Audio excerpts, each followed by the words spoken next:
Chapter 861. Following the data link that Philip had built, Han Xiao's consciousness jumped to the quantum network node where the neutral port was located. The quantum network structure of the neutral port was displayed before his eyes. Han Xiao scanned it and confirmed his target. His consciousness then entered the neutral port's database. Such an ordinary galactic port's artificial intelligence defense was nothing in front of a beyond grade A mechanic like him who had the knowledge of the virtual creator. Under his control, Philip easily entered the back door of the neutral port's database, copied the relevant data, and quickly found Sagman's and Taylor's disguised identities. He then followed the clues and searched for all the activity records of these two identities in the wide area quantum network. Both of them are citizens of the Asso race, ordinary galactic travelers. The last time they appeared was after browsing through the information, their resumes were flawless. They probably did exist. The real person should have died in outer space, and their identities should have been collected by the Arcane Church's spies to impersonate them. Countless galactic travelers died in the universe every year, which provided many grey organizations with a large number of protective identities. Han Xiao remembered that there were intelligence organizations selling such identities on the black market on a large scale. It was said that buy 10 get 1 free included shipping. If not for the players noticing them, no one would have noticed two ordinary people with clean resumes in the sea of people. Han Xiao shook his head and laughed. He then checked the serial number of the spaceship that the two of them used to enter the neutral port. He found that this spaceship was parked in one of the boathouses and should have been abandoned. This meant that the two of them had changed to a new spaceship in this neutral port. Han Xiao then checked the serial number of their new spaceship. Since they bought a new spaceship, it means that they spent money in this galactic port. But the account they used to disguise their identities doesn't have any spending records. They probably used an anonymous account. Philip, check which company this spaceship serial number belongs to. They should have left a transaction record there. Maybe we can find their secret account. Master, the neutral port's database doesn't have any information about the spaceship's origin. This kind of information is usually stored separately in the shipyard's database. Mark all the network nodes of the shipyards, boathouses, and black markets in this neutral port. Marked. There are a total of 1,374 nodes. Blackmail them all. Han Xiao waved his hand. As soon as he finished speaking, Philip immediately mobilized a huge amount of computing power. More than 1,000 quantum network nodes were invaded one after another. The color of the nodes changed from peaceful and stable white to green, indicating that they had obtained control authority. Like a virus infection, Han Xiao's control over this neutral port rapidly expanded. It didn't take long for Han Xiao to take over the control of these 1,000 databases. He pried open all the backdoors, but none of the parties knew anything about it. With his current virtual technology, as long as he built a connection channel, he could easily cover the network nodes of an entire planet with his control authority and remotely take over a planet. Philip's processing system had been strengthened countless times by Han Xiao, and its computing power was extremely strong. It didn't take long for it to complete the data search and find out the origin of the spaceship as well as Sagman's purchase record of the spaceship, locking onto the anonymous secret account. This way, there would be one more trace. If this secret account was used elsewhere, even if Sagman and the others changed their disguises, they would still be exposed. Han Xiao was still not satisfied. He planned to trace the early transfer records of this anonymous account. 80% of the money that was sent to this account was related to the Arcane Church. From this, he might be able to find some spies and other secret accounts. If he continued to follow this method, he would be able to find more and more clues. From this small opening, he might be able to lock onto the identity of some of the spies from the Arcane Church. As soon as Red Empire Manhunt Area Investigation was released, it received the attention of many army players. Millions of players accepted this prize pool mission and gathered from all directions, moving toward this area. Originally, although the players accepted the manhunt mission, they did not have any clues and could only search blindly like headless flies. Thus, some of them lost interest in the manhunt and went to do other missions. However, it was different now. With an area marked for the mission, the probability of completion was greatly increased. Countless players were attracted by the prize pool of this mission.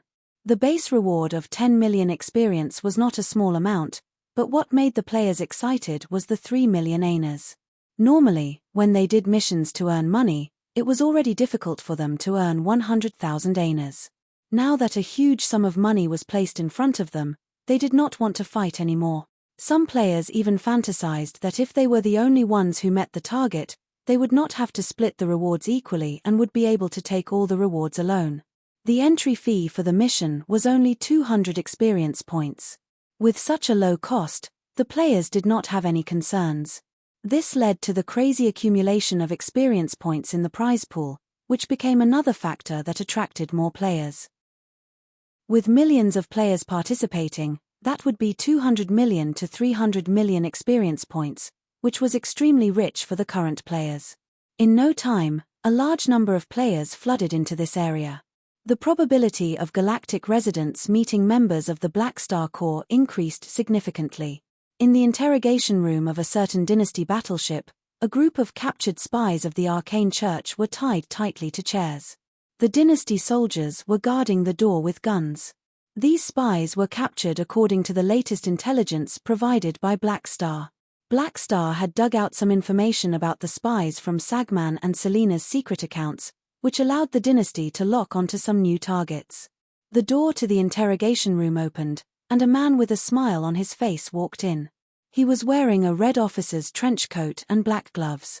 He stood in front of the group of spies and chuckled softly. "Let me introduce myself. I am a psychic, currently a senior officer of the dynasty's intelligence agency. My name is, hey, I won't tell you. Anyway, let's hurry up. I will dig out some information from your brains, so please cooperate. Otherwise, I will not be responsible if your brain burns out." As he spoke, this officer of the dynasty's intelligence agency walked in front of a captive and pressed his palm on the captive's head. Clang, clang, clang. This captive started to struggle violently, and his entire body started to twitch crazily. Several seconds later, slithering blood snakes crawled out of the orifices on his face. The captive opened his mouth wide.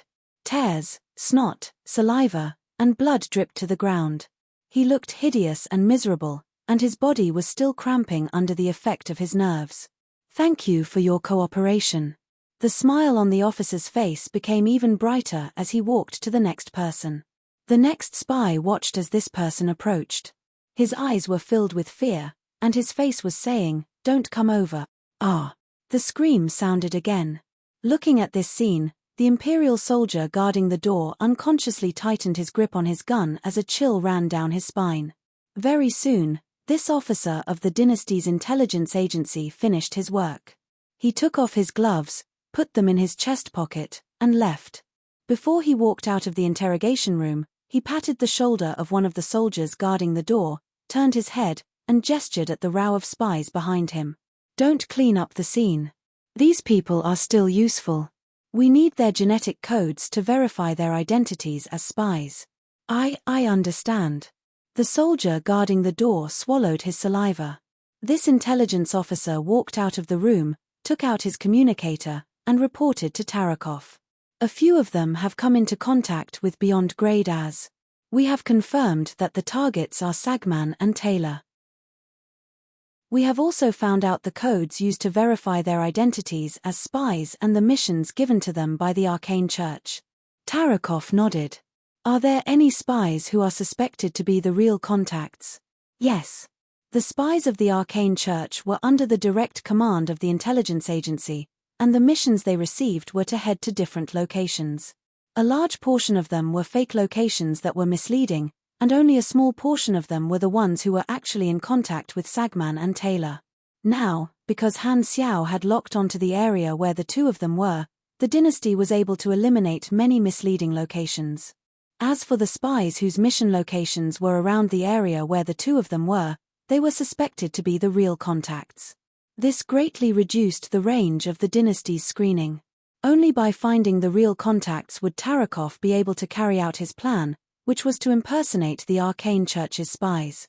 Because Sagman and the others had contacted the Arcane Church directly, their contact with the spies was not coincidental but prearranged.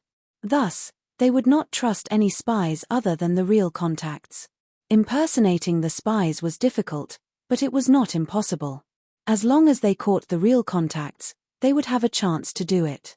Even if the Arcane Church discovered it later, it would be too late. As the Black Star Corps searched, Sagman and Taylor gradually realized that something was wrong and felt that their whereabouts had been discovered by someone else. The two of them hurriedly took all sorts of measures.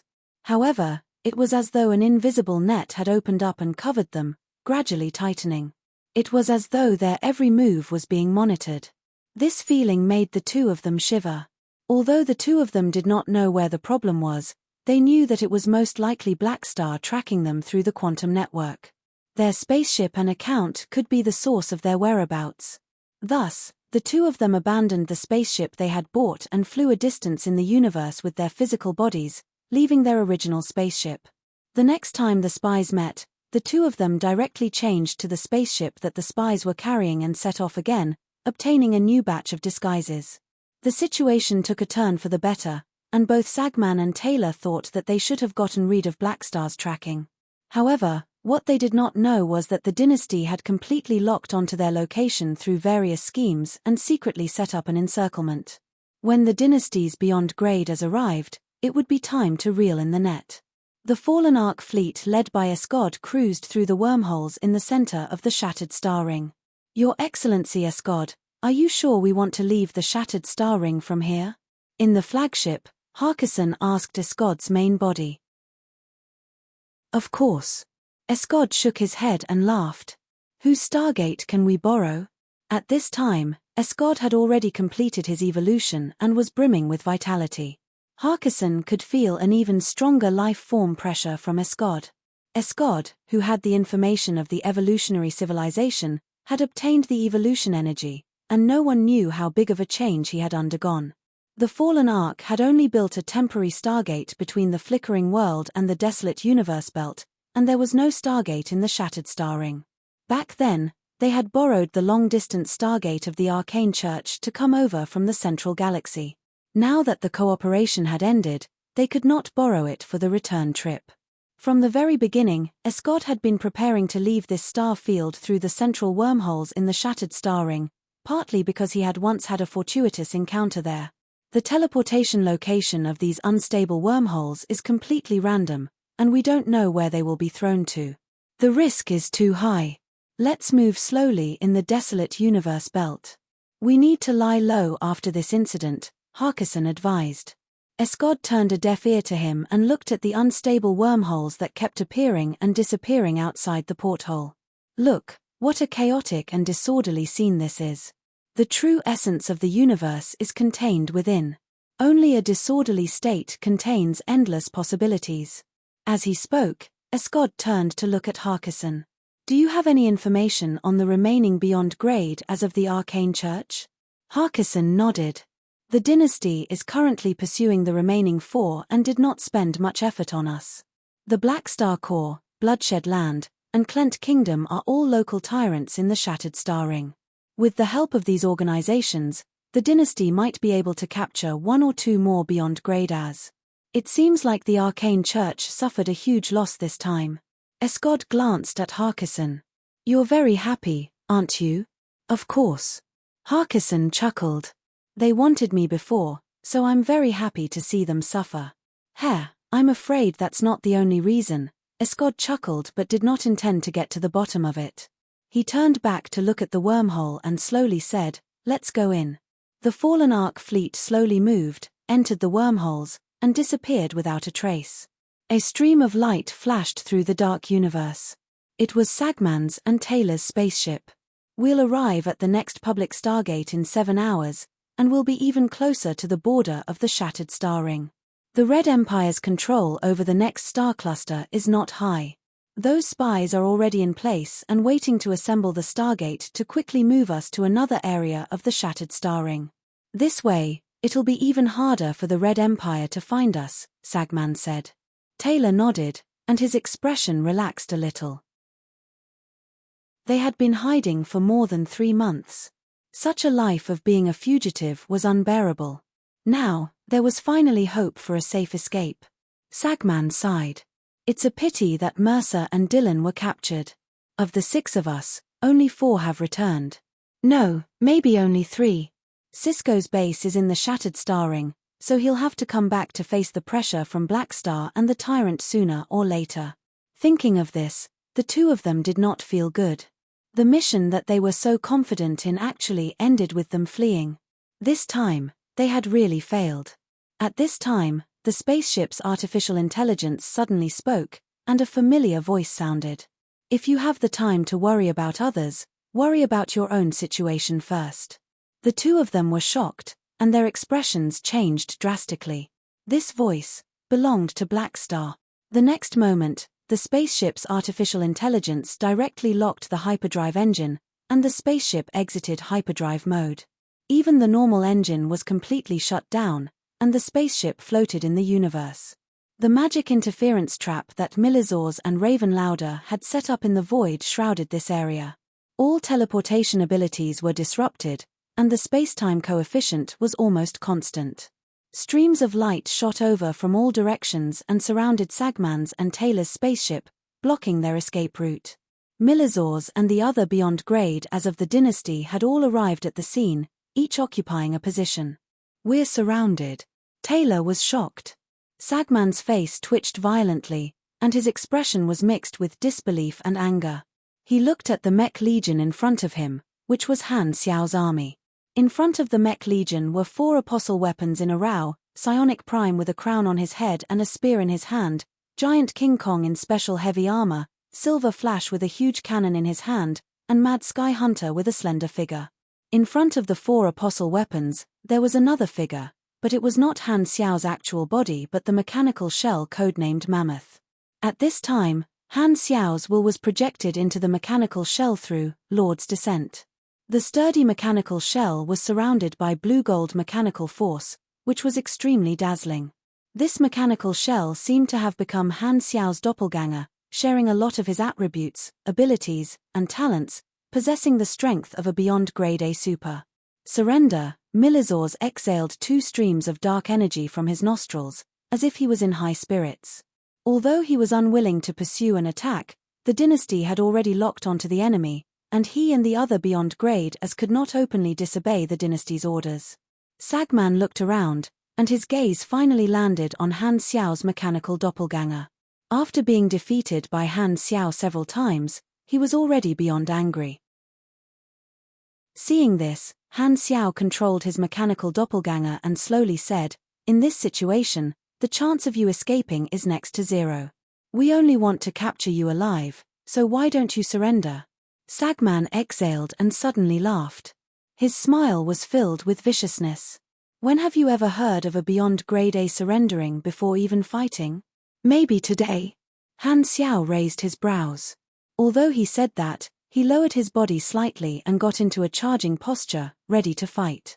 Seeing this, the other Beyond Grade as also became restless, ready to attack with Han Xiao at any time.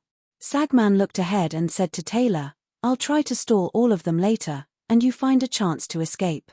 They only want to capture us alive, so it's better for us to escape. Don't be silly. They clearly came prepared.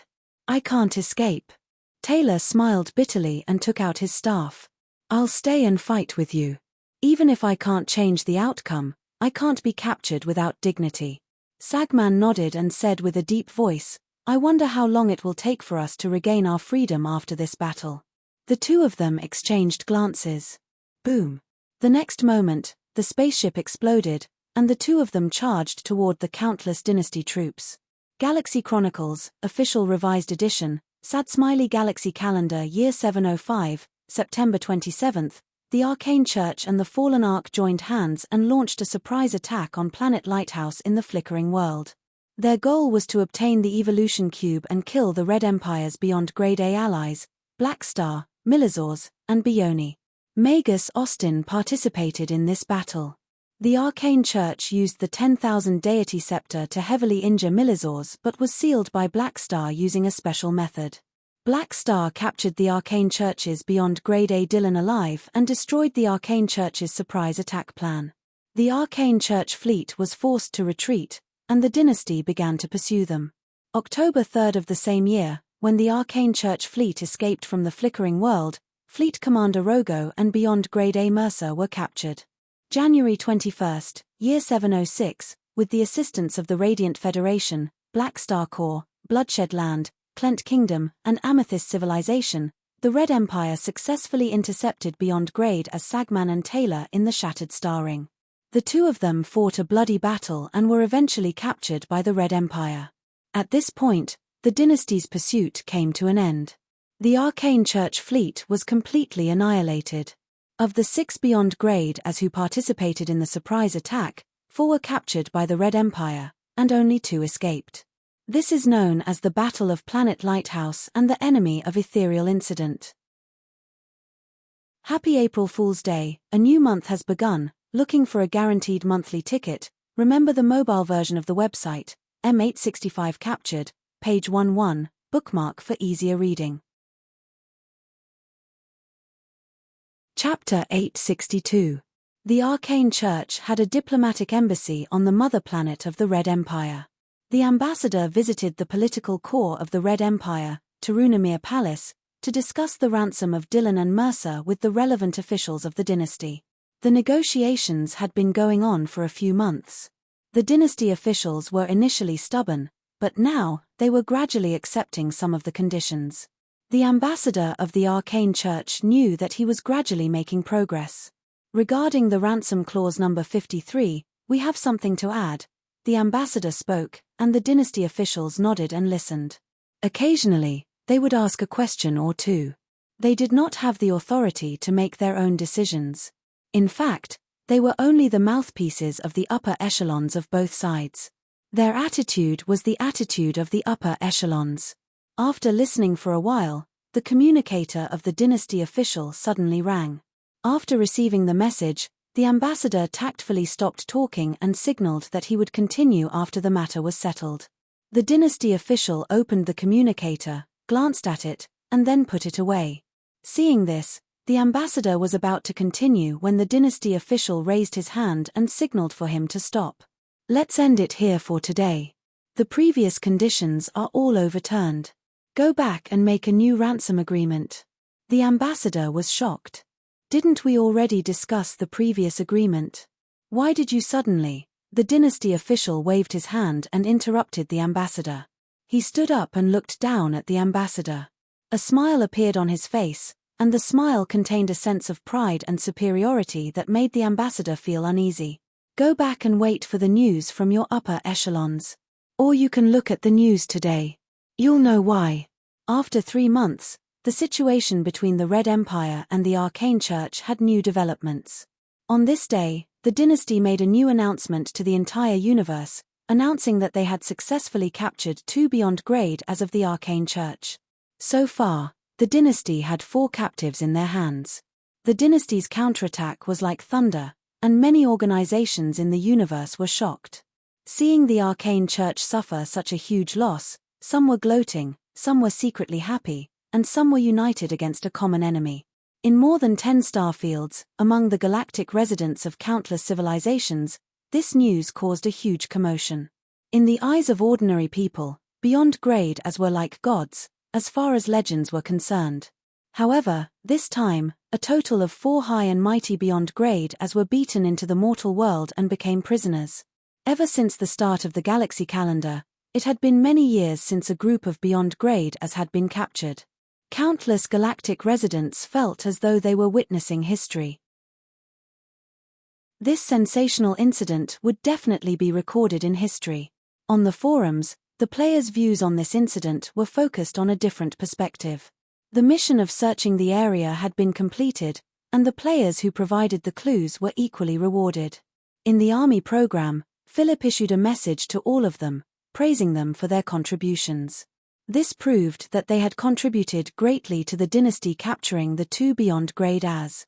The few players who first discovered Sagman's unusual behavior posted on the forums about their rewards. This made many players realize that they had inadvertently changed the direction of the storyline of this huge incident. Their participation in this storyline had caused quite a bit of impact. From version 1.0 to the current version 3.0, the players gradually realized that they had more and more influence on the storyline and were more and more involved in the galaxy. Usually, the players would only feel the influence of their actions when they were carrying out side missions on weak planets. However, this time, they had changed the storyline of a huge incident related to the battle between universal civilizations, which was several levels higher. Realizing the importance of their actions brought them a sense of accomplishment and joy that made them happier than just the mission rewards. This incident was also recorded in the annals of the Shattered Star Ring by the players. Every player could write their own annals, which resulted in a lot of redundancy. The officials would filter the incidents and organize them. Some trivial matters would be placed in the appendices, and only such huge incidents would be placed in the main post. The players who wrote the annals could sign their names and receive rewards. Many people were proud of this. In another star cluster in the Shattered Star Ring, a long fleet was lined up in front of a public stargate. Among them was an ordinary spaceship. Inside the spaceship, the virtual screen was showing a piece of news. The Dynasty's news channel announced the results of the pursuit. 2 beyond grade as from the Arcane Church were captured alive. Beep. The virtual screen was turned off. Ninja put down the remote control and held his forehead with one hand. His expression was complicated. Sagman and the others have been captured by the Dynasty. Of the 4 people who had escaped from the flickering world, 2 had already been captured. Saika's situation was also very bad, and it seemed like he was the only one who could escape from the Shattered Star Ring unscathed. Ninja could not help but feel pity for him. He still remembered that when they first set out, the 6 of them were filled with confidence and felt that they had a 90% chance of success. Who would have thought that in the blink of an eye, they would be completely annihilated and flee in defeat? Many of them were captured, and only the aftermath was left. He heard that the upper echelons of the Arcane Church were negotiating with the Red Empire to discuss the issue of ransom. Now that the Dynasty had 2 more bargaining chips, the Arcane Church would have to pay an even greater price. Furthermore, he did not think that the Red Empire would allow the Arcane Church to ransom everyone. Among the 4 who were captured, some would probably be imprisoned for a long time. At least. I brought the 10,000 deity scepter back. Ninja shook his head lightly. At this point, he could only use this excuse to comfort himself and the Arcane Church. Luckily, Ninja brought the 10,000 deity scepter and didn't let the Dynasty snatch it away. In the meeting of the Arcane Church's bishops, many of the bishops were frowning. Someone said this in a relieved tone, but it only attracted a glance of helplessness from the others. A bishop sighed. We activated the spy network in the Shattered Star Ring, but we didn't manage to bring back all the beyond grade as. The price we paid is far greater than the benefits. Sagman and Taylor have fallen into the hands of the Dynasty, increasing their bargaining chips. We need to pay more ransom, and the Dynasty won't be polite with us. The ransom between 2 universal civilizations would not be as simple as money but political, military, and economic conditions. The round table of the conference was filled with worry. The bishops looked lost, but they had no time to be angry. Dylan, Mercer, Taylor, and Sagman did not only represent themselves. The 4 of them each had their own beyond grade A organizations, and they were extremely powerful. Now that their leaders had been captured, these beyond grade A organizations were in an uproar, and everyone was anxious. The Arcane Church had to stabilize these allied organizations, so they were under immense pressure. Coupled with the attention of the other beyond grade as, not only did the Arcane Church have to ransom them, but they also had to do it as soon as possible. They could not disappoint their allies, or it would be difficult to attract new beyond grade as to work for them in the future. There would always be old beyond grade as dying and new beyond grade as being born. The time scale of a civilization was very long, and the beyond grade as under them would be constantly updated. From a long-term perspective, the reputation of a civilization in this regard were more important than the 4 captured individuals themselves. In terms of updates and iterations, the Red Empire currently had an absolute advantage, As the holder of the record for being the fastest to reach the beyond Grade A realm, Black Star was undoubtedly a stock with great potential. After this battle, Black Star, who had only reached the beyond Grade A realm not long ago, had already begun to show his edge, faster than countless organizations had expected. In the foreseeable future, with the ability Black Star displayed, he would definitely become an expert that the Red Empire relied on. The most frightening thing was Black Star's age. He was the youngest beyond Grade A and could serve the dynasty for hundreds or even thousands of years. In other words, they would probably have to deal with this guy continuously for the next few hundred years. Thinking that the Red Empire had such a stock with great potential, the upper echelons of the Arcane Church were extremely jealous. They also wanted to kill Black Star, but this attempt had caused them great losses. The Arcane Church was forced to temporarily give up on the Evolution Cube. Before the impact of this incident was resolved, the Arcane Church did not plan to find trouble with Black Star anymore. They did not even want to look at him. The Arcane Church admitted that they had failed this time. They would remember this debt for now. They would settle it in the future. The days were still long. Sagman and the others have failed this time. In a dark room, the Beyond Grade as of the Arcane Church gathered here through remote projections. There were 6 seats above the round table. Because of this incident, all the Beyond Grade as of the Arcane Church gathered together to discuss this incident.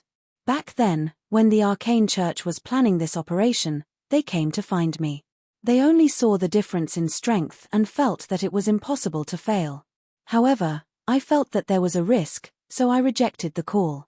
That brute Mercer replaced my position. Now, it seems like it's a good thing I did not agree back then. Someone could not help but speak in hindsight. It's a pity that I'm being watched by many organizations and can't be secretly mobilized. Otherwise, with me participating in this operation, the result would have been different, someone else said calmly. The Arcane Church also had existences similar to the 3 national pillars of the Red Empire.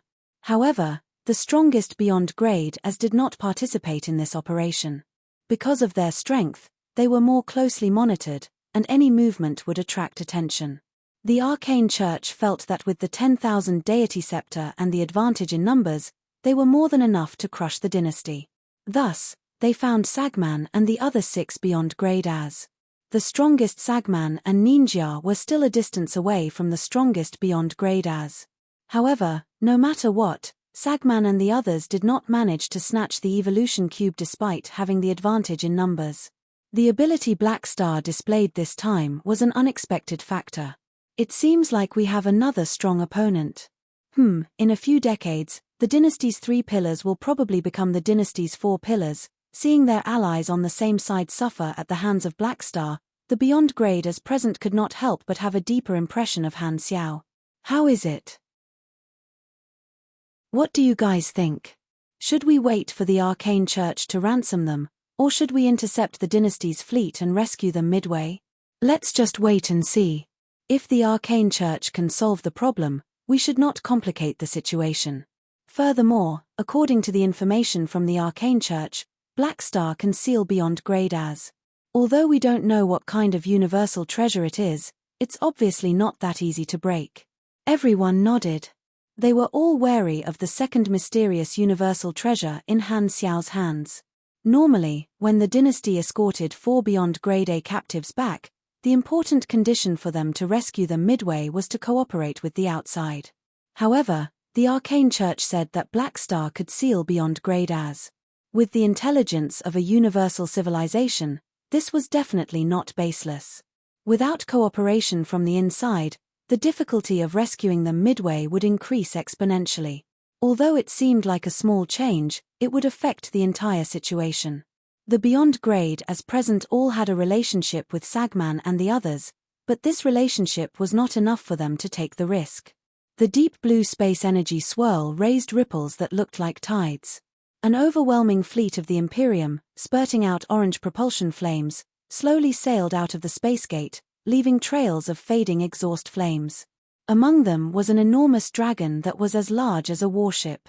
The light of the Stargate sprinkled on the hull of every battleship, leaving mottled shadows on the mechanical structure of the battleship, illuminating the cracks and dents in the armor. The damaged outer armor was filled with battle scars. A few Black Star Corps spaceships hovered not far from the Stargate and slowly approached the heavy-armed main ship of this fleet. The damage of the main ship was especially terrifying.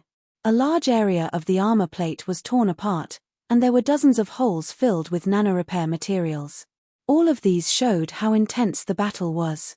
The spaceships docked with the main ship, and the mechanical structures around the hatch locked together, completing the connection. Kai. The hatch slid open, and Han Xiao walked into the main ship through the tunnel. Under the lead of the Dynasty soldiers, he arrived at the prison area that was heavily guarded. There were 2 restraining cabins placed there.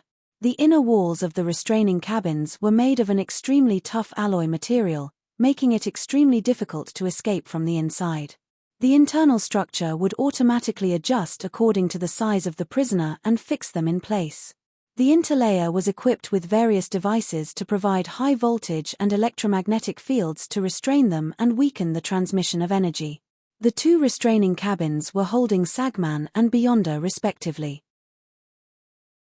The restraining cabins could not completely restrain a Beyond Grade A, but the 2 of them were already heavily injured and could not break free. Heba, Bioni, and the other Beyond Grade as of the Dynasty were guarding by the side. Han Xiao's main body had come over to use the spacetime amber to completely seal the 2 of them. Lord Psionic Prime and the other apostle weapons greeted him. You've worked hard. Han Xiao nodded and retrieved the mechanical shell. The mechanical shell carried his, Lord's descent, and it would not be able to escape unscathed while fighting against Sagman and Beyonder. Sagman and Beyonder had nowhere to run, so they fought with all their might. The strength they displayed was not to be underestimated, especially Sagman. His Esper ability was extremely destructive and caused some damage to the fleet. However, he was still suppressed by the Dynasty's Beyond Grade as in the end. Tarakov's remote projection greeted him and nodded. You're here. We've been waiting for you. Release them. Han Xiao told the Dynasty soldiers to open the restraining cabins, took out the spacetime amber, and sealed Sagman and Taylor within. This is much safer. There won't be any risk of them escaping. Tarakov knocked on the amber ball with satisfaction. Raven Lauder could not help but look at Han Xiao. He felt more and more that the spacetime amber was extremely useful. Tarakov told the soldiers to move the 2 amber balls away while he brought Han Xiao and the others to the conference room. After everyone was seated, he looked at Han Xiao and said, Her Excellency the ruler is very satisfied with our progress. She has already learned of Black Star's contribution and has specially rewarded him. Han Xiao nodded. He had contributed quite a bit during the pursuit and provided a lot of intelligence. After capturing the 2 of them, his interface had notified him that he had received 4,500 Dynasty contribution points. Not only that, Tarakov had also privately revealed to him that this contribution would cause the Dynasty to favor him when it came to dividing the territories of the flickering world, and he would have a chance to obtain a bigger and better territory. Not only did this sudden incident avert danger, but it also turned the tables around. The Dynasty's upper echelons had a very good impression of Han Xiao. The pursuit operation of the Dynasty has ended. We will be searching for the Arcane Church's spies, but this task will be taken over by the Intelligence Department. The Dynasty has another mission for you guys. Tarakov then changed the topic. Next, the Dynasty needs you guys to escort 4 captives to the Constellation Corridor to prevent being intercepted by the Arcane Church on the way. Everyone nodded. It was necessary to be more cautious. They could not lose these bargaining chips because of carelessness. However, Black Star and the Tyrant are not included in the escort. Everyone looked over. Han Xiao and Heba were both surprised. What do you want us to do? Heba asked with a deep voice. Tarakov opened the star map and enlarged his field of vision. His finger pointed at the territory of the Star Pupil Holy Race. I need the 2 of you to lead some of the Dynasty's fleets to the territory of the Star Pupil God Race. To capture Cisco? Heba frowned. No, you guys are only there to pressure them. Tarakov shook his head. Cisco's situation is different from the others. He is the leader of a civilization, and his base is in the Shattered Star Ring. The Dynasty originally planned to deal with him, But after you guys captured Sagman and Taylor, Her Excellency cancelled this plan. You guys can treat it as a form of compromise. That's not bad. Maximila interrupted. We have 4 captives in our hands, and Cisco is someone who has nowhere to run. It might not be a good thing for the dynasty to continue chasing after him. The others did not have any foundation in the shattered star ring, so they could only blame themselves for not being able to escape. Cisco could run, but his temple could not. However, if the dynasty went to the territory of a quasi-star cluster civilization and forcefully took away the leader of their civilization, it would cause a huge backlash. The Arcane Church could not sit by and watch the organization under their protection be bullied like that, or they would lose the trust of their allies. The dynasty was not afraid of these consequences, but since they had captured new captives, they did not need Cisco as a backup option. If it was not necessary, the dynasty did not want to cause a huge backlash. Thus, they changed their original plan and decided to act according to the circumstances. Of course, not capturing Cisco did not mean that they would not pursue his actions. It was necessary to suppress the development of the star pupil race. If they could chase an organization that was close to the Arcane Church out of this star field, it would be the best. The Red Empire had mobilized hundreds of millions of battleships in order to develop the flickering world. Now that they had moved a portion of their fleet to the shattered star ring, the armed forces that they could mobilize in this starfield exceeded the combined forces of the other 2 organizations. Even if the Radiant Federation was the ruler of this place, it was useless. There was only one word: they could do whatever they wanted. What a pity. Han Xiao raised his brows. He could not help but feel that it was a pity that he could not capture the other party. He had always been very interested in Cisco's body structure. Every time he saw Cisco, he would want to poke his eyes out. However, he had taken away the race treasure in the eyes of the star pupil race. The 2 of them were like fire and water. Now that he wanted to go to someone else's territory to pressure them, it seemed a little too arrogant. It seems like I have to bring more people with me.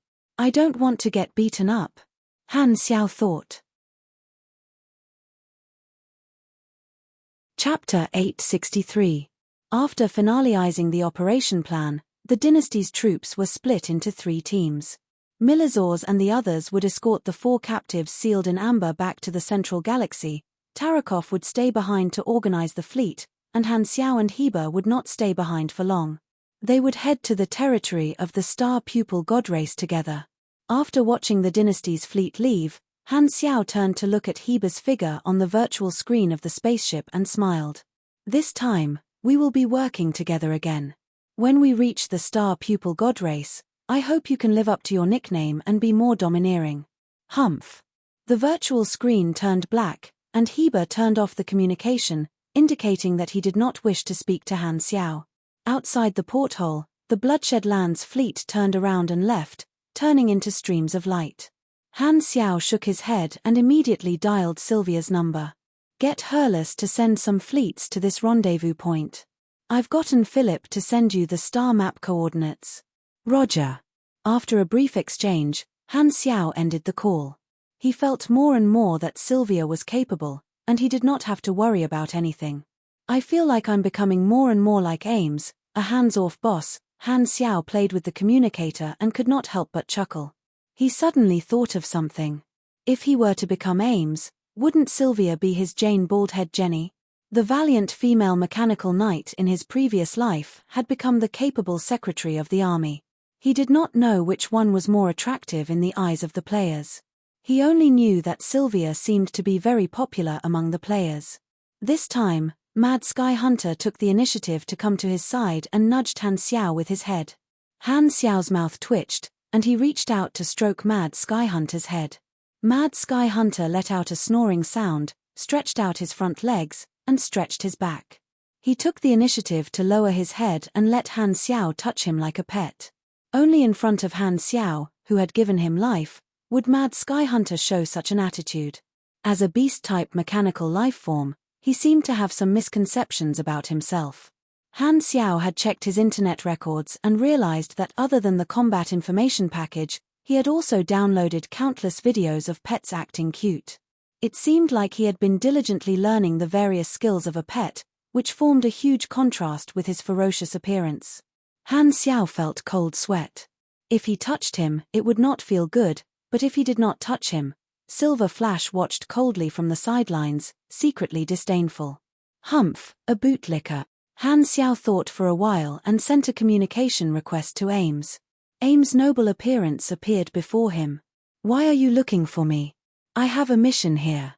I'm going to the Star Pupil Protoss race to bully Cisco. Are you interested? Ames supported her chin with her right hand. Her sleeve slid down, revealing a slender, snow-white arm. She blinked. I realized that you really don't like to chat with me when you don't have anything important to do. Are you coming or not? Let me look at the schedule. Ames raised her eyes, looked past the screen, and looked at the person beside her. She slowly asked, Jenny, does Floating Dragon Island have any missions for me to do recently? After a while, a haggard voice that was gnashing his teeth sounded from the other side of the screen. Yes, but have you done it before? Ames heard this and waved her hand. Han Xiao could not see what was happening outside the screen, but Jenny's voice disappeared. He did not know if she was hit by the force field. I have nothing to do, so I'll go take a look. Ames smiled as if nothing had happened. Okay. Han Xiao nodded and chose to ignore what had just happened. By the way, this is a mission from the dynasty. You shouldn't be the only one going, right? Yes, other than me, Heba will be going too, along with some of the dynasty's fleets. Heba is going too. Ames narrowed her eyes. Humph, I can't be bothered to see him. I'm not going. You go with him. Ames then hung up the communication. Han Xiao blinked and looked at the black screen, confused. Did Ames have such a big opinion of Heba? She went back on her word just like that. It seemed that she had underestimated the effect of Heba's previous straightforward courtship. Just as the Red Empire was holding 4 captives and gaining prestige across the entire universe, the Star Pupil Protoss had an uninvited guest in the Eternal Night Star system. Mother Planet, Government Building, Official Cabinet. Cisco held the highest authority, and the Official Cabinet was an organization that assisted him in managing government affairs. A portion of the Official Cabinet members were high-ranking officials with real power. This system obviously had its drawbacks, but it was not a problem for Cisco. His strength and prestige gave him the right to speak, and his psychic power allowed him to discern thoughts and emotions. No one could make him a mere figurehead. During this time, Cisco was on the run, and the Official Cabinet was in charge of the daily operations of the government. Both parties did not break off contact. Although Cisco was on the run, he had been handling the affairs of his race remotely. It was just that he was not at home and did not appear in public. Recently, the storm of public opinion in the universe had made the Star Pupil Protoss anxious. This was especially so when the Red Empire captured Sagman and Taylor, which made the Star Pupil Protoss citizens worried that their leader would be captured as well. They were also afraid that the Red Empire would take revenge on the Star Pupil Protoss race. Under all kinds of worries, a portion of them blamed Cisco in their hearts. Why did he have to get involved in this mess for no reason? Now, he was in such a passive position. Such views were widespread on the Star Pupil Holy Races network, and a small group of people were unhappy with Psyker because of the threat to their safety. As for Psyker's contributions in the past, it did not affect their judgment. It was normal for a group of people to hate someone who was given benefits, and it was a pity that Psyker did not succeed. Otherwise, the direction of public opinion would have been to praise him. However, the extreme views of a small portion of the public could not affect the stability of the government of a quasi-star cluster civilization. Cisco's control over his race was not made of paper. Even if the future was unclear, the government still operated diligently. The Official Affairs Pavilion issued an order to spread the news that Psyker had fallen into this situation because he was trying to reclaim the treasure of the tribe, creating an image that Psyker was willing to risk his life for the sake of the tribe's dignity. This firmly suppressed a batch of dissatisfied comments and controlled public opinion. At this time, in the Great Hall of the Cabinet, many important officials were discussing whether they should enter a higher level of wartime emergency to welcome Cisco back and protect him with the army, even at the expense of confronting the Empire. The upper echelons of the military also participated in the meeting and had their own opinions. At this moment, one of the upper echelons of the military received a report, and his expression changed drastically. He slammed the table and stood up. With trembling lips, he read the report with a trembling voice. Border Outpost Number 17 detected a large-scale dynasty fleet approaching the border. It has reached tens of millions, and there are battleships from the Black Star Corps and Bloodshed Land mixed within. What? All the important officials present turned pale with fright, their faces filled with horror. Could it be that the worst-case scenario had happened, and the dynasty's fleet had really attacked? Before anyone could react, the second piece of information arrived.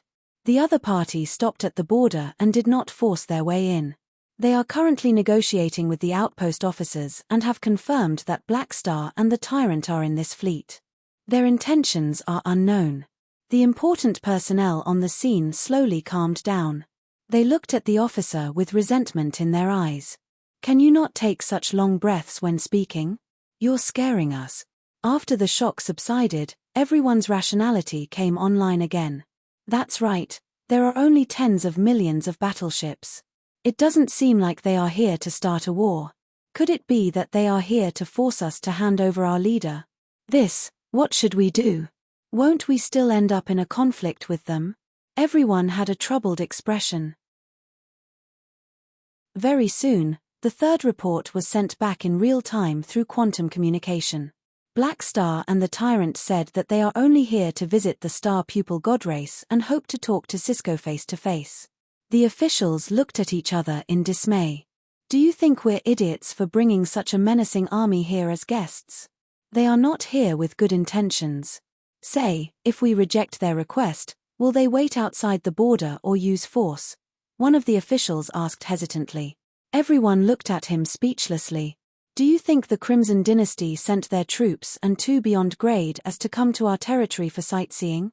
Since we dared to invite them to our territory, that would be equivalent to refusing a toast only to be forced to drink a forfeit. How could they let us off so easily? Little brother, how did you get into the intelligence pavilion? Do you have a backer? This matter is beyond the scope of our authority. Let's report this to Leader Cisco and let him decide. The intelligence pavilion immediately contacted Cisco, who was on the run outside. Not long after, the call went through. Cisco looked around, his 7 eyes scanning everyone from every angle. Seeing the heavy expression on everyone's face, he could not help but ask, what happened? Leader, the Red Empire's fleet is here. One of his confidants explained the situation. After that, the entire place was so quiet that one could hear a pin drop. Everyone was waiting for his decision. Psyker took a deep breath and closed his eyes. After a while, he slowly opened them and enunciated each and every word clearly. Receive them. I'll rush back now. But they're here for you. Many people had anxious expressions, but subconsciously, they were relieved. If Cisco had continued to run away and not come out to take responsibility, they did not know how this matter would end. They are doing this to force me to return. Black Star and the Tyrant understand me. They know that I will not abandon my civilization. Cisco's expression returned to normal, and he slowly said, there is no use in running away. I have to face this calamity eventually. This is the price of failure. Everyone had grief and anger on their faces. Don't worry, the dynasty already has 4 captives in their hands. Directly visiting the Star Pupil Protoss might not necessarily be to capture me. Cisco shook his head. Other than observing the situation, he did not return because he did not think that the dynasty would take the risk to attack a civilization that was bound by the peace treaty. Although his base was rooted here, the dynasty might not necessarily capture him head-on. However, he did not want his race to take the risk for him, so he was not willing to accept the protection of his race's army. However, just in case, he did not go too far away and had been loitering around the border of the territory. Understood.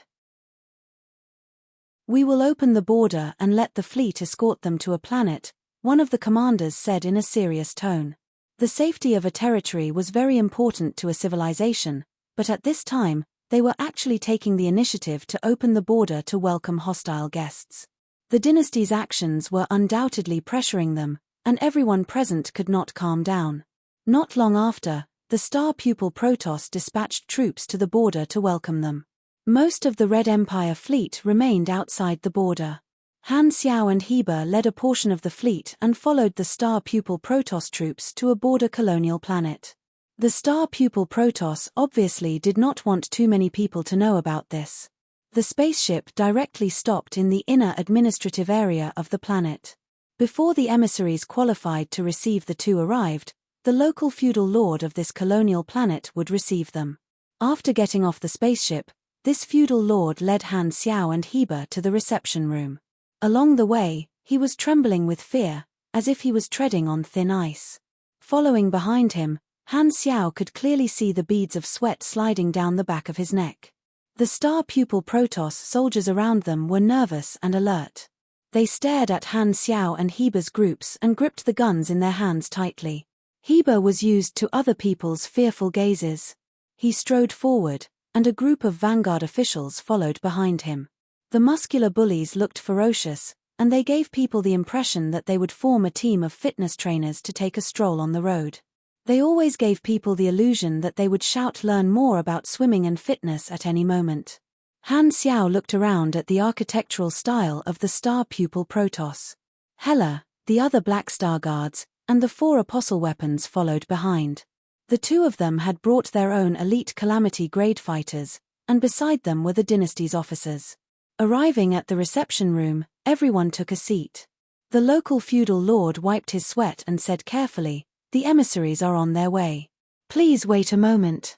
Heba was like a small mountain as he sat on the sofa with a powerful aura around him. He crossed his arms and asked coldly, "When is Cisco coming back?" I don't know." The local feudal lord was pressured by the aura, and he almost lost his composure on the spot. He barely managed to open his mouth and stuttered a sentence. Han Xiao casually picked up a special fruit on the table. It looked like a dyed blue cucumber. He took a bite, chewed twice, smacked his lips, and then picked up another one. With a flick of his wrist, he threw it toward Heba. "I've tested it. It's not poisonous. Eat it without worry." Heba's face twitched. "I was acting cool, and you threw a fruit at me. You ruined the atmosphere. Also, I'm a strong pugilist. Do I need a mechanic like you to test for poison for me?" The fruit was thrown over, and it would not look good if it fell to the ground. Heba could only catch it and throw it to the vanguard official behind him. This time, Heba could not be bothered to say anything. He closed his eyes and rested. Han Xiao did not speak either. He closed his eyes and enjoyed Aurora massaging his temples.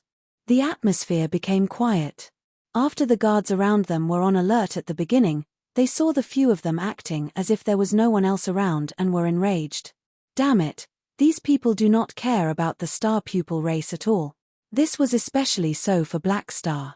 Not only had he stolen their greatest treasure, but he had also dared to enter their territory.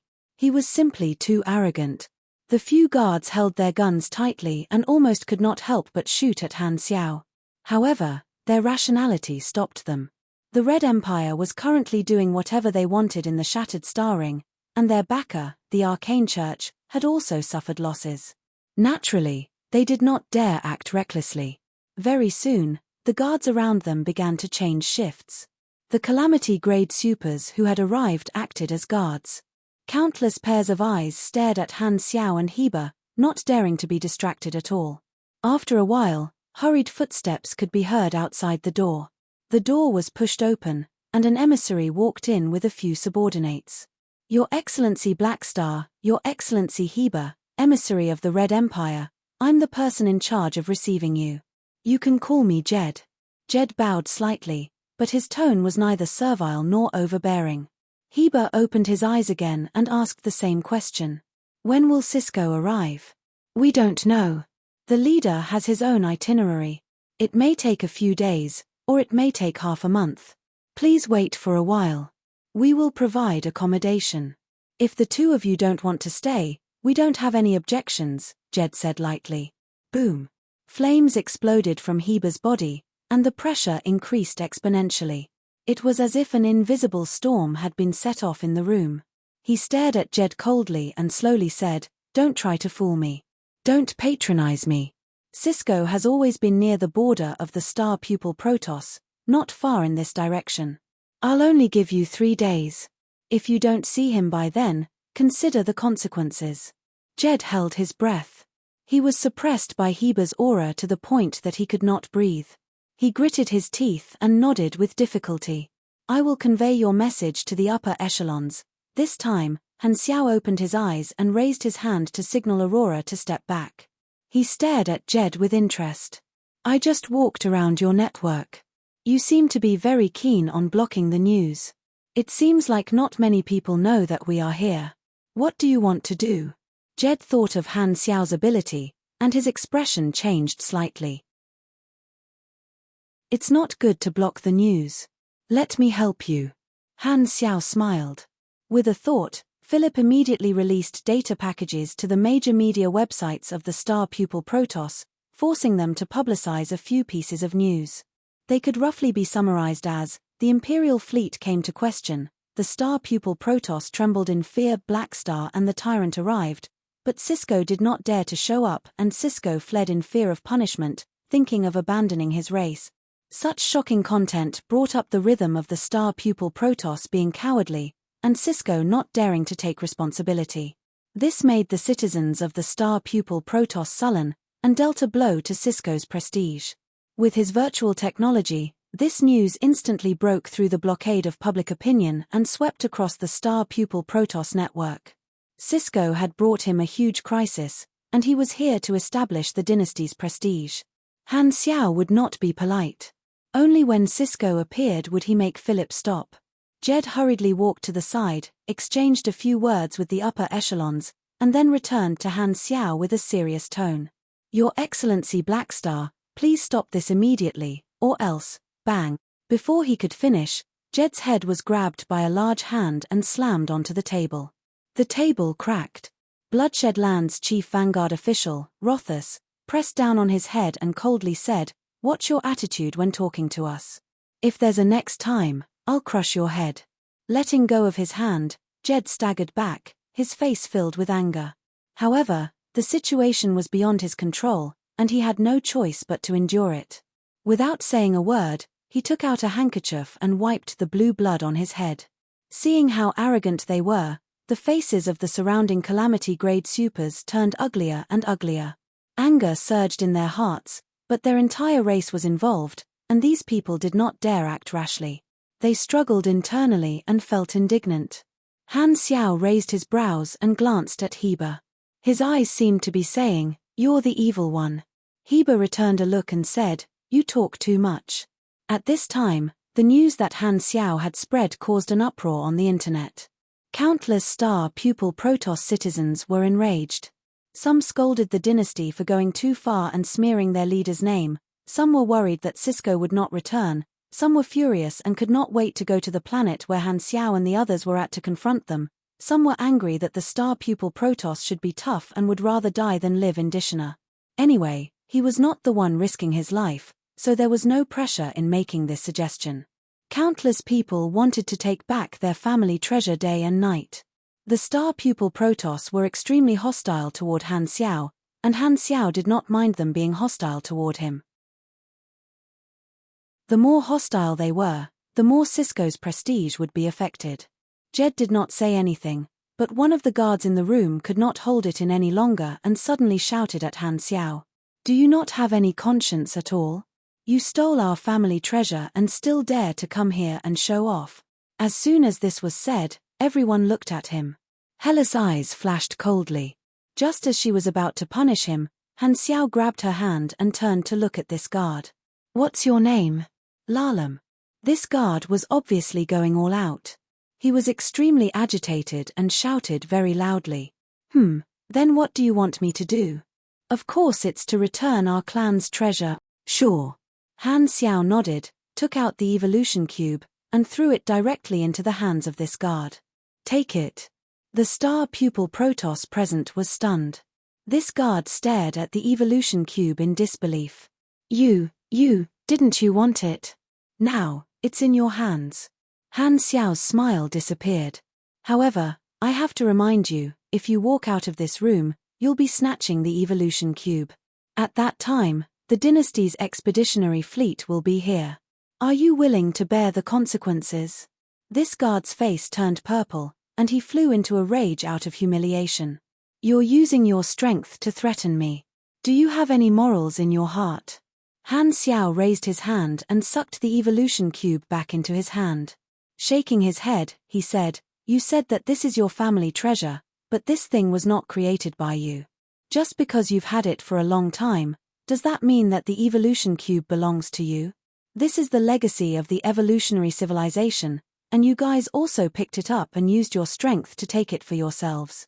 It's not yours in essence, but you call it your family treasure. Also, let me correct you.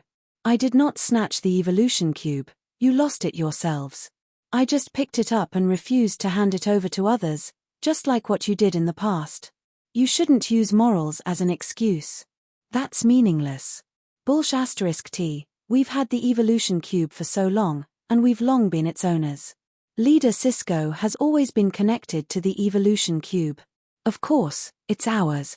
This guard said angrily. What you said makes some sense, but you didn't manage to protect your things and were snatched away by a god. I'm not noble enough to return something I picked up. Furthermore, this thing is not the blood and sweat of your civilization, so I don't have any psychological burden. If you guys can snatch it back, I can't deny it. However, without enough strength, anything you say is just empty talk. I gave you a chance, but you didn't dare take it. Han Xiao shook his head. He had never been a kind person, and he had another purpose for coming over this time, which was to solve the hidden danger of the evolution cube once and for all. He wanted to use the situation to pressure Cisco and force him to remove his psychic connection. As for whether it was right or wrong, Cisco had endangered his life many times. At this point, there was no need to dwell on this question. You can leave first. Jed gestured at this agitated guard. Although he was also angry about the loss of his family treasure, he was more realistic. This time, the dynasty was here to show off, and it was impossible for them to make the other party hand over the evolution cube for no reason. Watching this, Heber threw a look at Han Xiao. Being the bad guy, you're not bad either. Let's work together. Han Xiao rolled his eyes secretly. He had no choice but to be a little more arrogant. Sigh, a low-key handsome guy like him was not used to such a style. Chapter 864. The nearby star pupil Protoss fleet urgently gathered on this planet and waited. The border not far away had also increased its defense, guarding against the dynasty's fleet outside the border. After waiting for 2 days, they finally received a report of Cisco's arrival at the border. Your Excellencies, Leader Cisco has arrived at the border and will be here soon. Jed heaved a sigh of relief and forced himself to speak. His expression was slightly dispirited. For the past 2 days, Han Xiao and Heber had been staying in the room. He suggested that everyone should stay in the room, but Han Xiao and Heber did not even bother with him and did not allow him to leave. Jed could only accompany them in the room for 2 days. He was sitting on pins and needles, not daring to sleep. His high-strung nerves increased his mental exhaustion, and his complexion did not look good. To a beyond grade A mere 2 days did not require any rest. High-level life forms had a different sense of time and could react in microseconds. They could also adjust the activity level of their cells. The elites that the two of them brought along and the star pupil holy race guards around them were all calamity-grade supers, so they were not affected much. Only the government emissaries like Jed were a little tired. If they stayed in the room, the pressure that had gathered at this time would dissipate. Therefore, the two of them sat there for 2 days, increasing the pressure on the star pupil Protoss present. After waiting for a while, there was a commotion outside the door. In their perception, a huge energy source was slowly approaching. Heber suddenly opened his eyes and nodded slowly. He's here. The next moment, the door opened, and Cisco slowly walked in. Everyone's eyes focused on him. The guards present all heaved a sigh of relief, straightening their backs a little as if they had found their backbone. Yo, Isn't this little 1111? The hero has arrived. Han Xiao changed his posture and joked. Cisco glanced at him and walked to the seat opposite the two of them. Jed, who was originally sitting there, hurriedly got up and made way for Cisco to sit down. Didn't you want to see me? I'm back. What do you want? Just say it. Cisco's tone was solemn. However, the next second, Han Xiao suddenly raised his hand, and a mechanical structure covered his arm. Mechanical force flashed, and the machinery continued to expand, turning into a huge palm that pushed forward. The table and sofa in front of him were all pushed away, and the mechanical palm hit Cisco directly, smashing him into the wall. Bang! The whole room shook. What are you doing? The situation was so sudden that the guards' expressions changed drastically. They immediately wanted to help their leader. However, at this time, Hela and the rest of the Black Star guards released their auras toward the surrounding guards. The oppressive aura was filled with warning intent, and the Bloodshed Land Vanguard officials were also glaring at them. The atmosphere suddenly became tense. At this moment, Cisco's serious voice came from below the mechanical palm. Don't do anything. The mechanical palm was compressed bit by bit and left the wall. At this time, Cisco was completely embedded in the alloy wall, looking a little pathetic. He used his psychic power to pull himself out of the twisted metal wall and stared at Han Xiao, not intending to fight back. You almost killed me. Do you have a problem with me hitting you? Han Xiao narrowed his eyes. No. Cisco took a deep breath. He knew that this was a show of strength to destroy his prestige, so he had to endure it. He told his angry subordinates not to be rash, got someone to move a new table and chair, and sat down in front of the two of them again. The surrounding star pupil Protoss clenched their fists tightly, their faces sullen. They could understand Cisco's attitude of enduring the humiliation, but they could not help but feel disappointed. On one hand, they were angry at themselves for being unable to do anything, and on the other hand, they were humiliated by the dignity of their race. Although many of the star pupil Protoss present knew that the dynasty was here to hold them accountable, they still imagined that Cisco would be able to handle such a situation while waiting. However, the current situation shattered their fantasy, and they had no choice but to accept reality. Their leader, Cisco, was here to be humiliated this time. After sitting down again, the Red Empire emissary who had been silent all this while finally spoke. You participated in the attack on the planet Lighthouse Outpost. Of the 6 beyond grade as who escaped, 4 have already been captured. The dynasty wants you and the star pupil Protoss to give an explanation. What explanation do you want?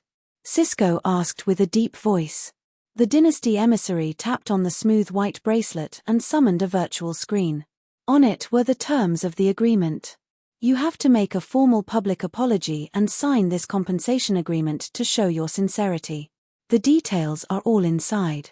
If you don't agree, please come with us to the dynasty to be judged or wait for the Arcane Church to ransom you. Compensation and apology, huh? Cisco mumbled.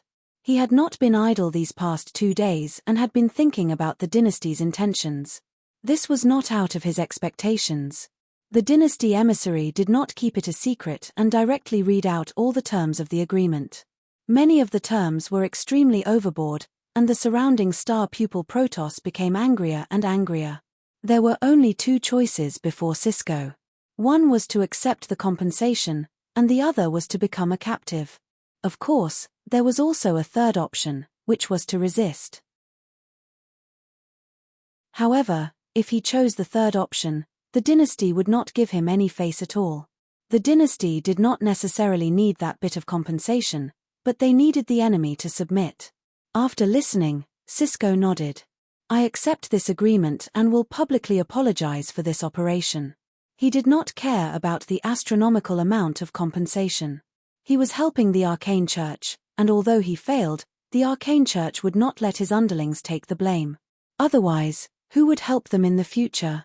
Therefore, the compensation would be paid by the Arcane Church, and there was basically no need for the star pupil Protoss to spend money.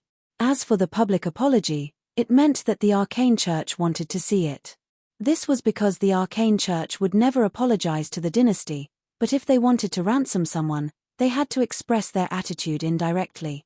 The star pupil Protos's submission was a tactful representation of the arcane church's attitude. It could ease the recent conflict to a certain extent, and it would not embarrass Ethereal. It was a disguised compromise. Even if the arcane church supported the star pupil Protos, the Red Empire was also a universal civilization. In a situation where the two sides had conflicts on the surface and private negotiations, the star pupil Protos had to give an explanation. Only Cisco was clear about this, but the others might not be. In the eyes of the people around, their leader had agreed to such a humiliating condition without saying anything. This made the faces of the star pupil Protos turn uglier and uglier. The way they looked at Cisco changed from firm to complicated. It looked like Cisco had sold out the interests of his race without hesitation to protect himself. Of course, they knew that this was a huge mistake, but they could not help but have such thoughts. Although they knew that Cisco's choice was not wrong, Jed and the many guards around still felt angry and humiliated. This time, Heba spoke. Cisco, take your people and leave the Shattered Star Ring. You know that the dynasty and us will not sit by and watch you develop. For you, the best choice is to leave this place. One less beyond grade A in the Shattered Star Ring was beneficial to the remaining people. Heba had the same thought as the dynasty, but he shook his head. No matter what difficulties we encounter, as long as we can overcome them, we will not leave our home easily. Humph. Seeing this, Heba did not say anything else. This time, Han Xiao knocked on the table and said calmly, "What comes next is our business. You pay the compensation to the dynasty, but you also have to express your gratitude to me, the victim." Cisco turned around and looked at him. "What do you want?" Han Xiao smiled. "I want the evolution cube." Everyone was stunned. Cisco was confused. "Didn't you already take it?" "No, you misunderstood me." Han Xiao crossed his arms and said calmly, "I want you to remove the psychic connection to the evolution cube and announce to the universe that you have already given the evolution cube to me." Cisco's expression changed. He finally understood what was going on. Blackstar, this evil thing, was trying to kill someone's heart. Originally, the star pupil holy race had thought that Blackstar had snatched away their race treasure. If they publicly announced that they were giving up the evolution cube and gave it to Blackstar, they would not have the right to criticize him. At that time, all of the star pupil holy race members would be silenced, and the anger of the people would be vented on them. Their leader's reputation would plummet. "You be **starred. Cisco clenched his teeth. Han Xiao said with a deep voice, "Because of the evolution cube, you have targeted me time and time again. This attack was also caused by the evolution cube. If I don't let you give up on this thing, similar things will happen again in the future. Also, I haven't settled the score with you about the Avitan soul almost bombing Blue Star. Let's watch this video first." As he said that, Han Xiao summoned a virtual screen. The video played was the video of the guard named Lalam attacking him 2 days ago. Philip had recorded it long ago. The video ended very quickly, and Cisco's expression was ugly. Han Xiao put away the virtual screen, raised his brows, and said, "I did not hold it against a beyond grade A, but I do not wish to hear such nonsense again. Therefore, in order to prevent your people from continuing to think this way, I have decided to use this method to solve this problem once and for all. What do you think? What if I don't agree?" Cisco held back his anger. "It's fine if you don't agree." Han Xiao narrowed his eyes and slowly said, "But are you still my opponent now? Have you ever thought about what will happen to the star pupil Protos without you as their leader?" At this moment, Cisco realized that the black star in front of him was no longer the guy who had fought him to a draw. He immediately thought of Dylan, who had been captured alive by Han Xiao in the blink of an eye. However, he was still unwilling to give up the evolution cube. The soul connection between him and the evolution cube had given him a certain bonus to his psychic strength. Without this universal treasure, his combat power would decrease, and his position in the arcane church would also decrease. This time, the dynasty's envoy spoke. "Black Star's intentions are the dynasty's intentions. If you don't agree, you can write it into the compensation agreement." Han Xiaoxin's heart skipped a beat. He had not discussed this matter with the dynasty, but it was only natural that the dynasty's envoy would support it. There might even be the influence of political assets. Hearing this, Saika clenched his fists and loosened them weakly. His tone was low. I agree. Bang. A Calamity Grade Star pupil Holy Race Calamity Grade guard at the side could not hold it in any longer and slammed his fist into the wall, creating a crater. However, the other star pupil Protoss were also trembling in anger, and no one looked at him. Han Xiao and the others simply ignored him. Han Xiao nodded, took out the evolution cube, and let it float in front of everyone. The small silver cube rotated and attracted everyone's attention. Heber's Adam's apple moved imperceptibly, but he did not let his subordinates notice it. Then, show your sincerity first and remove your psychic connection. Sisko closed his eyes and calmed himself down. He then slowly released his psychic energy to touch the evolution cube and cut off the connection. The next moment, his body trembled, and his brain clearly sensed that the bridge between the evolution cube and him had been cut off. His ability to locate the evolution cube had disappeared. It's done. Sisko's tone was very low, trying his best to hide his disappointment. Han Xiao took back the evolution cube.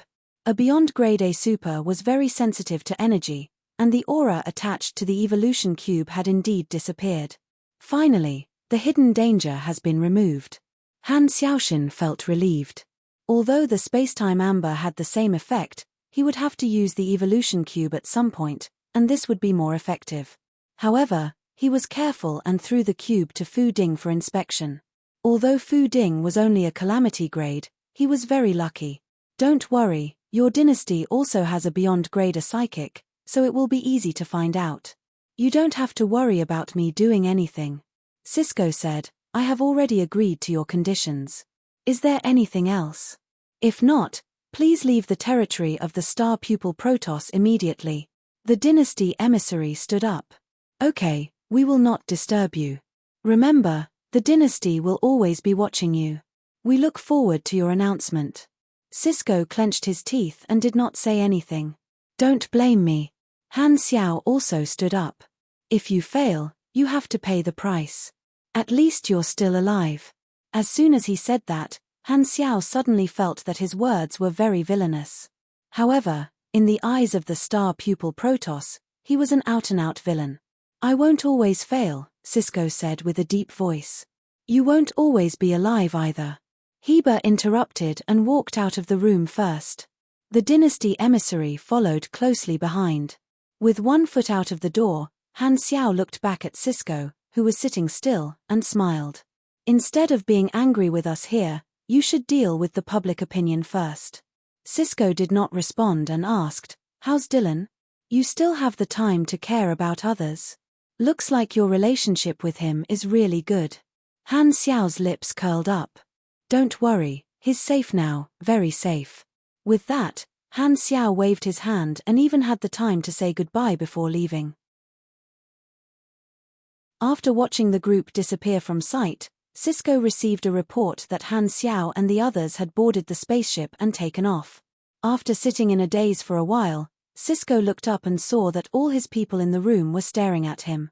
He sighed and stood up. Tell them to prepare for a government press conference. I will personally attend. Jed hesitated and reminded him, Black Star used virtual technology to invade many media websites and incited public opinion everywhere, spreading unfavorable comments about you. Do you want to deal with it first?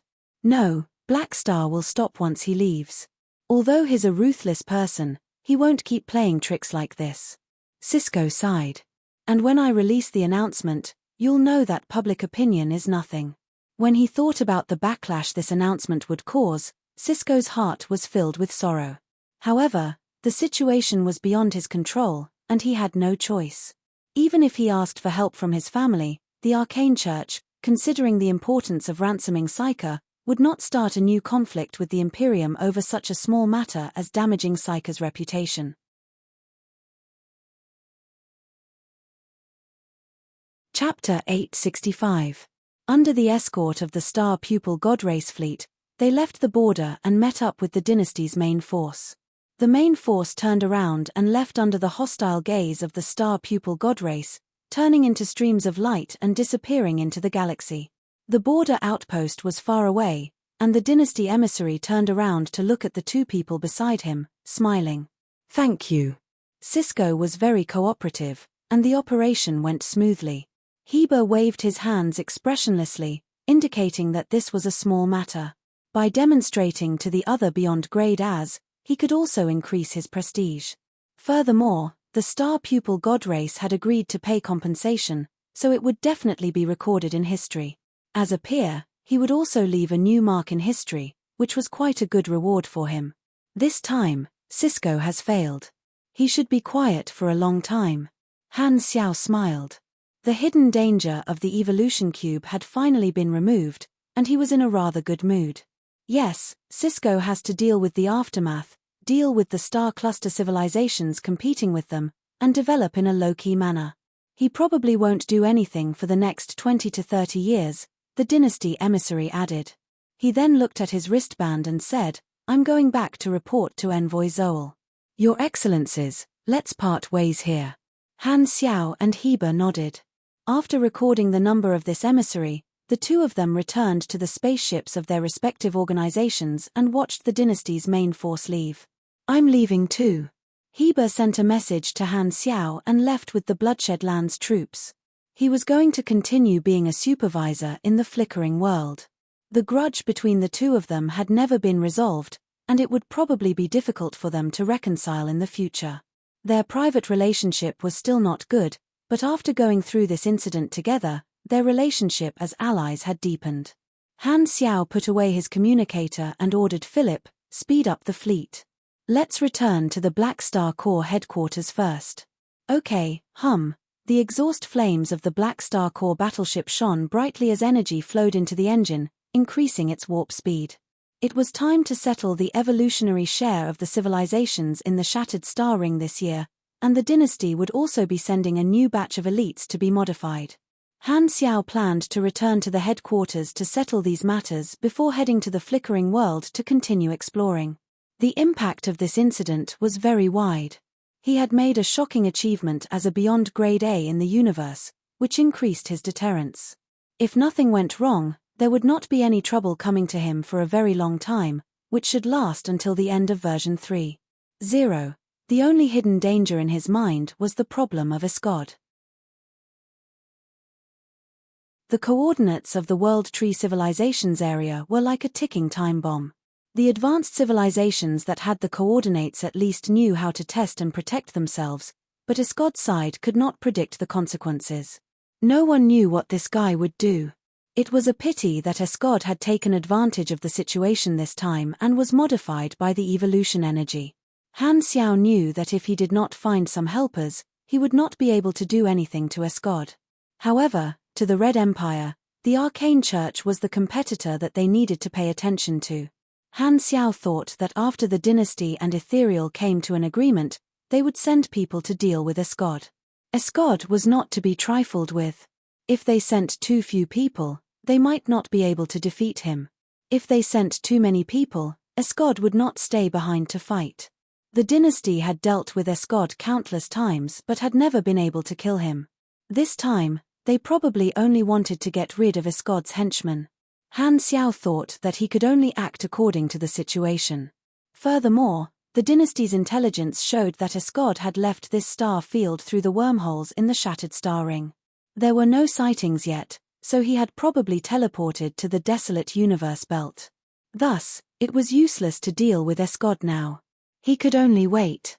As for now, Han Xiao decided to first get through the experience penalty period and increase his level. Only with a stronger foundation would the success rate of his operation be higher. The penalty period is less than half a year away. Soon, Han Xiao was looking forward to it. A few days later, Cisco finally made a public appearance in the race. The moment he appeared, he held a government press conference and personally attended to explain his actions during this period. Due to the recent public opinion, the citizens of the star pupil god race had been waiting anxiously for a long time. Almost every household was waiting in front of their screens, paying attention to the news.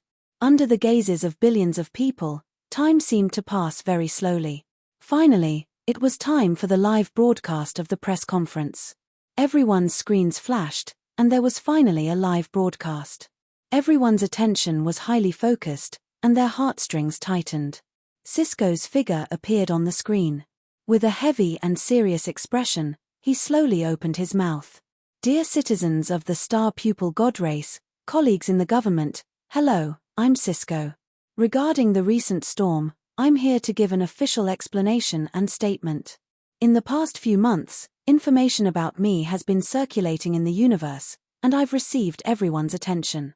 First of all, I would like to express my deepest apologies to everyone. Due to some of my mistakes in decision-making, I've landed myself in a dangerous situation and implicated the race. I'm deeply ashamed of this. This is a stain on my record. A mistake is a mistake, and I won't defend myself. A few days ago, the Red Empire visited and held me accountable. I didn't run away like the false rumors on the internet said, but immediately rushed back and discussed with the emissary of the Red Empire. After a face-to-face discussion, both sides reached a preliminary agreement. Here, on behalf of myself and the star pupil god race civilization, I apologize to the Red Empire for this incident and will fulfill the compensation agreement. The details are as follows. Cisco read the terms of the compensation agreement and said with a deep voice, I'm also very grateful to the other side. On the other hand, I would also like to express my sincere apologies to the victim, Black Star. For this, I am willing to compensate.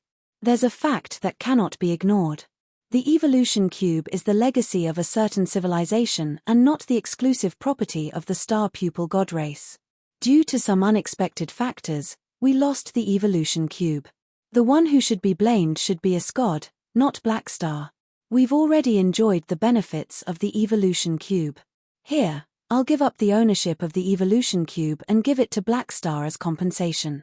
My dear citizens, in the past many years, the star pupil god race has achieved brilliant results in terms of economy, culture, and so on. Now, we've fallen to a low point. In our culture, after every disaster, new opportunities and resources will be brought. I hope that everyone can uphold this spirit and sincerely cooperate, maintain passion, and overcome the difficulties together. I hope that everyone can understand our decision. I hope that everyone will not forget today's humiliation. Finally, I wish everyone a happy life. As soon as he said that, the screen turned black. Cisco's speech ended, but it caused a strong aftershock in the star pupil god race society. Countless people were shocked, furious, and in an uproar. A civilization had publicly admitted defeat and lost all face. Now, they even had to pay compensation. Everyone felt humiliated. To the entire star pupil god race, this was an unexpected disaster. It was all because of Cisco's mistake. Furthermore, Cisco had actually publicly given up their race treasure and given it to Black Star, the villain who had taken it away from them. In everyone's eyes, this was simply an excuse for not being able to take back the evolution cube. It was like you took away my thing, and I don't have the ability to take it back, so I don't want it anymore. How shameful. This speech caused a huge uproar. For a time, all the star pupil god race society were condemning Cisco. The prestige that he had accumulated over the years quickly declined. There were even some extreme and blind people who directly called him the shame of the race. The reaction was extremely intense. In the inner hall of the Cabinet of Secrets, a group of confidants stood in front of Cisco with difficult expressions. Your Excellency Cisco, the public opinion on the internet is not favorable to you. Do you really not need to control it? Psyker shook his head. There's no need for that. This is a humiliation, and the people need a channel to vent their anger. Let them vent and channel the anger in their hearts. When they're done venting, they'll remember my past achievements. When that time comes, all I need to do is to guide the public opinion in secret. This will be very detrimental to your prestige. Someone said worriedly. When something reaches an extreme, it will definitely cause a backlash. Cisco sighed. Whether it's admiration or hatred, when it reaches an extreme, it will start to slide to the other side. When the public opinion reaches the peak, More and more people will speak up for me. This is more deeply rooted in the hearts of the people than simple control. Is this really okay? There's nothing wrong with it. Cisco took a deep breath. Past achievements can't be used as an excuse. Radiance of a person will cast a larger shadow, and the stain will also be magnified. I don't want everyone to sing praises for me. Only by having hate groups as the opposition of the people will I be able to maintain my reputation for a long time. Humiliation can also bring motivation to the people. I'm just afraid that you'll be disappointed in us. A confidant said softly. Cisco was the leader of the star pupil Protoss, but after becoming a Beyond Grade A, Cisco himself was no longer a star pupil Protoss. This was a potential trust gap, and it was also a shadow in the hearts of some people. Don't worry, I won't forget my mother's race. Cisco shook his head. As a Beyond Grade A, his beliefs would not be shaken so easily. The world is very complicated, I know. Therefore, I will never mistake a one-sided corner for the whole world. The words of a part of the people cannot represent the entire group.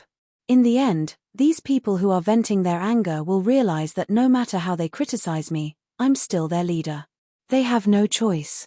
As for the current public opinion storm, Psyker smiled. Although he was open-minded, there was still a hint of fatigue in his smile. The flames will eventually extinguish, and the storm will eventually stop. Do what we have to do, and wait for it to calm down naturally. The star pupil Protoss has given in. On the mother planet of the Arcane Church, after Cisco's speech was played on the virtual screen in the conference room, the bishops fell into a short silence. After a long time, a bishop spoke with a low voice. This way, the dynasty's attitude will be better. Since Psyker had cut off his connection with the evolution cube and lost the ability to locate it, the Arcane Church had basically given up on the evolution cube and cut off their last strand of hope. How's the ransom going? The dynasty has only agreed to ransom Mercer and Dylan, and the price is very high.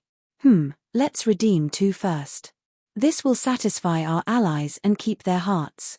As for Sagman and Taylor, the dynasty won't let us redeem all of them so quickly.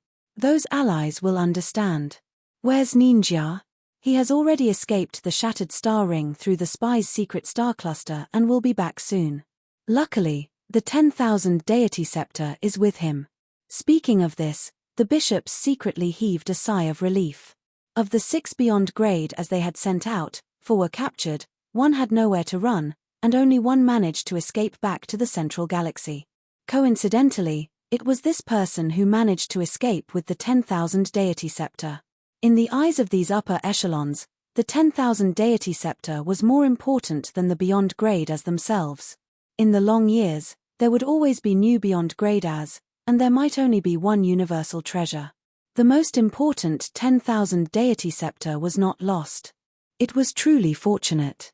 At the same time, outside the shattered star ring, somewhere in the desolate universe belt. Due to the Red Empire's thorough search of the shattered star ring, the Arcane Church's spies could only build their Stargate station in the desolate universe belt. A spaceship was rushing toward the Stargate station marked on the star map. The person on the spaceship was Ninja, the only one who managed to escape. Very soon, the Stargate station appeared in his vision, and Ninja finally heaved a sigh of relief. After passing through this military Stargate, he would be able to cross a few starfields and return to the central galaxy. After escaping for so long, he could no longer endure such a life. At this moment, the spaceship shook violently. The engine died, and it came to an abrupt stop. What's going on? Ninja was shocked and hurriedly operated the spaceship. However, all his orders were useless, and the spaceship did not respond at all.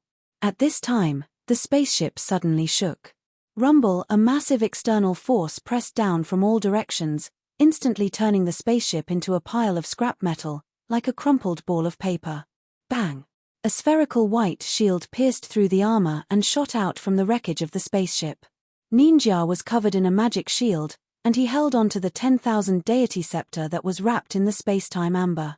He looked around cautiously, and his instincts were warning him. To think that he would be attacked here. Could it be that the dynasty discovered the Stargate station and set up an ambush? At this time, a voice sounded in his mind. It's not easy to find you, divine spell ninja. Hand over the 10,000 deity scepter, and I can let you go. Along with the voice, the surrounding space lit up with countless hyperdrive flashes. Figures appeared one after another, and their numbers increased rapidly, filling up the entire area. Countless pairs of emotionless electronic eyes stared at Ninja with a scarlet glow. Right in front of him was a tall figure covered in lightning. His face was lifelike, and the patterns on his body showed that this was a mechanical shell. The moment he saw this person, Ninja's expression changed drastically. Mecha Empire?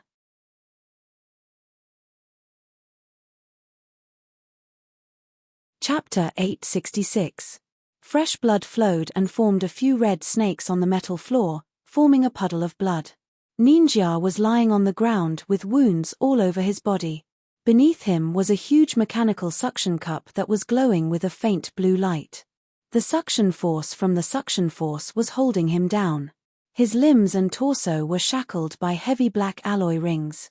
These were some kind of special mechanical shackles that had an extremely strong energy interference field. They even used subspace conversion technology to transfer the energy released by the target, which had a certain anti-magic effect on mags. At the same time, 4 pipes extended from the metal floor on both sides of Ninja and pierced into his spine. Nanits were injected into them, disrupting his energy flow and messing up his nerves, affecting his control of his body. Ninja could only barely raise his head. His blurry vision was parallel to the ground, and all he could see were mechanical limbs. Mechanical soldiers were surrounding him. Both parties were currently on the surface of a metal fortress. This was a mechanical war fortress brought by the Mecha Empire, and there were traces of battle and broken mechanical parts all over the place. The surrounding space was forcefully stabilized by the Mecha Empire's stabilizing device, and he had even set up a magic interference device to disable Ninja's teleportation. Ninja had nowhere to run and could only fight. However, other than the Mecha Empire's Lord's Descent avatar, there were also 4 apostle weapons in this long-range mechanical army. Ninja was not a match for this long-range mechanical army, and he was heavily injured in a one-on-one, a group fight. The 10,000 deity scepter had already fallen into the hands of the Mecha Empire. I was waiting for you to use the 10,000 deity scepter, but you never did. So this is the reason. The Mecha Empire's avatar held the amber that sealed the 10,000 deity scepter and carefully touched it. Feeling the special energy insulation properties of the space-time amber, he clicked his tongue in wonder.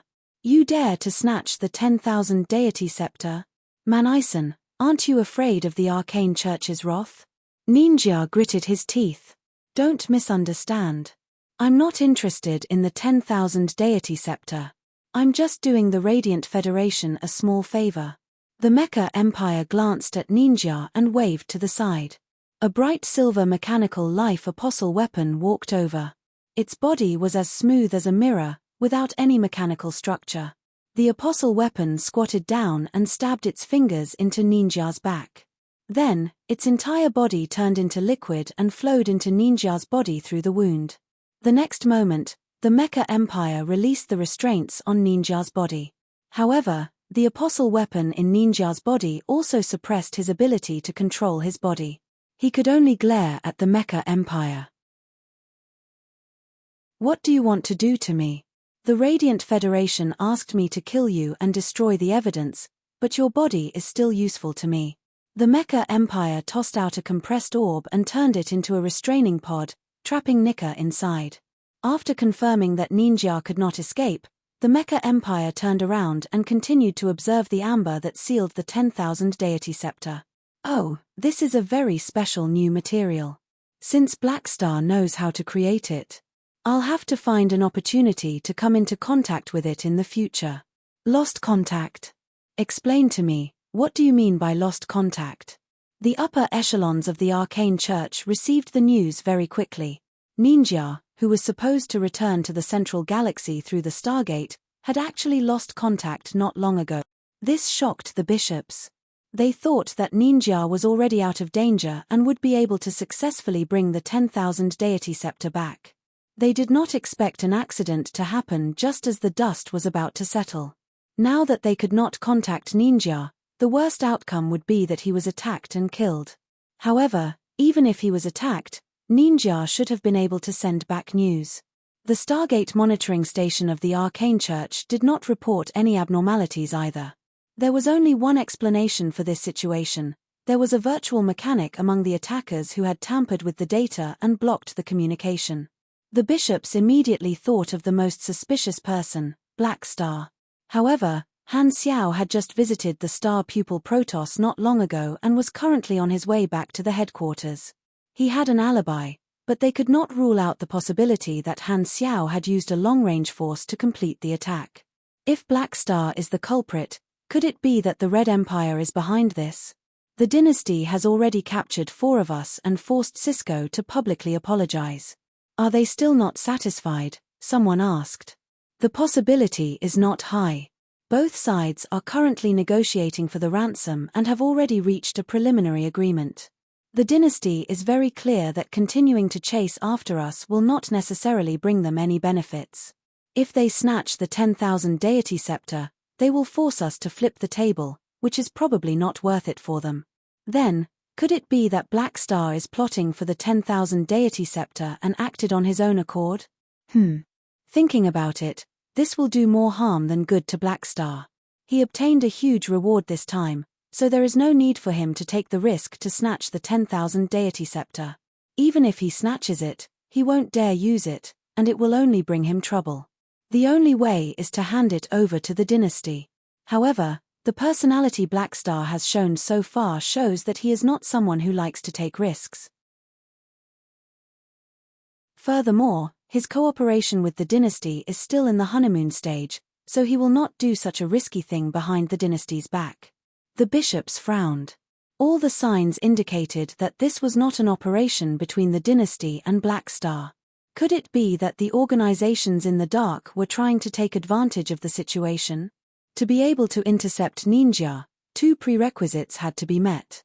First, they had to have a strong intelligence network in the Shattered Star Ring to be able to lock onto Ninja's whereabouts. Second, they had to have a beyond grade A combatant and a beyond grade A virtual mechanic to be able to defeat Ninja silently. After thinking about it, another target that met these 2 prerequisites appeared in their minds. The bishops were shocked. Could it be the Radiant Federation? The Shattered Star Ring was the territory of the Radiant Federation. Although the Radiant Federation did not seem to care much about this starfield, their intelligence network was definitely not to be underestimated. They had been operating in this starfield for many years, and although they did not reveal themselves, their intelligence network was very likely to exceed that of the Red Empire, which had only been in the game for a few years. The Red Empire did not discover Ninja's whereabouts, but the Radiant Federation did. This made sense. The bishops' faces were pale. The more they thought about it, the more suspicious they felt the Radiant Federation was. Back then, when they lent the multidimensional sky-opening transportation device, those bastards had the intention of taking advantage of the situation. This time, the Arcane Church had lost many beyond grade A combatants, and their relationship with the Red Empire was strained. To the Radiant Federation, this was the best opportunity to take action. Only then did the bishops realize that the troops they had sent this time had been completely wiped out. A mouthful of blood was stuck in their throats, and they almost spat it out. Radiant Federation, UF*K. This time, a virtual screen appeared on the conference table, showing the Pope's order. Stabilize the Red Empire first, redeem our beyond grade A allies, then negotiate with the Radiant Federation. The bishops looked at each other, and their eyes were filled with helplessness and depression. Yesterday, they thought that the 10,000 deity scepter was going to be returned, but today, they received bad news. This feeling of falling from heaven to hell made them feel terrible. All their efforts were for naught. Without evidence, the Radiant Federation would not admit it. The other party was also an organization of the same level, so they would not be threatened and would not be afraid of fighting head-on. This was the only thing they could do now. After stabilizing the Empire, they would fight with the Radiant Federation. On the mother planet of the Radiant Federation, President Badr put down the communicator, nodded, and smiled at the elders present. Manison has succeeded. The 10,000 deity scepter is now ours. Hearing this, everyone in the room revealed a triumphant smile. The chief elder tapped his walking stick and praised, as expected of one of the strongest ancient ones. The Mecha Empire is still as reliable as ever. Bada nodded with a smile. The Mecha Empire had always been an important ally of his. Not only was the strength of the Mecha Empire terrifying, but it was also because the long-range troops of the Mecha Empire could appear and disappear unpredictably, allowing them to complete many secret operations. The Arcane Church might suspect the Empire, or they might guess that we did it, but they have no evidence. Plus, they will not announce the news of the 10,000 deity scepter being stolen to the outside world. According to the intelligence, the way to use the 10,000 deity scepter is very simple. It's just that we don't have the corresponding technology to repair it. However, it can also be used as a trump card with limited uses. It's fatal to beyond grade as, cough cough, as long as we don't use it in front of Blackstar, it'll be fine. Although we might have angered the Arcane Church, we've profited greatly by obtaining the 10,000 deity scepter this time. Not only did we take away the trump card of the Arcane Church against beyond grade as, this is also a bargaining chip against the interests of the Arcane Church. Many of the elders had smiles on their faces as they discussed with each other. The Mecha Empire said that the 10,000 deity scepter was sealed by a special material. When he returns, I'll get the Research Institute to crack it. Bada's tone had a calm smile. He did not take the so-called seal to heart.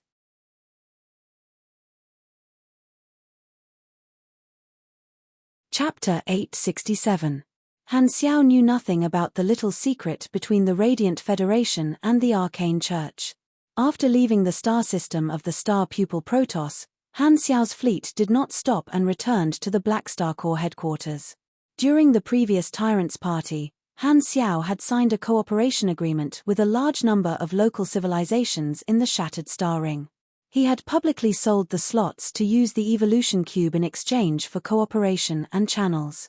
This was the first year of cooperation. Because Han Xiao would be staying in the Shattered Star Ring for this period of time, he was prepared to settle the purchase of the slots by the various civilizations.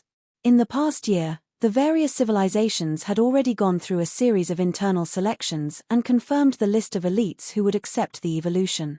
They had been waiting for this day. After receiving the notice, these teams that had been on standby for a long time all moved out. The elites of many civilizations gathered at the Black Star Corps headquarters.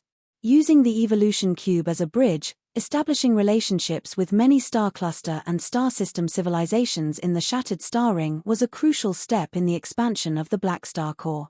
In Han Xiao's blueprint, maintaining this cooperation network for a long time would allow the Black Star Corps to be the intermediary for the interests of the entire starfield. At that time, the power and influence of the Black Star Corps would truly cover the entire starfield.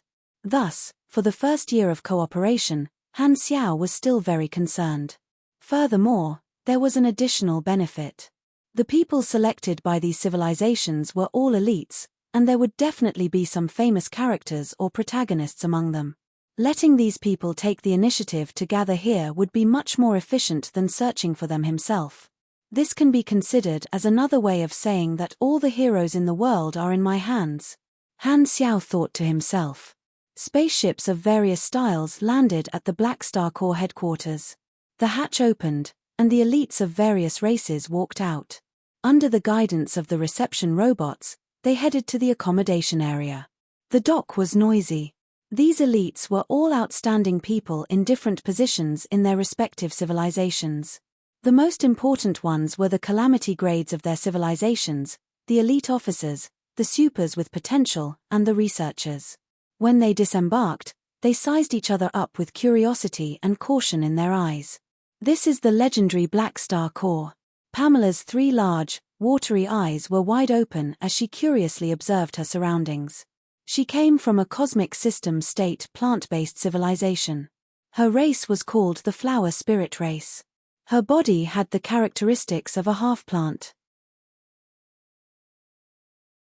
Her skin was covered with a layer of green leaf-like epidermis, and she emitted a strange fragrance.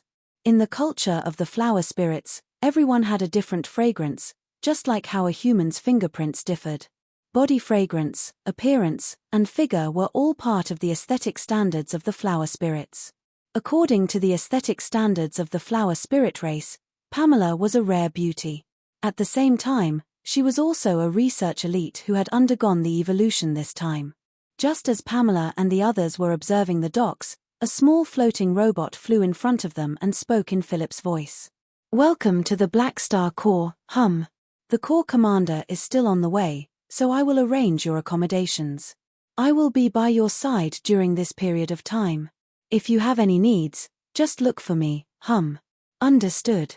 The leader of the flower sprites was a calamity grade, and he nodded calmly. "Come with me." The reception robot flew a circle around the crowd and then led the way. The group followed behind, looking left and right while whispering to each other. "People from many civilizations are here. I even saw a star cluster civilization just now. They're all familiar people from other civilizations. I don't know them. I've only seen them on TV occasionally. They're all very powerful people. Those who came are all elites of various races. What a grand occasion. Should we go and visit the others later? This is a rare opportunity to make friends." The reception robot heard the discussion behind and turned around. "During this period of time, we will take you on a tour of the headquarters and host a banquet.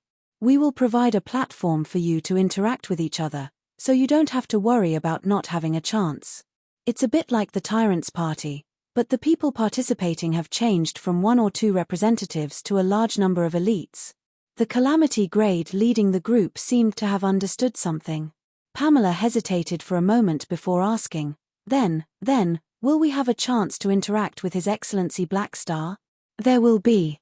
After the evolution, the army commander will host a new banquet to celebrate. At that time, if you're willing to stay and participate, you will be able to interact with the army commander," the reception robot said with a smile. "Then, that's great." Pamela's face turned green. This was a sign of blushing in the flower spirit race. Her companion beside her teased, "Yo, you're shy because you're about to meet your idol?" Pamela did not say anything. Her face was so green that it almost turned blue. Every Beyond Grade A had admirers in the universe. Even a notorious thug like Escod was worshipped by countless criminals. Blackstar's deeds were spread throughout the universe. As a native of a planet, he had built the current Blackstar Corps from scratch and single-handedly changed the fate of his mother planet. He had also done many shocking things, and the speed of his rise was shocking. Such a legendary experience had garnered him a large number of admirers in the Shattered Star Ring. Pamela was one of Han Xiao's admirers and was convinced by Han Xiao's deeds.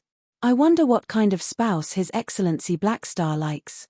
Pamela was a little lost in thought. Hey, are you serious? Do you know about reproductive isolation?" Her companion was shocked. "I'm a biological genetic engineer. Do I need you to remind me?" Pamela was helpless. The calamity grade leading the team frowned, turned around, and shouted, "Don't forget what we're here for. Don't anger His Excellency Blackstar." "Can't I even look forward to it?" Pamela said with annoyance. What she did not know was that the reception robot had already recorded her words and uploaded them to Sylvia's file. Sylvia, who was handling official business in her office, received the message and snorted. The 237th one, as she spoke, she made a mark on Pamela's information and threw it into a file called Banquet Seating Arrangements, Corner List. Before the date set by Han Xiao, all the elites of the various civilizations had arrived. Other than Klent, the other star cluster civilizations of the Shattered Star Ring were all present. Not only the local organizations of the Shattered Star Ring, but the Red Empire had also sent a new batch of elites. While waiting, these organizations did not stay idle. Using this rare opportunity to meet, the elites of the various civilizations visited and befriended each other. These elites could all see that Han Xiao was making the best use of everything. In the name of cooperation with the Evolution Cube, he was creating a banquet for the high-level organizations of the Shattered Star Ring to make friends. In other words, he was indirectly stealing the tyrant's business and giving this banquet extra value. He intended to create his own tyrant's party and expand his own influence. Although they understood this, the elites of these civilizations did not have any objections. They were also happy to interact with the elites of the other races. As for the competition between Blackstar and the tyrant, they did not dare to express their opinions. Neither side was easy to provoke, so they might as well blend in and observe the situation. They would just obediently enjoy the show. A few days later, Han Xiao finally returned to the headquarters.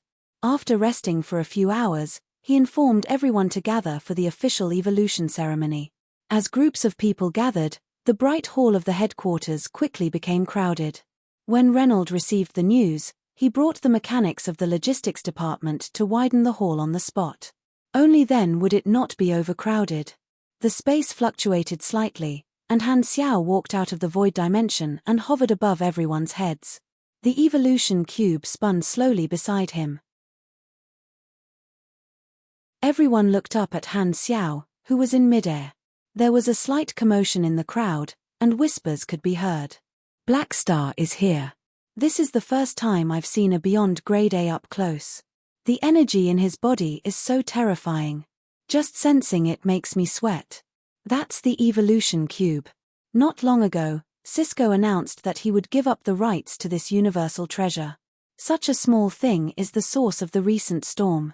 Several Beyond Grade as of the Arcane Church were affected because of it. How terrifying. Blackstar does indeed have the ability to protect this universal treasure. A year ago, I thought that his evolution cube would be taken away very quickly. I guessed wrong. The elites of the various races had respect in their eyes. No matter how arrogant they were normally, they kept their usual expressions. In front of Han Xiao, they did not have the confidence to be arrogant. Before Han Xiao's rise, other than Purple Crystal, all the star cluster civilizations present had thoughts of suppressing Han Xiao. When it came to the tyrants gathering, they had no choice but to lower their heads and seek cooperation. However, because Han Xiao was still a new Beyond Grade A with an unstable foundation, their thoughts of suppressing him had not completely disappeared. However, the recent events had proven Blackstar's strength. This battle record had solidified Han Xiao's position in the universe and also dispelled the last trace of hostility these star cluster civilizations had. They had completely given up on suppressing Han Xiao. Now that Blackstar had completely risen, their little tricks were useless. Looking at the respectful and worshipful expressions of the people below, Han Xiao nodded in his mind. The influence brought about by the recent storm had pushed forward the plan of forming an alliance of interests in the Pan-Star field. This made the cooperation of these organizations extremely enthusiastic, saving many years of accumulation for this plan. Therefore, although this was the first year of cooperation, a strong foundation had already been laid. On the way back, Han Xiao had already taken a look at the list of all the elites. As expected, there were quite a few famous people from the various civilizations in his previous life. However, now was not the time to interact with them. After completing the evolution, Han Xiao planned to properly get close to these old acquaintances at the specially organized celebration banquet.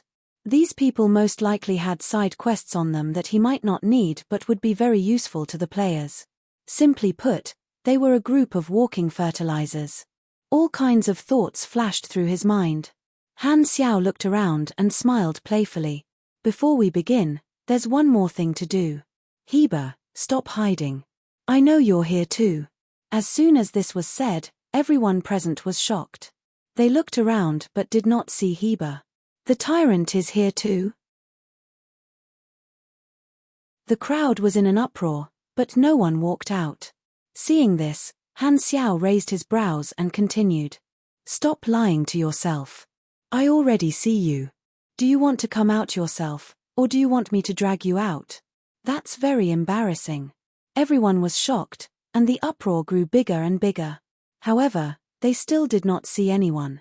Han Xiao narrowed his eyes and looked around. Suddenly, his tone relaxed, and he laughed. Hehe, looks like Heba didn't sneak in. Then, we can begin. Hearing this, everyone's expression froze. He was actually joking. Countless people's mouths twitched.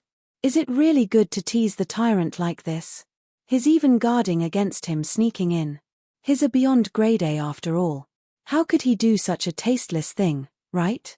Maybe Black Star and the tyrant have a good relationship, so he's teasing him.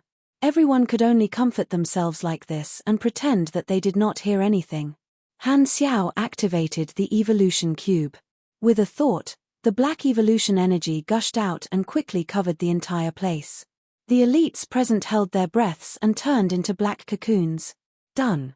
Han Xiao clapped his hands and instructed Philip, monitor their evolution. Remember to invite them to stay and participate in the banquet. Got it, Han Xiao did not want to wait. He casually put away the evolution cube, left the hall full of black cocoons, and headed to his own room. He was going to change his attire and wait for the banquet. On the way, Han Xiao browsed the forums. The arcane church incident had come to an end, and the long-term benefits he had obtained from this incident would slowly manifest over time.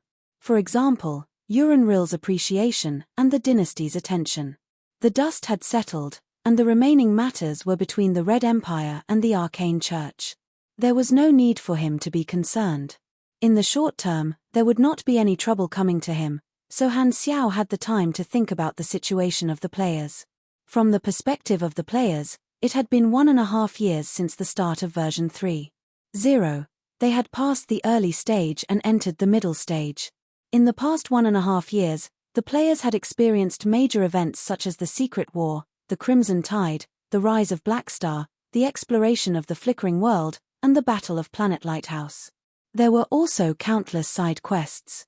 After experiencing such a rich storyline, players who had reached the max level of 120 had already appeared. Gradually, more and more players would reach the max level of version 3.0. In the middle of every version, news of the new Pro League would be released. There was still a long time before the start of this Pro League, so the players still had plenty of time to level up, learn skills, and change equipment. However, on the forums, the Pro League officials had already started their preparations and announced it widely, attracting a new round of attention from the players. In Han Xiao's memory, the Pro League in version 3.0 was especially exciting. The players in this version all had grade B strength, and the mechanic class had also slowly risen since version 3.0. A large number of new pro players had appeared in this version, including Maple Moon. Many new pro players had shown their talents and displayed their talents, completing a change in the Pro League. The ratio of mechanics in the Shattered Star Ring was the highest among all the star fields. Furthermore, the Black Star Army sold a large number of machines and blueprints. Coupled with the version advantage, Han Xiao believed that the mechanics of the Shattered Star Ring would shine brightly in this Pro League. To him, the benefit was that it would attract more new mechanics and more old players to create Smurfs of the mechanic class. Then, as a mechanic instructor, he would be able to earn more money. What a pity. 3 versions have passed in the blink of an eye. The good days are almost over. Han Xiao shook his head and sighed. In his previous life, among the various versions that the players had experienced, version 3.0 was a publicly recognized watershed. It meant that the players had passed the early stages and officially entered the middle stage of the universe. After that, the influence of the players began to truly become prominent, and their influence continued to expand. Cancer of the Universe and the Fourth Calamity were the infamous names that the players had made in the middle stages of version 3.0. This was also the source of Han Xiao's psychological trauma. As for now, the players were in a period of transformation. After this version, the players' strength would exceed the critical point, and they would be able to do more and more things. They would be more and more inclined to the chaotic side of things. This was an unavoidable historical process. Version 3.0 was the last stage that the players could easily control. Therefore, Han Xiao placed his bet on the Flickering World. The faction war in the next version might be able to inject new vitality into the Black Star core and bring about further opportunities. Just as Han Xiao was holding the evolution feast, Heba, who was far away in another star cluster, also received the news. As a competitor, he had been paying attention to every move of the Black Star core. Heba also discovered Han Xiao's sinister intentions. Black Star is using the opportunity of the Evolution Cube to build a communication platform for the advanced organizations. He wants to snatch the influence of my tyrant's party so that he can have more say in the shattered star ring. After reading the report, Heba was furious. The tyrant's party was the product of his many years of operation, and Han Xiao had come out to compete with him. He was furious, but there was nothing he could do to stop it. When he learned that Han Xiao had ridiculed him in front of the elites of various civilizations, Heba finally exploded. Damn it, why? Are we that close? How dare you ridicule me in public and tarnish my heroic image? You're full of malice. You're going too far.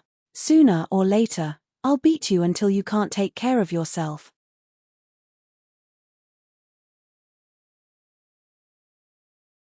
Chapter 868.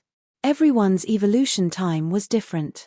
The black cocoons in the hall cracked one after another, and everyone recovered from their daze, feeling the changes in their bodies. The improvement brought by the evolution cube was a one-time thing. These people without an interface were not like the players, who were not used to the obvious increase in level. The way they increased their strength was through the accumulation of training over a long period of time. Usually, they would only have a one-time improvement when they broke through. Therefore, most of the people present were very satisfied with the effects of the evolution cube, especially the calamity grade supers. The stronger their bodies were, the better the effects of the evolution cube. Some calamity grades who were limited by their potential and could not advance even an inch all year round benefited greatly. What a novel experience. Pamela felt the changes in her body with amazement. As a biological genetic engineer, she felt it even more deeply. This is a pure evolution on the genetic level.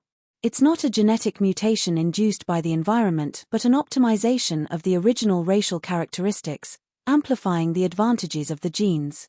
It's like some kind of genetic catalyst. If there were no side effects, it would be too scary.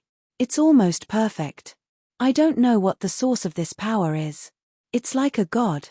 The state of the cells seems to have been exposed to some kind of radiation. Could the nature of the evolution energy be a special kind of radiation? Pamela's professional habit came online, and she could not help but want to dive into the laboratory to study it. This time, the reception robot that was guarding at the side came up and said, "Congratulations, everyone. In order to celebrate your evolution, the Black Star Corps will be holding a banquet tomorrow. The army commander and all the officers will be present. Everyone is welcome." All the races that had completed their evolution also received invitations from other reception robots. The captain of the flower sprites suppressed his excitement and nodded. "Okay, we'll be there. The invitations have been sent to everyone. The time and location are written on it. I'll remind everyone when the time comes. Also, remember to wear formal attire tomorrow." "Got it." Everyone nodded. The purpose of this trip was completed, and everyone was in a good mood. Basically, all the elites of the civilizations had accepted the invitation and stayed to attend the banquet. The banquet was the next day, and everyone returned to their accommodation. After resting for a day, these elites took off their galactic armor and combat suits the next day and changed into formal attire of their respective civilizations before heading to the banquet. On the other side, in the commander's room, Han Xiao had also changed his clothes and was looking at himself in the mirror. The man in the mirror was tall and straight. He wore a necklace of compressed orbs around his neck and a thick black cloak with white edges draped over his shoulders. The back of the cloak was embroidered with the emblem of the Black Star Corps. The inner lining was dark red, and the material was the fur of some rare beast. There were 3 inverted triangle-shaped silver magnetic buttons on the collar of the cloak. The lower hem of the cloak reached his calves and could be closed like a curtain to wrap around his body. He wore a double-breasted black shirt with gorgeous patterns embroidered on it, and matching pants. "I've always wanted to know who designed this suit. Do you think I'm a crow?" Han Xiao couldn't help but complain. "I designed it according to your usual preferences, It seems that the big data collection algorithm needs to be updated," Han Xiao muttered to himself.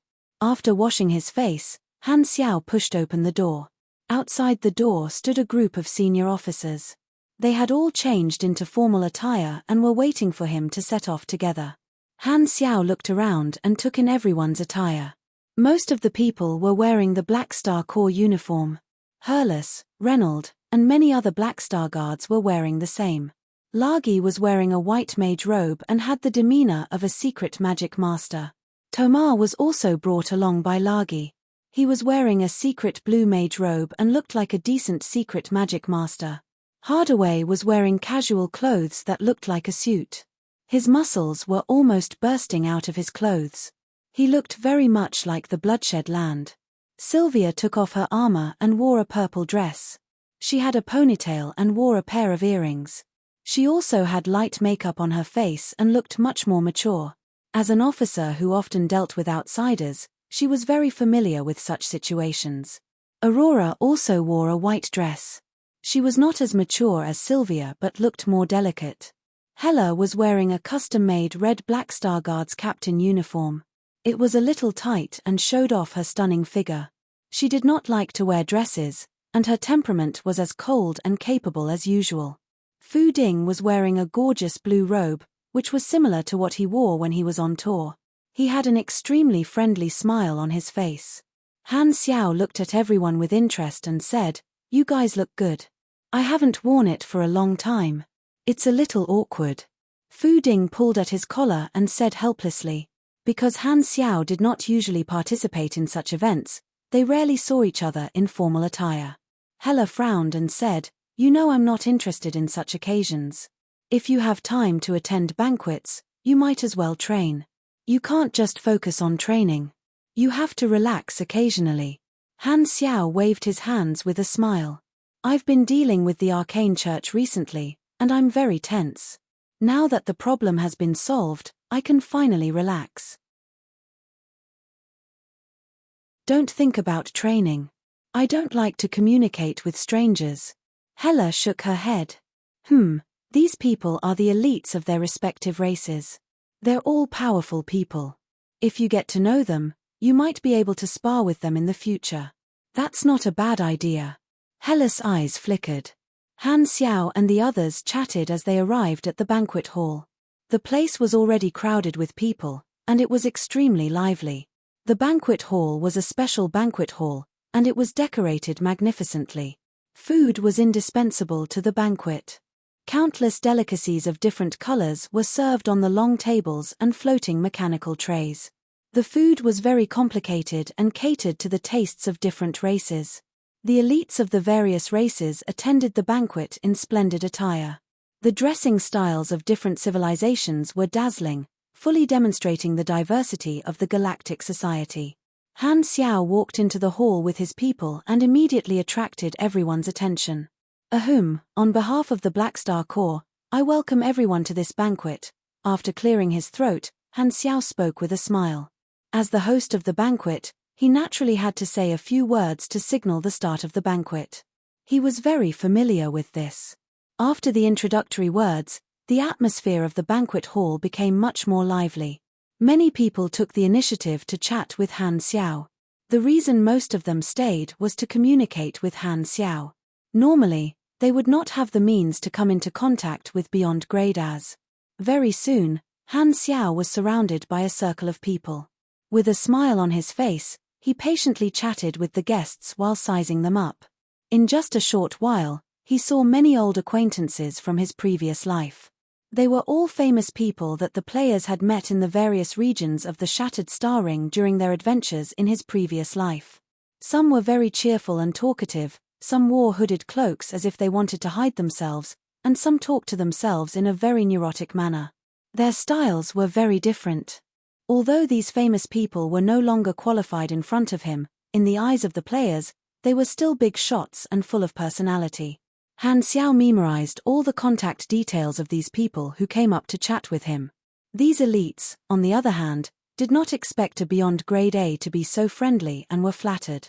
Collecting the contact details of these famous people was equivalent to collecting the nodes of the storyline for Han Xiao. Apart from that, these elites all held quite a bit of power in their respective civilizations, which could be considered a very good source of income. Just as they were chatting happily, Han Xiao heard someone call out to him from behind with a shy tone. Your Excellency Black Star, I'm Pamela of the Flower Sprite Race, a genetic engineer. Han Xiao turned around, smiled, and said, What's the matter? I am your admirer. I would like to get to know you. Can you accept my communicator number? Pamela's eyes were filled with excitement. She watched from the side for a while, and seeing that Han Xiao did not reject her, she mustered up the courage to talk to him and exchange contact details. Noticing Pamela's impure gaze, Han Xiao could not help but laugh. Am I being hit on by someone of the opposite sex? How rare. All right, give me your contact details. Han Xiao did not reject. A genetic engineer was quite worth making friends with. Although these elites would not change jobs, he might encounter some special situations in the future that he could ask for their help. Thank you. After exchanging contact details, Pamela looked as though she had received an autograph from her idol. Her face was filled with excitement, and she held the communicator close to her chest as if it was some kind of treasure. Not far away, Sylvia glanced over and snorted. Humph, love-struck fool. The banquet went on for a while, and the guests became more and more immersed in the atmosphere, becoming more natural. Batch after batch of guests exchanged contact details with Han Xiao and left in satisfaction. Han Xiao finally had some free time, and he let out a sigh of relief. He picked up a glass of sparkling alcohol that was gradually turning blue from the floating tray in front of him and drank half of it in one gulp to moisten his throat. The refreshing and spicy alcohol flowed down his throat, and a sweet aftertaste surged up. Han Xiao felt refreshed, and he let out a sigh of relief. He walked to a corner and slowly drank his alcohol, his gaze sweeping across the entire hall. After so many years of operation, the Black Star Core had finally reached its current state. Han Xiaoxin could not help but feel emotional. What are you feeling emotional about? Hella walked over with a glass of fiery red alcohol. How do you know I'm feeling emotional? Han Xiao raised his eyebrows. I've known you for so long, how can I not know you? Just by looking at your eyes, I know what you're thinking about, Hella said lightly. Speaking of which, I remember now. 20 years ago, when I first lost my memory, the first friend I made was you. We were the first to meet. Yeah, so many years have passed in the blink of an eye. Hella followed Han Xiao's gaze and looked at the banquet. She slowly said, Back then, I was struggling in despair. I never thought that I would one day step into the universe and have a future like this. Now that I think about my experience with Blue Star, it feels like a lifetime ago. Back then, I endured in the underground base for half a year. Luckily, you would leave the base every once in a while, or else I would never have been able to escape. It's good that you know. Hella's lips curled up slightly. Thinking about the memories they shared, she felt inexplicably happy. Han Xiao laughed, then stopped smiling and shook his head. After that, many things happened. You felt that you owed me a favor, so you chose to fight for me. However, your ability is not limited to that. You have the potential to become a beyond grade A sooner or later. You will obtain this power. When that time comes, will you still fight alongside me? Hella hesitated for a while before shaking her head. I don't know. An honest answer. Promises are the most unreliable things. Who can say for sure what the future will be? Han Xiao shrugged and raised his glass. At least you're still standing by my side. To our friendship, let's toast. You sound so old-fashioned. Please, we're already more than 40 years old, although according to our lifespans, we're still kids. You're the one who's a kid. Hella's expression was a little disgusted, but there was a smile on her face. She raised her glass and clinked it with Han Xiao's. Cheers. Ding. With the wine cup between their lips, they each took a sip of wine. Han Xiao smacked his lips, and just as he was about to say something, a guest came over. It seemed like he wanted to talk, but there was a hesitant look on his face. Seeing someone approach, the two stopped chatting, and Han Xiao took the initiative to ask, What's the matter? Your Excellency Black Star, I'm a member of the Gulal civilization, Cecilin. I have something to discuss with you privately. Gulal civilization? Han Xiao searched for information on the quantum network. This was a star system civilization from another star cluster. It seemed like they had been in a state of internal strife for a long time. The internal conflict was extremely serious, to the point of military division. This Cecilin was a calamity-grade elite of the current ruling party of the Gulal civilization. Not only was he one of the strongest guardians of the civilization, he was also a commander of the army. "What do you want to discuss with me privately?" Han Xiao raised his brows. "Can't we talk here?" Cecilin shook his head. "It's not suitable to talk about it in public." "Then at least tell me why you're here." Cecilin paused for a moment before saying with a deep voice, "This is a request. Please believe me, I'm sincere." Han Xiao stroked his chin and smelled the scent of a mission. "Since it's a mission that came knocking on my door, there's no harm in listening," Han Xiao thought. With that thought, Han Xiao passed the glass to Hela and walked toward the side door of the banquet hall. There was a private room in the hallway of the side door used for discussions. "Then come with me."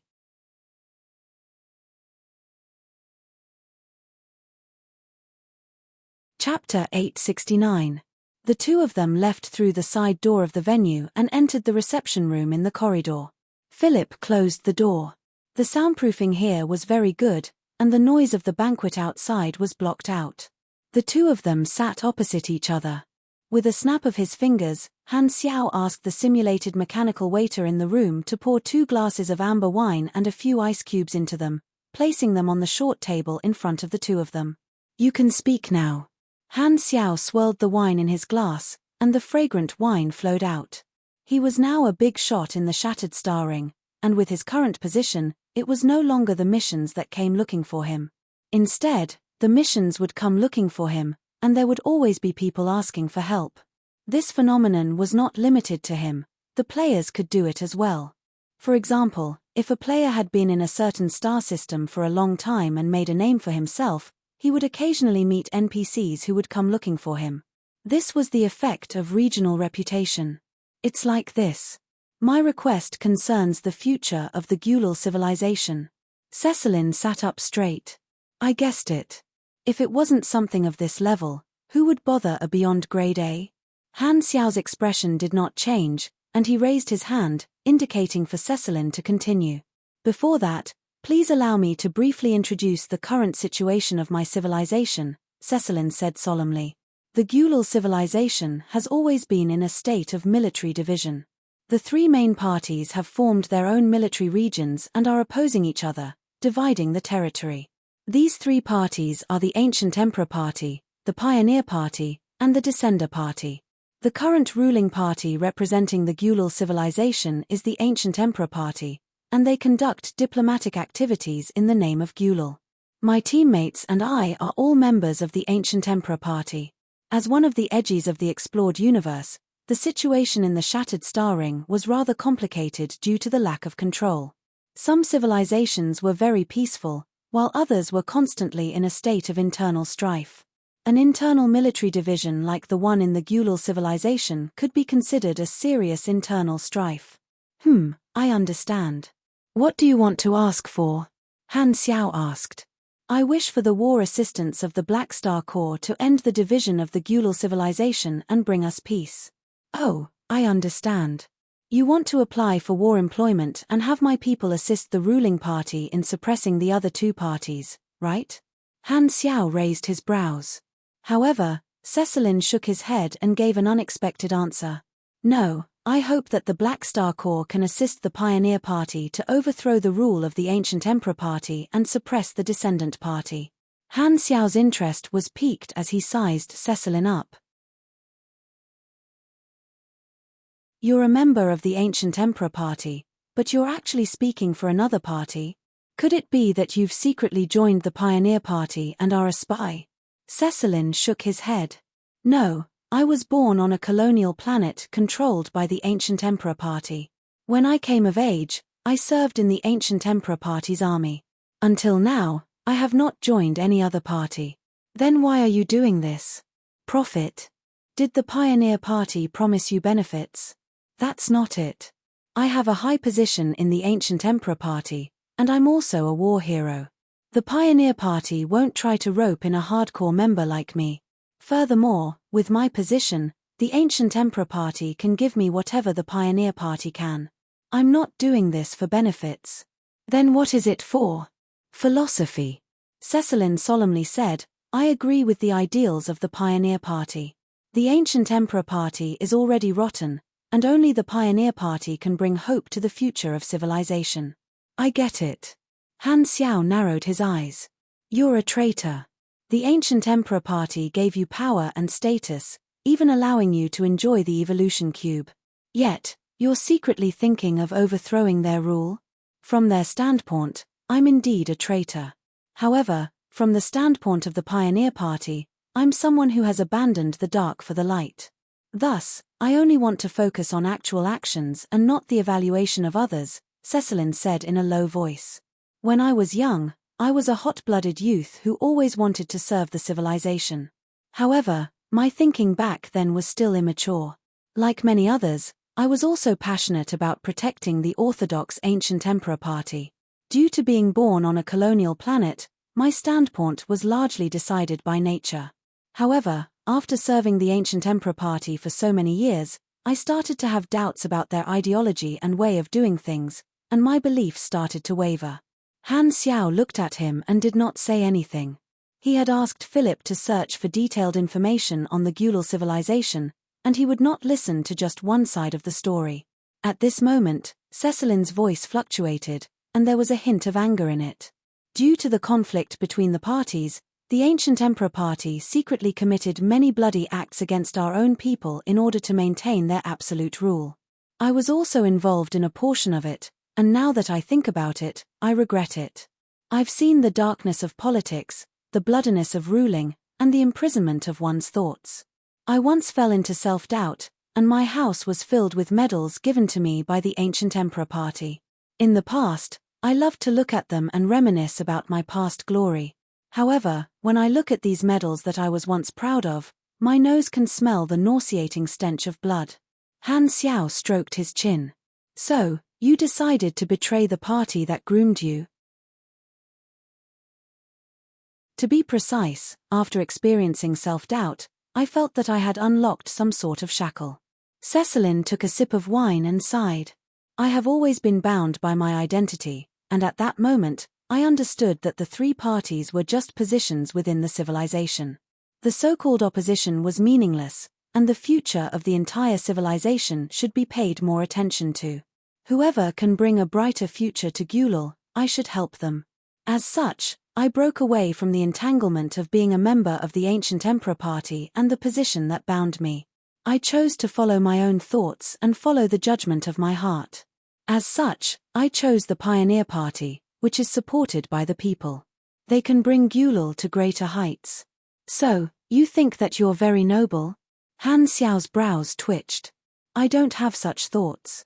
Cecilin shook his head. As for your choice, I'm just an outsider, and I don't wish to comment on it. Han Xiao slowly said, I only want to know.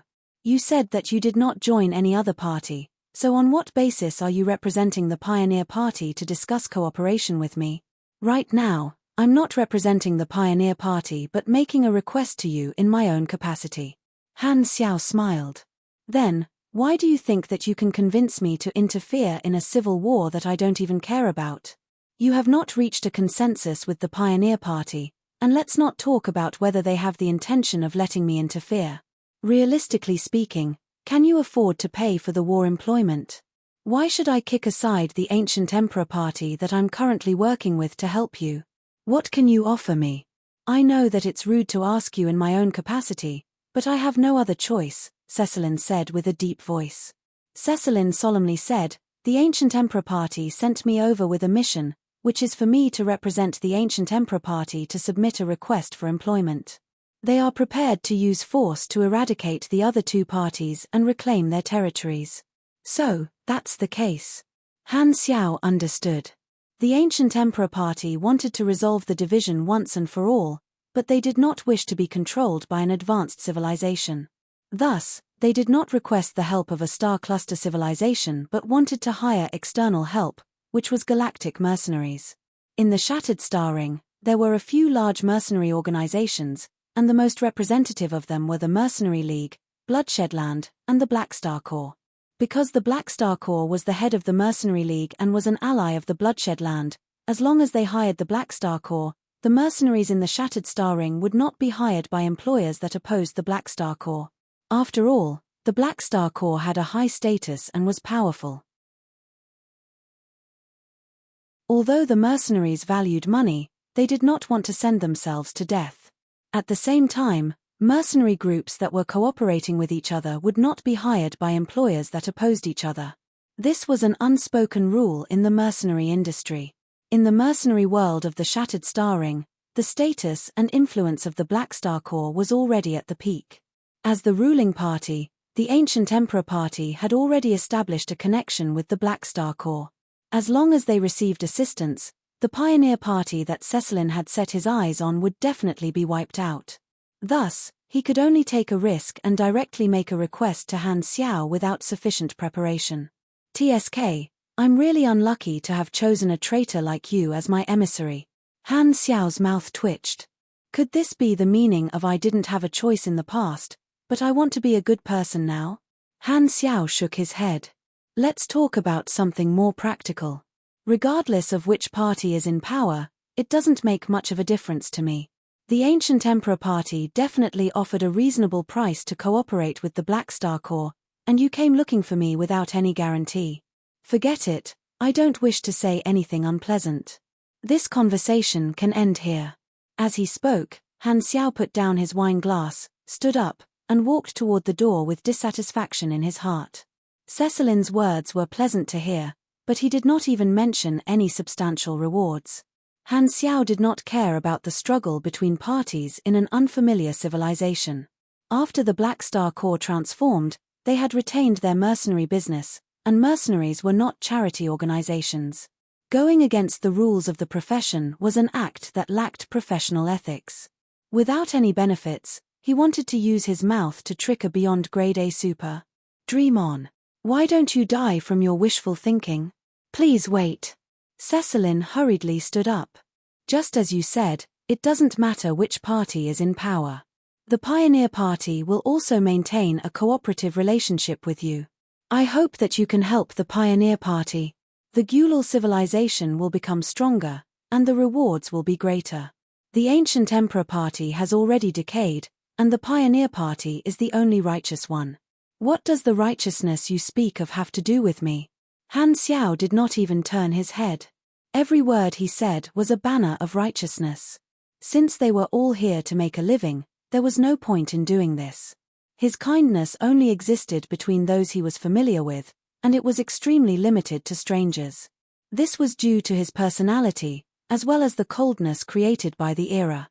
Furthermore, after experiencing so many things, he naturally would not be so easily convinced by outsiders. "Please help the Gulal civilization. Dong." A strange sound came from behind, and Han Xiao turned around to see Cecilin crawling on the ground. A calamity grade was begging for help in the most humble manner possible. His tone was anxious, and he had no other words. Glancing at him, Han Xiao did not move. He retracted his gaze and was about to push open the door to leave. Right at this moment, a mission popped up on his interface. "You have triggered the S-rank mission, Gulal Civilization, Pioneer's Flame. Mission Introduction. The Gulal civilization is a galactic civilization that has been plagued by internal strife. The severe factional rivalry has caused this civilization to be shrouded in the flames of war. The civilization has not improved for many years and has even been regressing. In order to break this stalemate, Cecilin, as a member of the upper echelon of the Ancient Emperor Party, has decided to join the Pioneer Party and has made a request to you. Mission requirements: overthrow the rule of the Ancient Emperor Party, eradicate the Descendant Party, and make the Pioneer Party the ruler of the Gulal civilization. Failure condition: destruction of the Pioneer Party. Reward: after completing the mission, the reward will depend on your performance. S-rank mission? Han Xiao's footsteps paused. The coup of a star system civilization was basically the same as an all-out war. It was indeed an S-grade difficulty. It was very difficult for players to influence the direction of a star system civilization's internal war. Of course, he was different. The Black Star Corps was very powerful and had the right to interfere in a cosmic system-level civilization war. This mission was not difficult for him. After thinking for a while, Han Xiao did not stop. He quietly pushed open the door and walked out, leaving Cecilin in a daze. S-rank missions were indeed attractive, but helping the Pioneer Party gave him a mission. There was no reason that helping the Ancient Emperor Party would not give him a mission. With Han Xiao's rich experience, he could tell that this was definitely a series of missions. Han Xiao was prepared to communicate with the upper echelons of the Gulal civilization and trigger the mission of the other party before deciding what to do. He was never someone who had obsessive-compulsive disorder where he had to complete every mission that popped up on the interface. S-rank missions were not a small matter. Although the Black Star Corps had the status of a star cluster civilization, it did not mean that they could ignore a star system civilization. Han Xiao was very clear that although the Black Star Corps had a high status, it was partly because of him. After all, there was a limit to the development of a faction. The military strength of the Black Star Corps was not a problem for them to fight a star system civilization, but they were still far from a star cluster civilization. Han Xiao did not really need the reward of this mission, and he did not care about the reward of a star system civilization. He was only concerned about this matter for the sake of the players. Naturally, he did not intend to personally interfere in this war employment. It would be too much of a bully for a beyond grade A to interfere in the battle of a star system civilization. Furthermore, he only wanted to quietly stay in the headquarters to build machinery and wait for the experience penalty period to pass. Thus, this mission was naturally left to the players. Furthermore, the players were indeed the best people to carry out such missions, and they could greatly reduce the casualties of the army. The Battle of Planet Lighthouse had come to an end, and there would probably not be any major events for a long time. The players could only do side missions. Although exploring the flickering world had its benefits, it was a little boring for the players. Thus, he wanted to create a new event to fill this gap and take care of the players' experience in the army. On the other hand, this was also to allow the players to obtain more rewards before the Pro League. The rewards of an S-rank war employment mission would definitely be better than a side mission. Helping the players grow faster within the limits of the version would increase the attractiveness of the faction, and Han Xiao had always been doing this. At this moment, Philip appeared in the quantum network. Master, I've found the information on the Ancient Emperor Party that you requested. Upon hearing this, Han Xiao entered the quantum network to check the information. In this regard, Cecilin did not lie. He did not dare to lie. The Ancient Emperor Party was indeed not popular, and their rule was rotten. The nobles colluded with each other, and the citizens were filled with complaints. However, they were controlled by high pressure and did not dare speak out. The Advent Party wasn't anything good either, being even more extreme to a certain extent. The Pioneer Party wasn't as good as Cecilin had described them to be, but with the contrast of the other two parties, they were indeed the most reliable of the three main parties. They could be considered generals chosen from generals. After reading it, Han Xiao nodded. Seeing was believing, and he only knew what was going on with the information.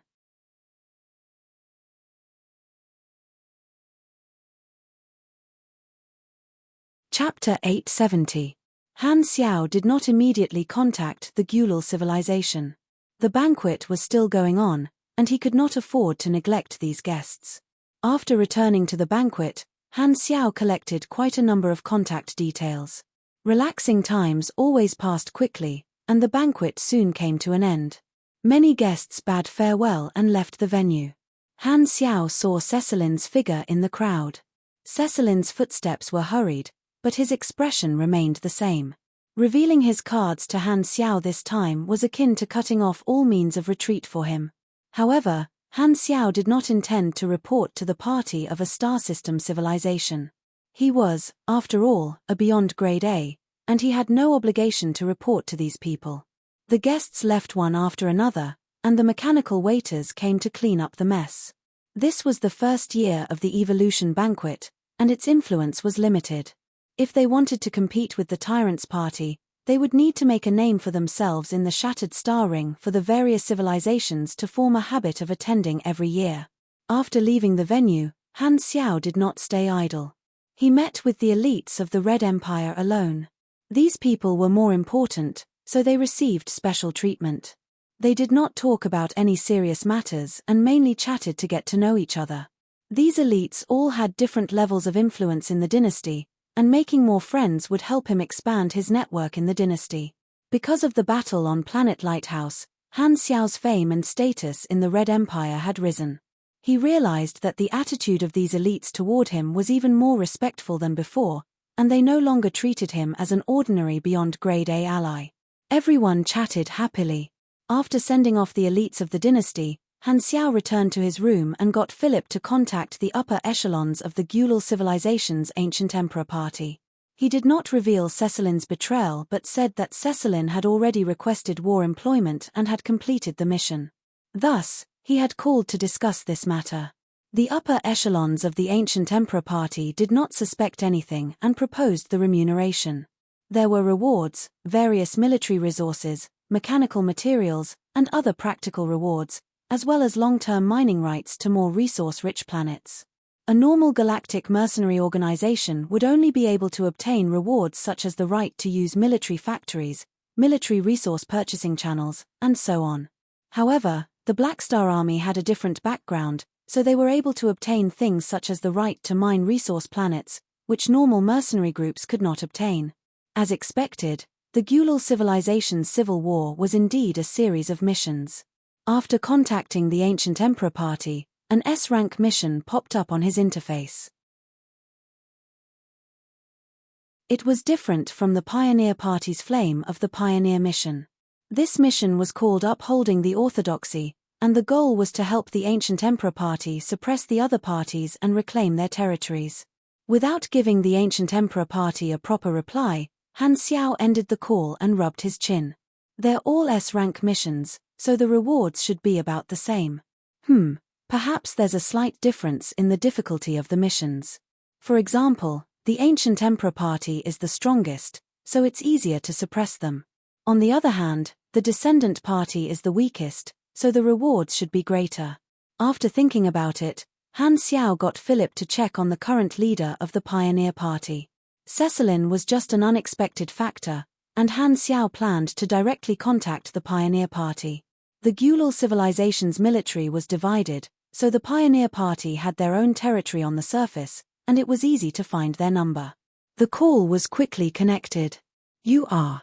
The secretary's figure appeared on the screen, and before he could finish his sentence, he saw Han Xiao's appearance and was shocked. Black Star? Han Xiao was too famous in the Shattered Star Ring, and while ordinary people might not recognize him, as an official of a star system civilization, it was impossible for this secretary not to recognize this face. Han Xiao's call made him fall into disbelief. "Connect me to the leader of your Pioneer Party," Han Xiao said calmly. Oh, I'll connect you to the internal line immediately." No, please wait a moment," the secretary stammered. While they were not the ruling party, the leader of the Pioneer Party was not someone that ordinary people could meet as and when they wanted to. However, an important figure like Black Star was clearly an exception. Not long after, the leader of the Pioneer Party came online, and the shock in his eyes could not be concealed. He had been waiting for an important call when he suddenly received the news that Black Star was calling. He was also shocked and had yet to recover from the shock. Why would Black Star, who had never interacted with them before, suddenly look for them?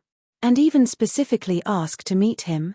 "Your Excellency Black Star, why are you looking for me?" the leader of the Pioneer Party asked cautiously. "I've also heard about the situation of your Gulal civilization. Not long ago, the Ancient Emperor Party sent me a war mercenary request, wanting to borrow the strength of the Black Star Corps to eliminate the other parties. Are you aware of this matter? Is this true?" The leader of the Pioneer Party's expression changed.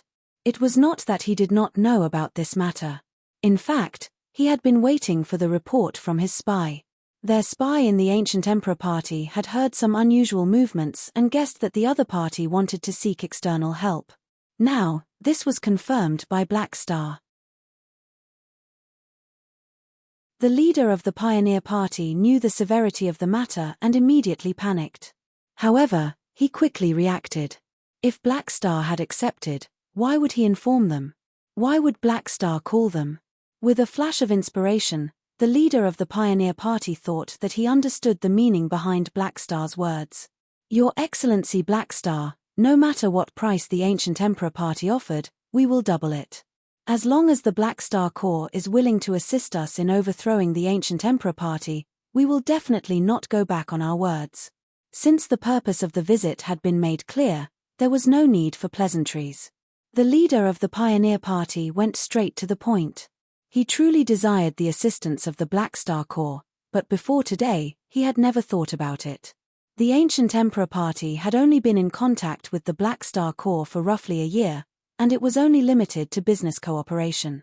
On the other hand, the Pioneer Party had never interacted with the Black Star Corps before.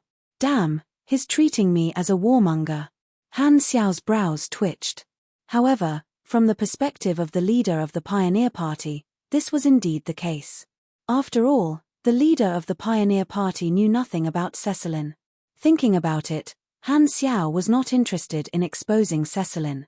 After all, this fellow had brought him a mission, and before he took the initiative to betray him, he would just let him hide his achievements and reputation. After pondering for a moment, under the nervous gaze of the leader of the Pioneer Party, Han Xiao slowly nodded his head. All right, let's do that. When the time comes, I'll get someone to look for you to sign an employment contract. With that, he hung up the call. Looking at the black screen, the leader of the Pioneer Party slumped into his chair and fell into a daze. He felt as though he was dreaming. Without any warning, he had obtained the help of a major organization like the Black Star Corps in less than a few minutes of discussion. At this moment, he deeply experienced the terrifying power of the Black Star Army, which could decide the life and death of others with just a thought. With a huge external force like the Black Star Army, the stalemate of the Gulal civilization for many years finally welcomed a turning point.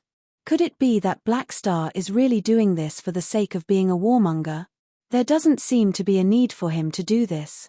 At this moment, the leader of the Pioneer Party had doubts. The Black Star clearly had no relationship with the Pioneer Party, so why would he suddenly choose them? There must be a reason behind this that I don't know. The leader of the Pioneer Party had a gloomy expression. However, since Black Star did not say anything, he had forgotten to ask, and it was not appropriate to ask now. The leader of the Pioneer Party did not want to be kept in the dark. He decided to slowly investigate what had happened in a place that he did not know. Someone must have done something to cause Black Star to take the initiative to look for him. On the other side, Han Xiao put away his communicator. This small episode had come to an end for him. He only needed to wait for the Pioneer Party to sign an employment contract with the Army's mercenary department before sending out a faction mission.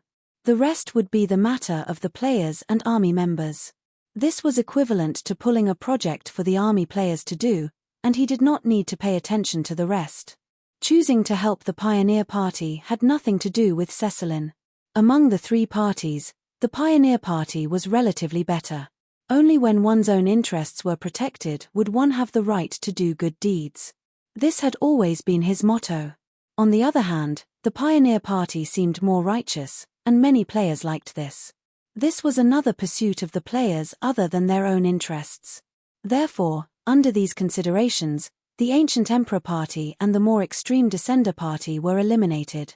Helping a relatively righteous party would help increase the players' sense of identity toward the army. At the very least, it would not cause any disgust from the players. A few days later, the elites of the various civilizations left the Black Star Corps headquarters one after another. The spaceship of the Gulal civilization left the port and headed into space. Cecilin looked at the Black Star Corps until it disappeared from his sight, and he could not hide the disappointment on his face. 2 days ago, the leader of the Ancient Emperor Party had specially contacted him and praised his contributions.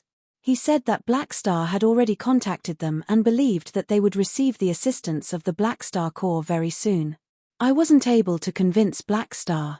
Pioneer Party. Cecilin was depressed. He did not feel that he alone would be able to change the situation of the Pioneer Party.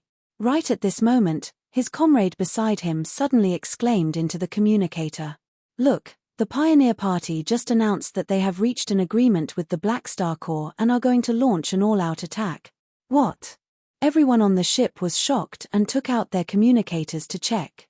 Cecilin's face was filled with astonishment, and he also took out his communicator to check. The more he read, the more agitated he became. This. How could this be? Could it be that my words were really effective? Cecilin was so agitated that he could not control himself. His actions had really brought about a turnaround, allowing Black Star to make a different decision. If he had not taken this risk, Black Star would most likely have agreed to the Ancient Emperor Party's request and would not have had the time to understand the situation of the Gulal civilization. Regardless of what conditions the Pioneer Party had reached with Black Star, regardless of what Black Star was thinking, he had contributed greatly. Just like two different tracks, he had pushed the wrench and caused fate to deviate from its original path. Cecilin turned to look in the direction of the Black Star Corps. Although he knew that Black Star did not need his gratitude, he still had a look of gratitude on his face. He was not sure if Black Star had exposed his identity or not, so he silently placed this matter in his heart. He felt that he had only done the right thing and did not intend to claim credit from the Pioneer Party. In the military machinery factory, Han Xiao released the faction mission that he had set up and opened the forums to take a look. The players of the army were already very familiar with this kind of war employment. Every time, it represented a large-scale operation, and the players had always loved such big events. This time, they were participating in a star system-level war to help a party eliminate a competitor. They had teammates on their side, and the opponent was not an entire star system-level civilization. The difficulty was just right for the current players. The army players were extremely interested and enthusiastically participated, calling for their friends on the forums. After taking a few looks and confirming that there was no problem with the players' reactions, Han Xiao closed the forums. The players would do what they wanted, and he did not need to worry about them. This star system-level war employment would probably last until the end of the version, and the players would have things to do for a long time. This way, I can have some free time to build my mech legion. Han Xiao exhaled. After the experience penalty period, he still had to deal with Escod. Making him shut his mouth forever was the most important thing. Before that, Han Xiao decided to stay in the military machinery factory and go into seclusion, no longer paying attention to all the miscellaneous matters in the outside world. Escod was already strong enough, and now that he had even evolved, his strength was unimaginably high. Thinking about this, Han Xiao felt quite a bit of psychological pressure. In order to kill this guy, he had to make a lot of preparations.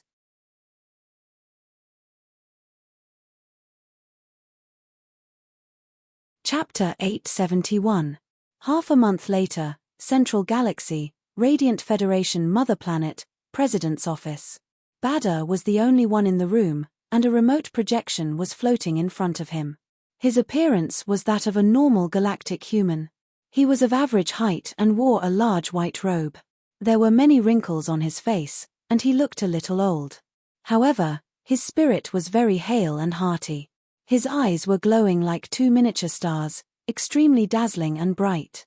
Ordinary people would find it difficult to look at them directly. His beard reached his chest, and his hair was also very long, tied up with a few silver hairbands. His beard and hair were all silver and had a metallic texture, like flowing liquid alloy. This projection was the original appearance of the Mecha Empire's Manison. His expression was calm, and he gave off a calm aura. He was currently talking to Badr. My troops have already sent the 10,000 deity scepter to the research station you designated. The handover has been completed. Manison's voice was old and filled with magnetism, the kind that carried electricity. Thank you. Badr nodded with a smile. The promised reward will be sent to the mechanical race. The Mecha Empire and the Radiant Federation had been in an alliance for many years. Due to his strength, influence, and past achievements, Manison's position in the Radiant Federation was extremely high. Badr was very respectful of the Mecha Empire and had always carefully protected the alliance between the two sides. After all, Before him, Manison had already assisted several presidents of the Radiant Federation. Of course, this was also due to the Federation's system. Compared to the Red Empire and the Arcane Church, their leaders changed more frequently. Manison nodded, changed the topic, and slowly said, "There's one more thing. Please speak. Remember to call me when you go to contact Black Star." Bada was stunned. "Why are you suddenly bringing this up? Why do you think we should contact Black Star?" After this incident, Balder did not dare to underestimate Han Xiao, but he was not prepared to send someone to contact him on behalf of the Radiant Federation because there was no need. Black Star was an ally of the dynasty, and his family was huge. Once a Beyond Grade A joined a universal civilization, it was basically impossible for him to jump ship unless there was a special reason. Otherwise, the dynasty would not let him go. Thus, Bada did not plan to contact Han Xiao. After thinking about it, Bada thought that Manison was purely interested in Black Star, so he nodded and agreed. It was normal for Beyond Grade A mechanics to be interested in communication, so he was not surprised. "If there's nothing else, I'm going offline." Manison nodded and then hung up. Seeing this, Bada waited for more than 10 seconds before contacting the dynasty's Beyond Grade A virtual mechanic.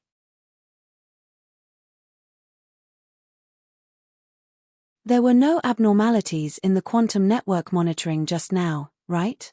No. Hearing this, Bada was relieved. Although he trusted Manison, he still had to be cautious. After all, Manison was not a direct member of the Radiant Federation but an ally of the Ancient Ones. He might even be the strongest virtual mechanic of this era. Thus, every time they contacted each other, he would have the dynasty's virtual mechanic monitor the network to prevent Manison from opening a backdoor. At the same time, in the distant Primeval Star River, Manison opened his eyes, and his consciousness exited the quantum network. His lips curled up, and an inexplicable smile appeared on his face. The material used to wrap the 10,000 deity scepter has already reached the level of a space wonder. The Radiant Federation is going to have a headache this time. When Manison accepted the mission, he knew that he would be able to come into contact with the 10,000 deity scepter. Thus, he had specially brought along a lot of research equipment. His long-range troops had already briefly studied the protective layer outside the 10,000 deity scepter. However, the spacetime amber blocked out all forms of energy, and it was difficult to even detect the various parameters. Manison's long-range troops only discovered some clues through the space research equipment of the spacetime amber. The only thing they could analyze was that the spacetime coefficient of the spacetime amber was strangely distorted and constant at a certain value. He tried to break the spacetime amber by disturbing the spacetime coefficient, but the spacetime amber also isolated the effects of external changes. This piece of frozen spacetime was extremely stable. Manison still had not figured out the material structure of the amber. It was both a physical object and had the characteristics of a domain. Under a microscope, it appeared as the universe itself, and it was an area without motion. Since there was no movement of particles, time did not seem to exist. This seemed to be the principle of freezing. Manison thought of the exploration era in history. The three universal civilizations had changed the physical constants of the universe near their mother planet, forming a sealed and safe area. The spacetime amber seemed to follow a similar principle, perhaps even stranger. If this material was another condensed secondary space independent of the universe, it would definitely have unique physical constants. He was very knowledgeable and believed that this material had already reached the level of a space wonder. After studying it, he ruled out the possibility that the spacetime amber was a technology. He did not think that Han Xiao had such an ability, so he became interested in creating universal treasures of this material. Other than Black Star himself, it should be very difficult for others to break it. Thus, Manison was certain that the Radiant Federation would definitely try to contact Black Star, and it would not be long before that happened. "I'll go and get to know him on the way. He seems to have bullied my people before." Manison narrowed his eyes. No one knew what he was thinking. In a certain research base in the Radiant Federation's military control zone, not long ago, Manison's troops had delivered the 10,000 deity scepter. At this time, it was fixed in a huge mechanical cabin. Outside was a pile of research equipment, and many researchers were focused on operating the equipment. This was an integrated substance analyzer that could analyze many parameters of a target without damaging it. It was the standard product of advanced civilization researchers. Of course, the one made by the Radiant Federation was more useful. As long as it was something real, it could analyze it. The director of the research base stood by the side and stared at the 10,000 deity scepter with great concentration. President Badr had given the order to break the seal of the 10,000 deity scepter. The director of the research base knew the importance of this matter, so he personally took charge of the project. To be in charge of such an important research base, the director was not an ordinary person. He was an important figure in the highest research institute of the Radiant Federation and had made many significant contributions to scientific research. He had many honorary titles and was even personally awarded the Medal of Honor by the President. Reporting to the director, the equipment has been adjusted. The substance analyzer is ready. Should we begin the first analysis? Let's begin. The director nodded. The researcher pressed a button, and the next moment, the substance analyzer began to operate, emitting a soft buzzing sound. Everyone stared at the screen as the data on it changed rapidly. After a while, the auxiliary artificial intelligence came to a surprising conclusion. Data error. Target cannot be analyzed. Target has energy insulation properties. The probing rays are unable to attach or penetrate it. The substance analyzer was useless. The director was surprised. It was not that he had never seen such a situation before, but it was very rare. Once it happened, it meant that they had encountered something troublesome. The research base of the Radiant Federation naturally had more than one type of detection equipment. The director tried all of them, but after a few hours, he only received a few thin pages of reports. A normal substance would have at least 1,000 pages of reports, but the spacetime ambers parameters that could be detected were pitifully few. He still knew nothing about it. If Manison could detect abnormal spacetime coefficients, so could they. Not only that, the director tried even more methods to crack it, but none of them worked. They could not even perform a normal test, let alone crack it. The director became more and more surprised, and his head started to hurt. Conventional methods were all ineffective, and he did not know where to start. What the hell was this? As a researcher, he was full of curiosity and had the mentality of challenging the unknown. He would not give up easily, but interest was interest. He still had a mission. Thinking of Badr's request, the director's heart sank. He had a premonition that the president's hopes would be dashed. The difficulty of cracking this thing seemed to be beyond their imagination.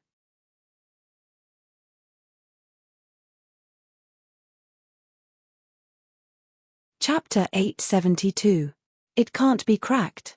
In the president's office, Badr received the detailed report from the research station and read it with a frown.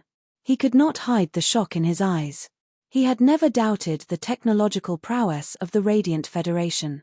He originally thought that cracking the seal of the 10,000 deity scepter would be a piece of cake, but he did not expect the research station to give him such a surprise.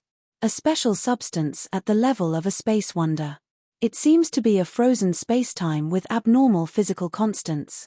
Badr carefully read the report from the beginning as he muttered to himself. Suddenly, his eyes flashed as he thought of something. He logged into the intranet and pulled up a set of confidential information. On the cover was the file number and a level 16 icon. This was the confidential level of the information.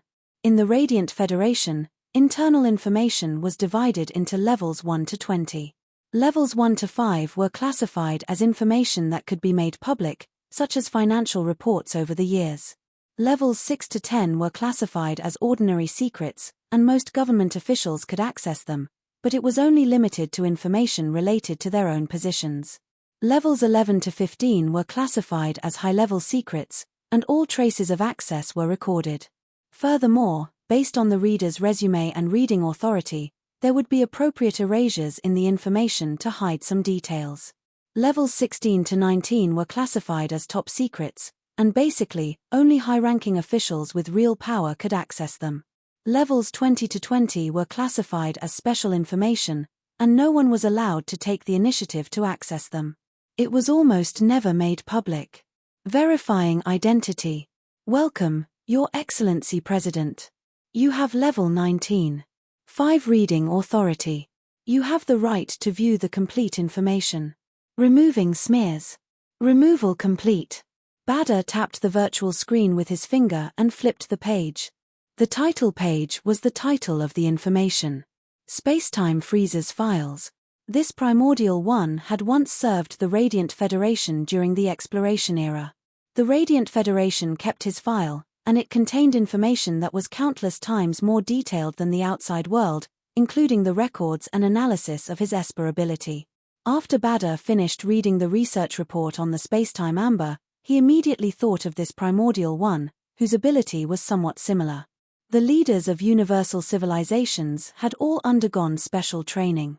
They knew the history, confidential information, and technology of their own civilization like the back of their hand, and they formed a memory palace to store it.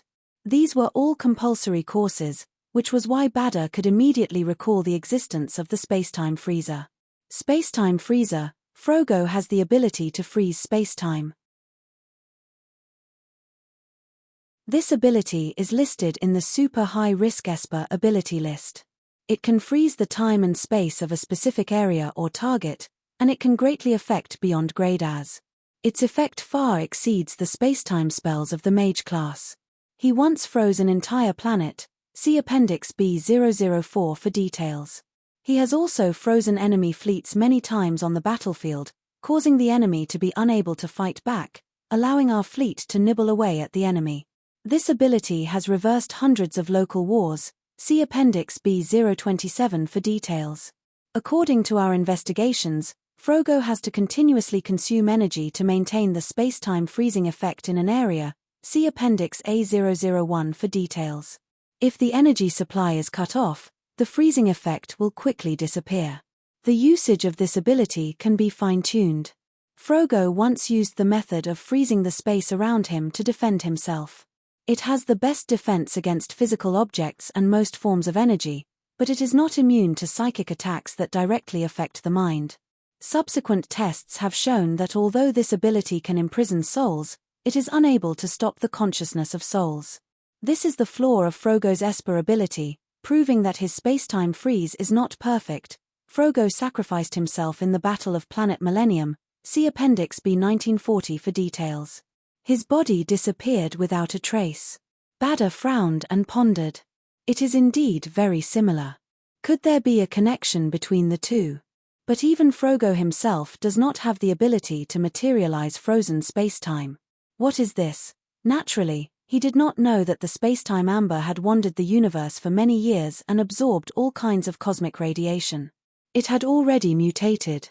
Esper abilities were the product of genetic mutation. Frogo's ability was flawed. Although he could freeze spacetime, he could not defend against psychic attacks. However, the spacetime amber no longer had this flaw after it mutated. Even psychic attacks could not penetrate the amber it created.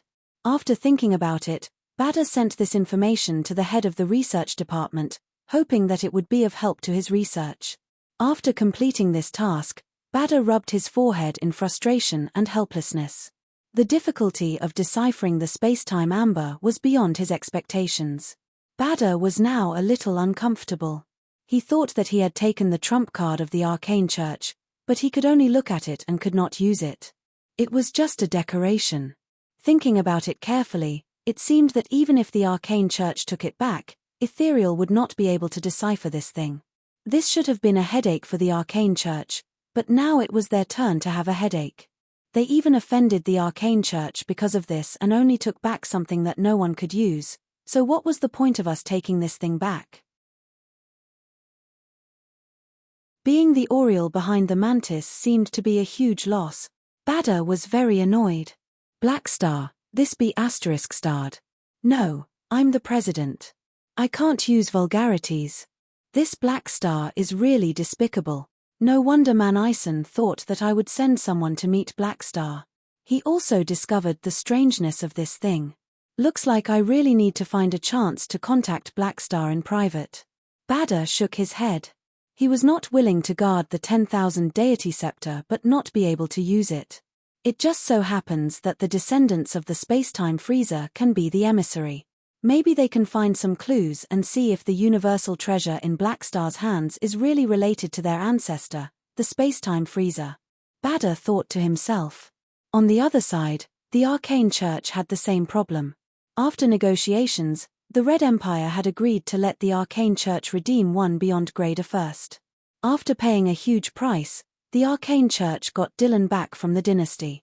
Actually, they wanted to get Photon Sagman back, but the dynasty did not agree. After all, according to normal logic, the first to be returned would be the weakest. However, the seal on Dylan's spacetime amber had not been unsealed. The dynasty expressed that they would let the Arcane Church deal with it themselves. This was mainly to verify Han Xiao's words and see if the spacetime amber was as troublesome as he said. On the other hand, the Red Empire still did not know that the Radiant Federation had stolen the 10,000 deity scepter. Therefore, Uranril's idea was that if Dylan ran out alive one day, it would indirectly prove that the Arcane Church had unsealed the 10,000 deity scepter, so they would not be caught off guard one day. The dynasty did not allow them to unseal the spacetime amber, using the excuse that Blackstar was in seclusion and did not want to disturb him. What else could the Arcane Church do? They could only do it themselves and let the researchers try to unseal Dylan. The result was the same as the Radiant Federation. They could not do anything about the spacetime amber for the time being. The Arcane Church was also annoyed, but other than that, they were actually a little relieved. They were annoyed because the dynasty had tricked them again and they had to pay a higher price to ask the Red Empire to unseal the spacetime amber. They were relieved because the Radiant Federation was most likely in the same situation as them and could not do anything about the 10,000 deity scepter's seal. Although their universal treasure had been taken away by the Radiant's Backstab King Air Federation, the silver lining was that the Radiant Federation could only look at it through a layer of protective film. They could not use it even if they wanted to. It was like their wife had fallen into the hands of a criminal, but the criminal was powerless to do anything about it. This was very comforting. If it weren't for the fact that they had a grudge against Blackstar, the Arcane Church would almost praise him. Therefore, the Radiant Federation and the Arcane Church paid close attention to each other's research. They wanted to see what progress each other had made. It was like two deskmates stretching their necks to secretly peek at each other's answers during an exam. With the Arcane Church indirectly admitting defeat, the conflict between the two sides was no longer as intense. The soldiers exerting pressure at the border were also gradually withdrawn. The galactic organizations that were paying attention to this matter all heaved a sigh of relief. As the Overlord organizations, the conflict between these two organizations had not completely erupted. Only then would they have a good life. After a small fluctuation in the overall galactic situation of the explored universe, it gradually calmed down. The Radiant Federation and the Arcane Church temporarily ceased all activities. The supercluster civilizations that took advantage of the loopholes also kept a low profile. No one wanted to continue provoking the Red Empire at this time. They were all waiting for the storm to completely pass. The Blackstar Corps fleet carrying a large number of Blackstar troopers arrived at the star system where the Gulal civilization was located. The outpost planet of the Pioneer Party was in sight. Under the guidance of the ground personnel, the Blackstar Corps fleet landed in batches. From the 1,000-meter-long black battleships, army members swarmed out like a tide and gathered at every port. Other than the proper army warriors, there were also millions of army players participating. War employment was a huge collective event, and it was more interesting than exploring the flickering world. Thus, the majority of them accepted this Grade S mission and came to participate in the civil war of a star system civilization as mercenaries. Half a month ago, the Pioneer Party announced that they would be joining forces with the Blackstar Corps. Just the news of the Blackstar Corps joining in caused huge waves within the Gulal civilization. The Ancient Emperor Party and the Descendant Party were shocked, and the party fell into a short period of internal strife. A portion of the upper echelons either fled or joined the Pioneer Party. The remaining hardline members decided to strike first, and the two parties joined forces to attack the territory of the Pioneer Party from different directions. The three parties did not need to prepare in advance for a war because the long period of division had made the three parties constantly on alert. The three parties divided the territory of the Gulal civilization and formed three factions in this star system. They each had their own military fleets at the edge of their territory.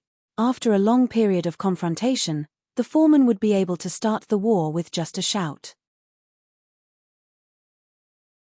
Thus, the Black Star Corps joined in at the exact moment when the three parties were fighting. After the officers of the Pioneer Party negotiated with the commander of the Black Star Corps fleet, the star map and mission list of the millions of army players were updated.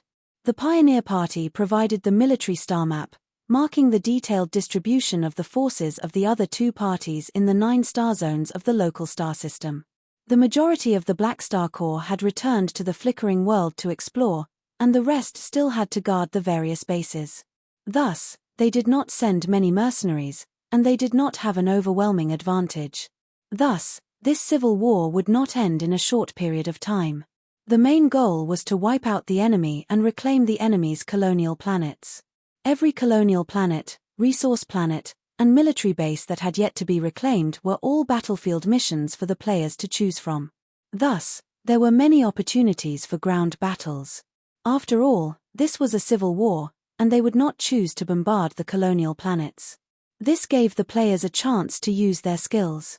With over 1 million Grade B players, their specialty was ground battles. After reading the mission introduction, the players were all excited. They had experienced many things so far and instantly knew that this was the most comfortable type of mission. Fighting with spaceships was very troublesome, and the players liked to fight monsters on the ground the most. In this battlefield employment, their role was clearly to clear the ground troops. There was no need to think about anything else, they just had to enjoy the battle to their heart's content. The size and level of the enemies on every colonial planet were clearly indicated, and the players could choose according to their discretion. The level of the enemies was also very clear. With the current strength of the players, the enemies could be roughly divided into unparalleled ordinary soldiers, Grade C high-level monsters, Grade B elite monsters, Grade B mini-bosses, and some famous Calamity grade bosses.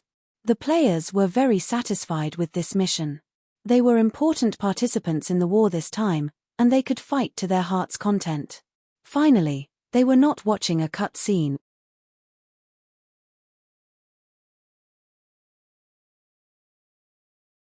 Chapter 873. 1 month later, the Pioneer Party held back the attacks of the Ancient Emperor Party and the Descendant Party while using the Black Star Corps to launch a counterattack. The fleets of the three parties invaded the other party's territory through the gaps in the defense line, and the direction of the attacks of the fleets appeared on the tactical star map. At this moment, a colonial planet outside of the Ancient Emperor Party was being attacked by the Pioneer Party. The Pioneer Party and the Black Star Corps fleets were engaged in an intense battle with the planet's defense fleet.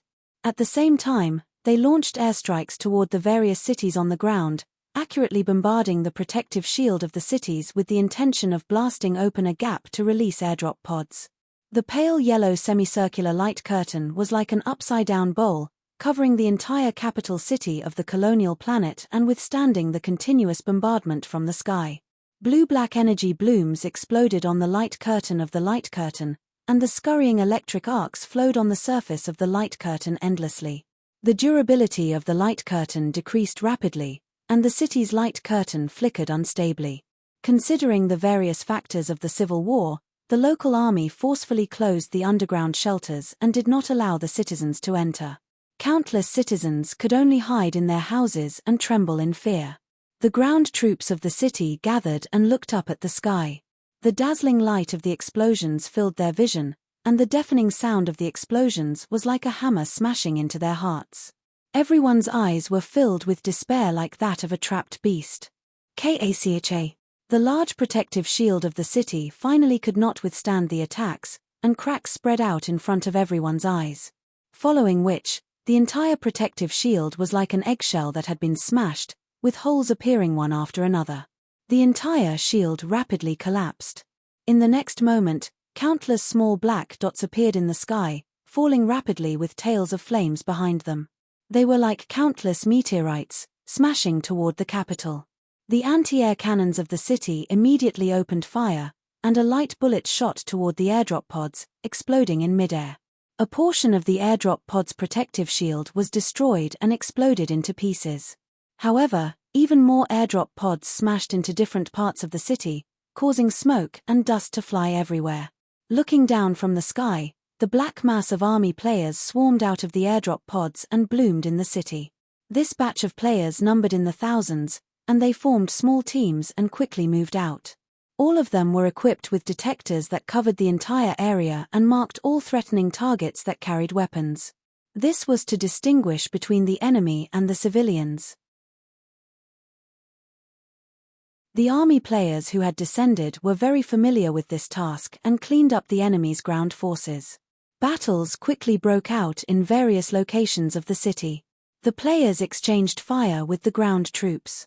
Although they were at an absolute disadvantage in terms of numbers, these players were basically all grade B, and most of the enemies were ordinary soldiers who relied on armor to have a certain level of combat power. B-class was the backbone of the interstellar galaxy. Each of them had the combat strength of an army. Smashing a building was a piece of cake for them. The players weren't like normal B-class characters. They weren't worried about being focused on and fought without any reservations. The guards on the ground were horrified to discover that these interstellar mercenaries were charging forward while carrying the cannons. They were not afraid of death and could quickly cut into their positions, activating their unparalleled mode. As long as a battle broke out, the players would be able to quickly defeat the enemy and slaughter batch after batch of ground troops. Wherever they passed, there would be no survivors. On the tactical view, the small black dots that represented the airdrop squads were moving rapidly in the city map. The red dots that represented the enemy spread all over the city were quickly eliminated and became sparser and sparser. At the center of the city, the government building had already been invaded by the 7 teams of players. In a certain room, a grade B warrior of the ancient emperor party knelt on the ground with his eyes wide open. He stared at the actions of the person in front of him. The person in front of him pulled out the thin blade that had pierced through his throat, causing blood to splatter onto the wall. His life force flowed out of his body, and he collapsed onto the ground. Fresh blood flowed out, forming a pool of blood. This fellow's level is pretty high. I only have 37% of my health left. Mad Blade held onto the thin sword with one hand and shook off the blood on it. His mechanical force activated a mechanism, causing the blade to retract back into the handle. He then stuffed the handle into the long gap on the arm of the armor. With a click, the magnetic link sucked the handle in and tightly fitted it. The silver-black armor that he was currently wearing was a mechanical pugilist's equipment, and there were folded mechanical weapons hidden all over it. The corpses of the guards were strewn all over the room, and the members of the Rivervale Guild and team were all by the side. They had just dealt with the enemies in the room and were using the automatic repair tools to restore the durability of their armor. At the same time, they were also looting the corpses on the ground. Intense gunfire could be heard coming from the direction of the door. This grade B general that had been killed seemed to be rather important and had attracted a large number of enemy troops. Maple Moon was guarding the door and had used compressed orbs to set up a large number of destructive mechanical traps and electromagnetic cannons. With a grade B mechanic guarding the door, ordinary troops could not break through at all. They were suppressed to the corner of the corridor, and after a few charges, they only left behind a floor of corpses. Maple Moon usually liked to play with the Rivervale Guild, and Mad Blade was also willing to bring along reliable mechanics. The two of them had always had a good relationship. Ever since the mechanics came into contact with the compressed orb technology in version 3.0, they instantly became the most popular choice to form a team. Mechanics no longer needed to slowly set up their machines, and the speed at which they set up their machines increased greatly. Now, regardless of whether it was dungeons or doing combat missions, every team had to have a mechanic to deal with all kinds of situations. Of course, every mechanic had different equipment, and they were able to adapt to different situations. I wonder how many more Grade B enemies there are in this city. The vice-captain of the team, Evil Sword, injected himself with cell activation catalyst to recover his health and chatted casually. Mad Blade looked at the real-time battlefield map and said, "There shouldn't be many left. The defenders of this city have almost all been killed by the others. Hao Tian and the rest are downstairs. They have already killed 4 Grade B monsters. Our luck is really good. Including this one, we have only killed 2 so far." Evil Sword had an envious look on his face. Grade B were elites, and they would give quite a bit of experience. Furthermore, Grade B elites all had names, and every one of them had additional missions to kill. Apart from experience, they could also receive additional rewards from the Pioneer Party.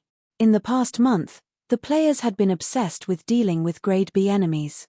To the current first-tier players, an ordinary player might not be a match for a Grade B elite, but a 5-man team would be able to defeat a Grade B elite.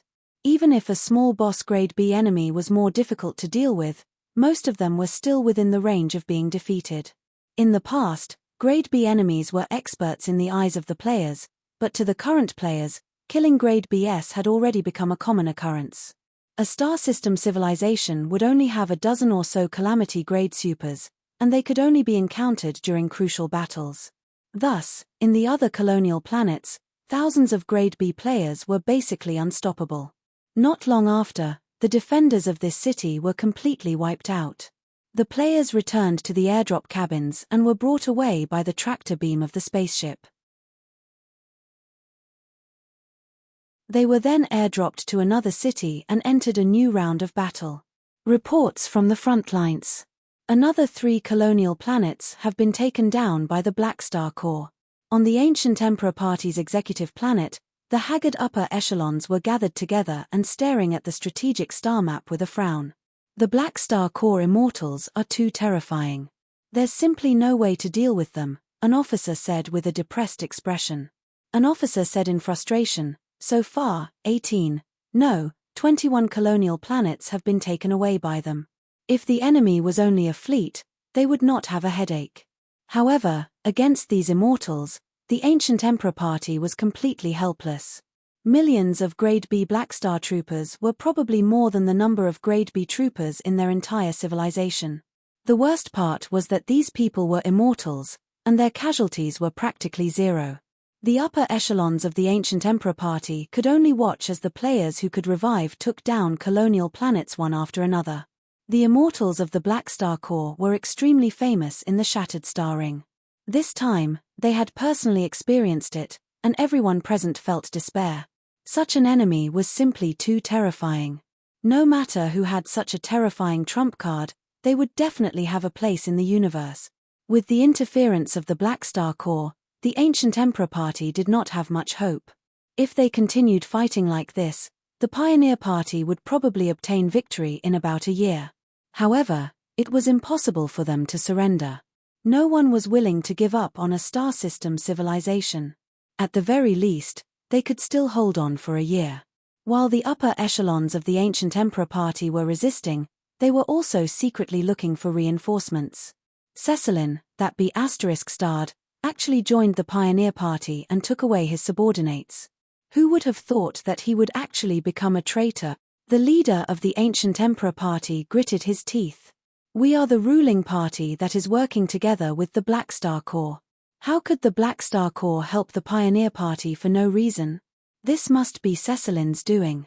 There's no other explanation." When Cecilin was mentioned, everyone's face was filled with hatred. If not for him betraying them, they would not have fallen into such a desperate situation. "That traitor, I've never mistreated him. I've given him power, I've given him wealth, I've given him everything I could. What's he dissatisfied about? Why did he betray me?" The leader of the Ancient Emperor Party slammed the table in anger. "He actually dares to say that we have different ideals? What a joke. Look at what he has done. In order to carry out his ideals, he did not hesitate to let so many of his comrades die. Does he think that he is a great person? We have been ruling well, but because of him, this civilization is about to lose its most orthodox ruler. He deserves to die." Hearing this, The upper echelons looked to the side. None of them agreed, and their expressions were that of speechlessness. Their hearts were filled with confidence.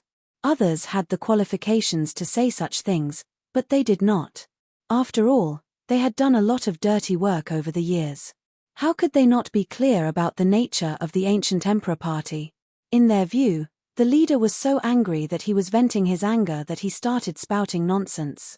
However, right at this moment, the ancient Emperor Party leader's cursing came to an abrupt stop. His furious expression froze for a moment before he calmed down. He slowly stood up and spoke with a tone that was completely different from the one before him. It seems that everyone is vexed. Perhaps I can help everyone. The upper echelons were stunned, and their expressions changed drastically as they stood up. This phenomenon, was the leader being controlled by someone? The leader of a star system civilization would receive the support of calamity-grade spells and psychic energy in order to prevent others from controlling their mind. At the very least, a calamity grade would not be able to control the consciousness of a star system civilization leader in front of everyone. Who did it? Could it be a beyond grade A? Who are you? An officer's face was filled with wariness as he secretly sent a message to his adjutant, ordering all the calamity grade supers to rush over. There is no need to be nervous. I have no ill intentions toward you. As for my identity, I do not intend to tell you. The leader of the ancient Emperor Party was expressionless as he slowly said, all you need to know is that I will provide you with military force and resources to help you deal with the Black Star Corps. The upper echelons were skeptical, and they looked at each other. Regardless of whether it was true or not, they would still pretend to be polite. At the same time, they were worried that they or their comrades would be controlled. This mysterious person clearly had such an ability. What do you want? Don't worry, I don't want anything. Then why are you helping us? I don't care about your Gulal civilization. I'm only interested in the undying of the Black Star Corps. The longer you guys persist, the longer I will be able to observe you.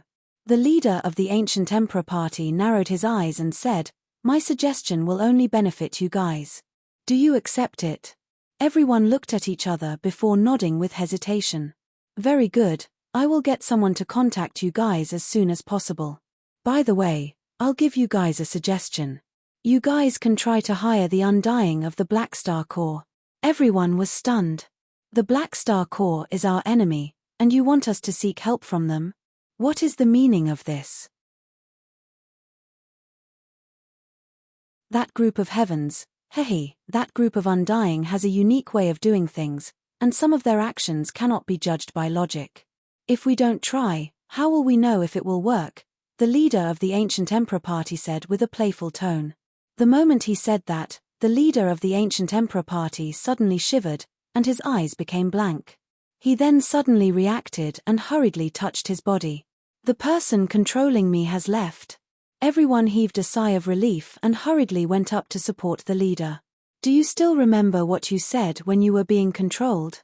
I remember everything. At that time, I was unable to control my body, but my senses were still present. Right at this moment, the calamity grade super who had stayed behind to guard the ancient Emperor Party arrived. After hearing what had happened, he inspected the leader of the ancient Emperor Party with a solemn expression. How is it? The leader of the ancient Emperor Party asked. Your mental defense enchantments have all been broken, and it was done in an instant. Those enchantments are enough to withstand the continuous invasion of a calamity-grade super for more than 10 minutes. The person controlling you is definitely a beyond grade A super. The leader of the ancient Emperor Party's expression changed slightly. The term beyond grade A was extremely important to a star system civilization. Of the 5 beyond grade as in the Shattered Star Ring, only Cisco and Austin had the ability to invade their minds. Perhaps it was not those two but another beyond grade A from another starfield. Thinking about the words of the mysterious person, everyone had a strange expression. They had never expected that they would receive help in such a manner. However, regardless of the situation, there was still a chance. Although they did not know who this person was, since he was also a beyond grade A, he should not be afraid of the Black Star Corps. Right, he even told us to seek help from the enemy. Isn't that a joke? Don't tell me the Black Star Corps will turn around and help us. Everyone was confused by this suggestion. It was clearly a futile action, and they did not know the meaning behind it. Since we have no way out, let's give it a try. The leader of the Ancient Emperor Party nodded.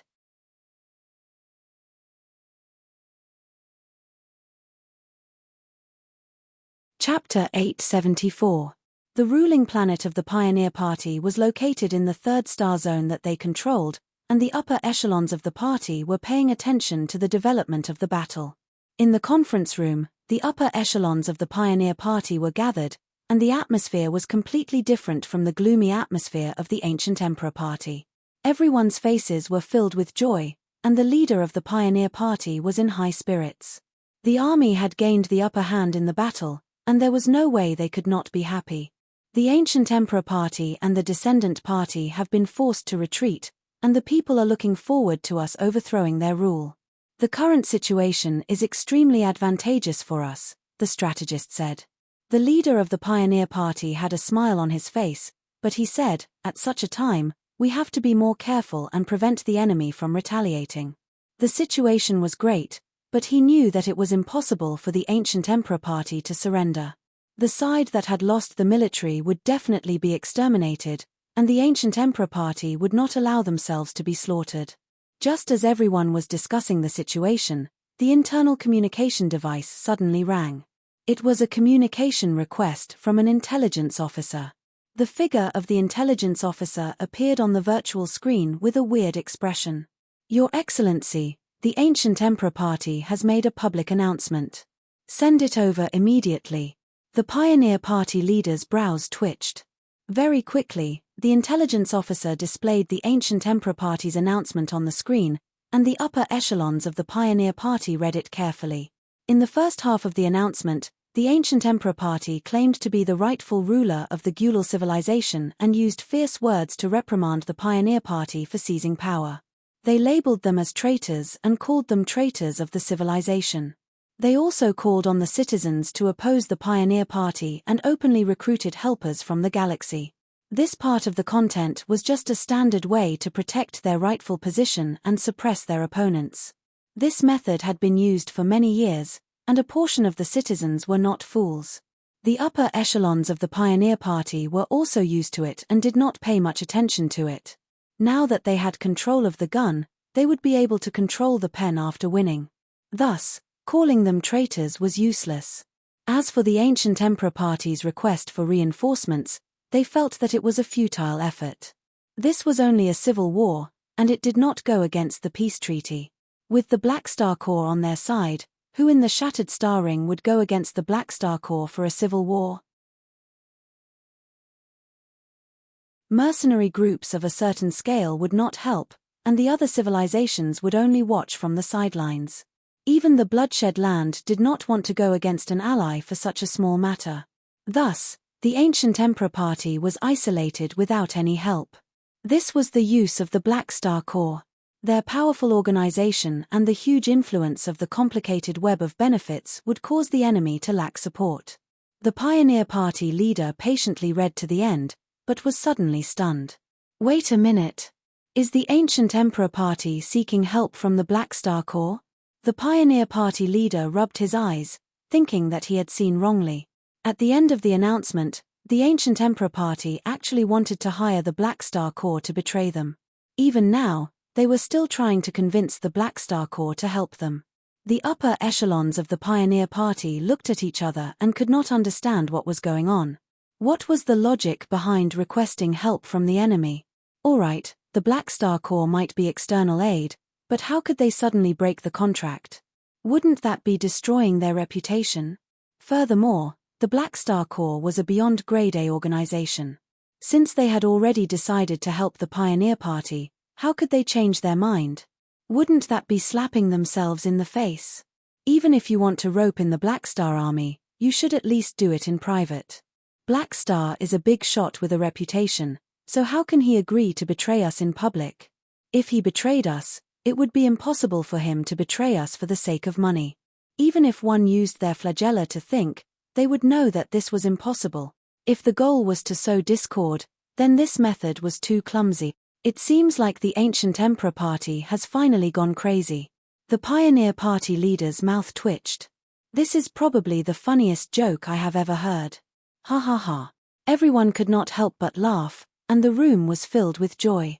Thanks to the development of the galactic media, the Ancient Emperor Party's announcement spread throughout the Gulal civilization. Not only the Pioneer Party, but even the Descendant Party was filled with question marks. Is this teammate of mine an idiot? The soldiers of the Ancient Emperor Party felt extremely embarrassed. They were fighting with their lives on the line, but their superiors had actually requested help from the enemy. Many of them could feel the pessimism of the upper echelons of the Ancient Emperor Party, and their morale fell. On the side of the Black Star Corps, many of them felt that this was ridiculous. At the same time, they found it funny. We are in the middle of a war, so can you please be more serious? Don't make fun of us. Just when the others were mocking the Ancient Emperor Party, the millions of army players received a different message. The Ancient Emperor Party's request for help had actually generated a mission on their interface. It was the same mission that Han Xiao had triggered in the past. This time, it was an S-rank mission to help the Ancient Emperor Party. This change gave the players a shock. So this is a faction mission. It should be an S-rank mission that can be triggered by helping any party. However, since the army is helping the Pioneer Party, we will also be helping the Pioneer Party by default. Whoa, doesn't this mean that we can support the party we want? If we succeed, we will be able to change the structure of an entire star system civilization. I seem to have found a way to get rich. What if we convince the NPCs to form a party and support them? Wouldn't that be more fun? The appearance of this mission aroused the interest of many army players, and they began to discuss it enthusiastically on the forums. However, the impact of this new mission was only so, and none of the army players really accepted it. The players were not stupid. If they wanted to complete this mission, they would have to go against the army, which was no different from leaving the faction. After fighting in the army for 2 to 3 versions, they had accumulated so many faction relationships and contribution points. How could they give up so easily? The Black Star Corps had such great growth potential, and betraying the army for a star system civilization's civil war was not worth the loss. Furthermore, based on the current situation, the chances of the Ancient Emperor Party winning were too slim, and the failure rate of the mission was 99.9%. They might as well wait for the Pioneer Party's mission. After all, it was also S-rank. Furthermore, after a month of employment, they had already understood the style of the 3 parties. The Ancient Emperor Party was not anything good and was even worse than the Pioneer Party. There was no point in helping them. With Summer Night Flower setting an example, there were fewer and fewer gamblers in the Shattered Star Ring. Thus, the players were only interested in the details of the Ancient Emperor Party's mission and were not interested in the mission itself. No one wanted to do it. Black Star Corps Headquarters, Army Commander's Workshop. Large automated production lines operated day and night, producing all sorts of mechanical soldiers and equipment. Mechanical force flowed through them, increasing the quality and efficiency of the products. In another area, all the freshly produced mechanical soldiers and equipment were sent over by the assembly line. Countless mechanical arms wrapped in mechanical force were modifying these products, sharing Han Xiao's enhancement skills. When modifying his own combat machines, he naturally would not be like the players, who would split the enhancement effects into multiple batches to sell for money. Instead, he would enhance them all at once. After the modifications, the quality of the products would increase, and the effects would be outstanding. Even the cannon fodder robots were upgraded to orange grade. At Han Xiao's level, these ordinary mechanical soldiers were only one of the tens of millions of cannon fodder. However, to the players, every single one of them was a top-notch mechanical soldier that could not be bought even if they wanted to. Han Xiao stood in front of a control panel and personally assembled a new mechanical body. He hummed a tune and was in a good mood. The smell of metal permeated the surroundings, and rumbling noises reverberated in his ears. Han Xiao was already used to the atmosphere of the workshop, and creating machines was a form of enjoyment. As his mechanical abilities continued to increase, Han Technician's love for mechanical engineering grew deeper and deeper, and the changes in his abilities could also change his interests. For example, poor students would have to rack their brains to solve problems, which was a form of torture. As for straight-A students, Master, I've discovered an interesting piece of news. Shall I read it to you? Philip projected a cartoon version of himself onto the control panel. It was only the size of a palm, and he sat on the edge of the control panel, swinging his legs, looking up at Han Xiao with his cute eyes, and speaking in a childish voice. Read it. Han Xiao did not look away and focused on hammering on the metal plate. It's news about the Gulal civilization. The ancient Emperor Party has publicly expressed that they hope that we will help them. Master, what do you think they're thinking? There's such a thing. Do they think that I'm as unprincipled as Escod? Han Xiao was amused. Hey! Philip was shocked, and his eyes widened. Isn't Master the same, You also know how to joke. Han Xiao's eyelids twitched, and he chuckled. Deciding to change the topic, he nodded and said, while the ancient Emperor Party's actions are unreasonable, it's understandable. If not for that traitor Cecilin, I wouldn't have any interactions with the Pioneer Party. Right at this moment, Han Xiao's movements paused, and he suddenly recalled the series of missions given by the ancient Emperor Party. He stopped what he was doing and opened the forums to take a look. His brows raised slightly. The players were indeed discussing this matter on the forums, and many of them had posted screenshots of the ancient Emperor Party's S-rank missions. If he had not guessed wrongly, the ancient Emperor Party's request for help had triggered the missions that he had seen before. Han Xiao frowned and stroked his chin out of habit. This matter seemed like the ancient Emperor Party had lost their wits, but he felt that there was something strange about it. This illogical request for help. Han Xiao narrowed his eyes. Is it targeted at the players? It was not that he was paranoid, but there was indeed a coincidence. The actions of the ancient Emperor Party were too sudden, and what others saw as a joke was not a joke to the players but a trigger for a mission. Was it due to luck, or was it done on purpose? Han Xiao was a little hesitant. There were too few clues, and he could not be sure of his intuition. However, for the sake of caution, he would always consider the worst-case scenario. There was a reason for him to think this way. In his previous life, there had been a similar period. Under the scale of the universe, the players were insignificant existences. However, as the players continued to move around in the universe, the number of powerful galactic organizations paying attention to the players also increased. They slowly studied the habits, characteristics, and patterns of these immortals, just like the Germinal organization back then. Even in the current version, there were many galactic organizations paying attention to the players. He had been operating in the Shattered Star Ring for many years, and his strength was high. No one dared to snatch his trump card team, but the situation of the players in the other starfields was different. It was not rare for them to attract the attention of some large organizations. Of course, he was not the only one who was interested in recruiting the players. Han Xiao was not too worried about this. The energy that the players had invested in the army over the past 3 versions was a sunk cost, and it would not be so easy for the leaks to be snatched away. Furthermore, ordinary NPCs would at most treat the players as a special force. The others did not have an interface and would not be able to obtain a large amount of experience from the players. However, if there were really people who stole the leaks, it would be an infuriating matter. Han Xiao's eyes flashed. I originally planned to give the Gulal civilization a mission, but it seems like I'll have to observe the situation.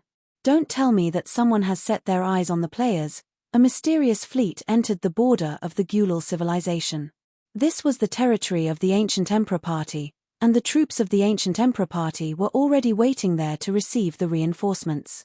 In the flagship, the ancient Emperor Party leader looked at the star map and heaved a sigh of relief. They're finally here. That mysterious Beyond Grade A had promised to provide reinforcements, and this fleet was the first batch of reinforcements.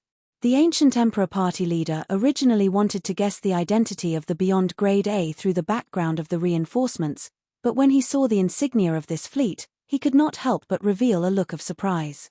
This was a large armed organization in the shattered star ring that was active in this star cluster. This organization was controlled by 4 Calamity-grade supers, and one of them was even a Beyond Grade A seed many years ago. Thus, this organization was not small, and many people thought that they did not have a backer. However, from the looks of it, the backer of this low-profile armed organization was an unknown Beyond Grade A. Just which Beyond Grade A was this mysterious Beyond Grade A? Could it be that he had more than one subordinate organization in the shattered star ring? The ancient Emperor party leader suppressed the shock in his heart and ordered his troops to meet the other party. With the reinforcements of this armed force, their situation would be much better. The flagship of both parties met, and the projection of the ancient Emperor party leader saw the 4 Calamity-grade supers of this armed organization. I am the leader of the Gulal civilization. Thank you. The Beyond Grade A seed interrupted the ancient Emperor party leader and calmly said, "We will help you suppress the traitors. There is no need to thank us. We are only following orders." The expression of the ancient Emperor party leader changed slightly, and after thinking for a while, he probed, "May I know who your orders are?" At this moment, one of the members beside him was possessed by the mysterious person and said, "Don't ask for my name. There will be no next time, or the agreement will be voided." The leader of the ancient Emperor party was startled, but he could only nod and promise. After thinking for a while, he said, "We followed your suggestion, but there was no response from the Black Star Corps." "Is that so?" The mysterious person was not surprised. "Failure is inevitable, and the pattern I concluded will not be effective every time. Thus, more observation and experimentation are required." However, the mysterious person fell into deep thought. "It seems like Black Star is not just lucky. Like me, he also grasped some patterns."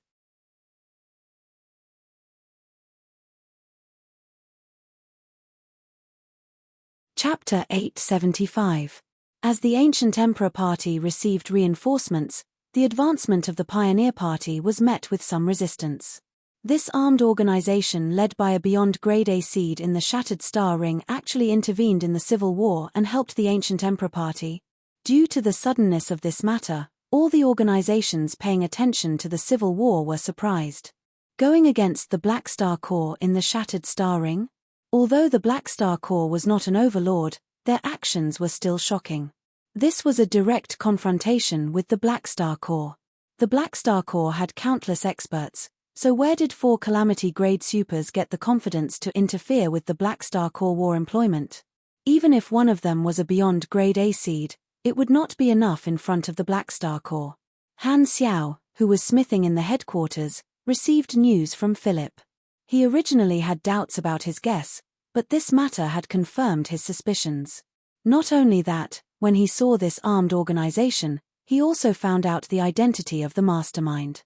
"So, it's them." Han Xiao was enlightened. The Beyond Grade A seed of this armed organization was called Luther, and he had always been a free super active in the Shattered Star Ring. However, Luther's true identity was actually an elite member of a super financial group that spanned across starfields, Limitless. The harmonious galactic society brought about endless business opportunities and gave birth to a large number of financial groups. The Limitless Financial Group was an exception because the current head of the financial group was a Beyond Grade A. Not every Beyond Grade A was passionate about forming an armed organization, and there were differences in their management capabilities.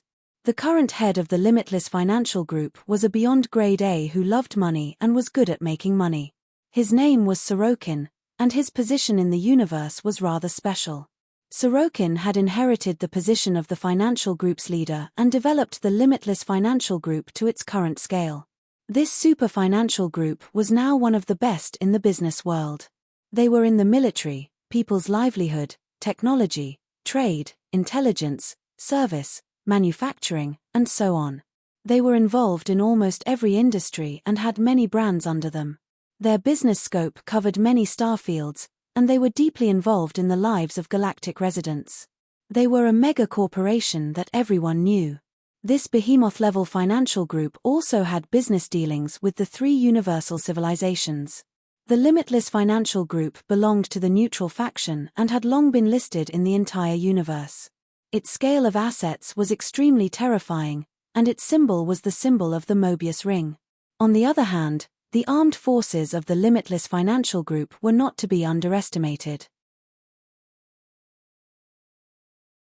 With its enormous financial resources, the Limitless Financial Group had subsidiary forces in various starfields, which were equivalent to the military forces of the financial group. The organization led by Luther was such an existence. Furthermore, due to the faction nature of the commercial organization, Sorokin was not the only Beyond Grade A combatant in the Limitless Financial Group. Sorokin roped in Beyond Grade A allies by sharing shares, allowing some of the famous Beyond Grade as in the universe to become long-term shareholders of the Limitless Financial Group, including a few of the ancient ones. Through regular dividends, these Beyond Grade A organizations received various resources, forces, and other support. With money opening the way, the Limitless Financial Group's network of interests and connections across the universe was as unfathomable as the ocean. In comparison, although the Black Star Corps was also a Beyond Grade A organization, they had only developed for a short period of time, and their current scale was far from the other parties. Luther had only revealed his identity in the later versions, and currently, no one in the Shattered Star Ring knew that Luther was a member of the Limitless Financial Group. However, Han Xiao was different. He knew Luther's background very well, so he immediately understood who was meddling in the affairs of the Gulal civilization. This could be considered his unique advantage. In front of him, many secrets were no longer secrets. The Limitless Financial Group's interest in the player phenomenon can be explained, Han Xiao thought. In his previous life, the Limitless Financial Group was a large faction that players could join, and its headquarters was in the Sea of Star Spirits. Many Sea of Star Spirits players joined the financial group in the middle stages of the game. Not only were they rich in resources and benefits, but they also had an internal promotion system and regular official salaries. Even now, a considerable portion of the Sea of Star Spirits players had been recruited by the Limitless Financial Group. On the Sea of Star Spirits board, the Limitless Financial Group was quite popular. Han Xiao guessed that the other party's motive was most likely to come over to peep at his vegetable garden. They probably felt that my undying army was very similar to the players they recruited, so they sent someone to test me. The Limitless Financial Group might have discovered some of the behavior of the players. For example, as long as they made a request to the players, even if it was unreasonable, the players might still do it. That's why they got the Ancient Emperor party to ask for help from the army to test the reaction of the players. Han Xiao's guess was not far from the truth. If I remember correctly, the Limitless Financial Group is also an active organization in the flickering world. Han Xiao's eyes flickered. The various starfields had different large organizations that would gather in the flickering world in version 4.0. They were all competitors, and a large corporation like the Limitless Financial Group was one of them. It seemed like he would have to deal with them in the future. Han Xiao pondered for a while before calling the Black Star Guards into the room. Very soon, Hela led the team into the workshop. "I have a mission for you guys." Han Xiao waved his hand, and a virtual screen appeared in front of everyone, displaying the information of Luther and the others. This armed organization is involved in the civil war of the Gulal civilization and is supporting the Ancient Emperor party.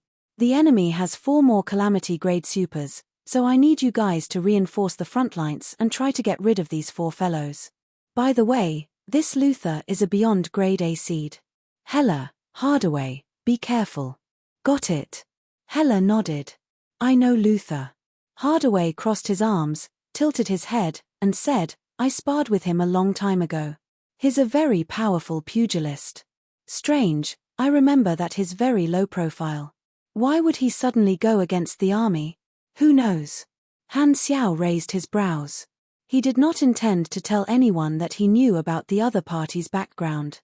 The Limitless Financial Group probably thought that they were probing in the dark, so he would let them continue to think that way. All right. Hardaway did not say anything. He had a friendship with Luther in the past, but since Luther had chosen to help the opposing faction, he would not go easy on him. The group of Black Star Guards left the room, and Han Xiao's eyes flashed. He opened the secondary dimension gate and called out the apostle weapons. Lord. Psionic Prime half-squatted, and his head was at the same height as Han Xiao's.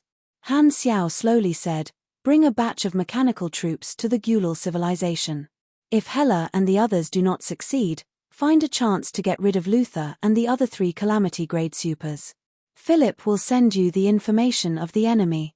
He could not do anything to the Limitless Financial Group, and they were not enemies. However, eliminating Luther and the others was not a problem. This was in line with the position of the Black Star Corps. These people were hired by the other side, so they naturally could not avoid killing the members of the Black Star Corps. This would indirectly increase the casualties of the Black Star Corps. Since the Limitless Financial Group was coveting his immortal troops, trying to probe him and even sending their subordinate organizations to kill his troops, Han Xiao might as well use this opportunity to get rid of the lackeys sent by the financial group and pretend that he did not know the other party's true goal. This would also serve as a warning to prevent the Limitless Financial Group from becoming even more aggressive. Boom. The spaceship crashed onto the surface of a desolate planet, plowing up a large amount of soil as it rolled, leaving behind a deep ravine. When the spaceship stopped rolling, Luther crawled out from the wreckage. Figures descended from the sky one after another. They were the Black Star Guards led by Hela.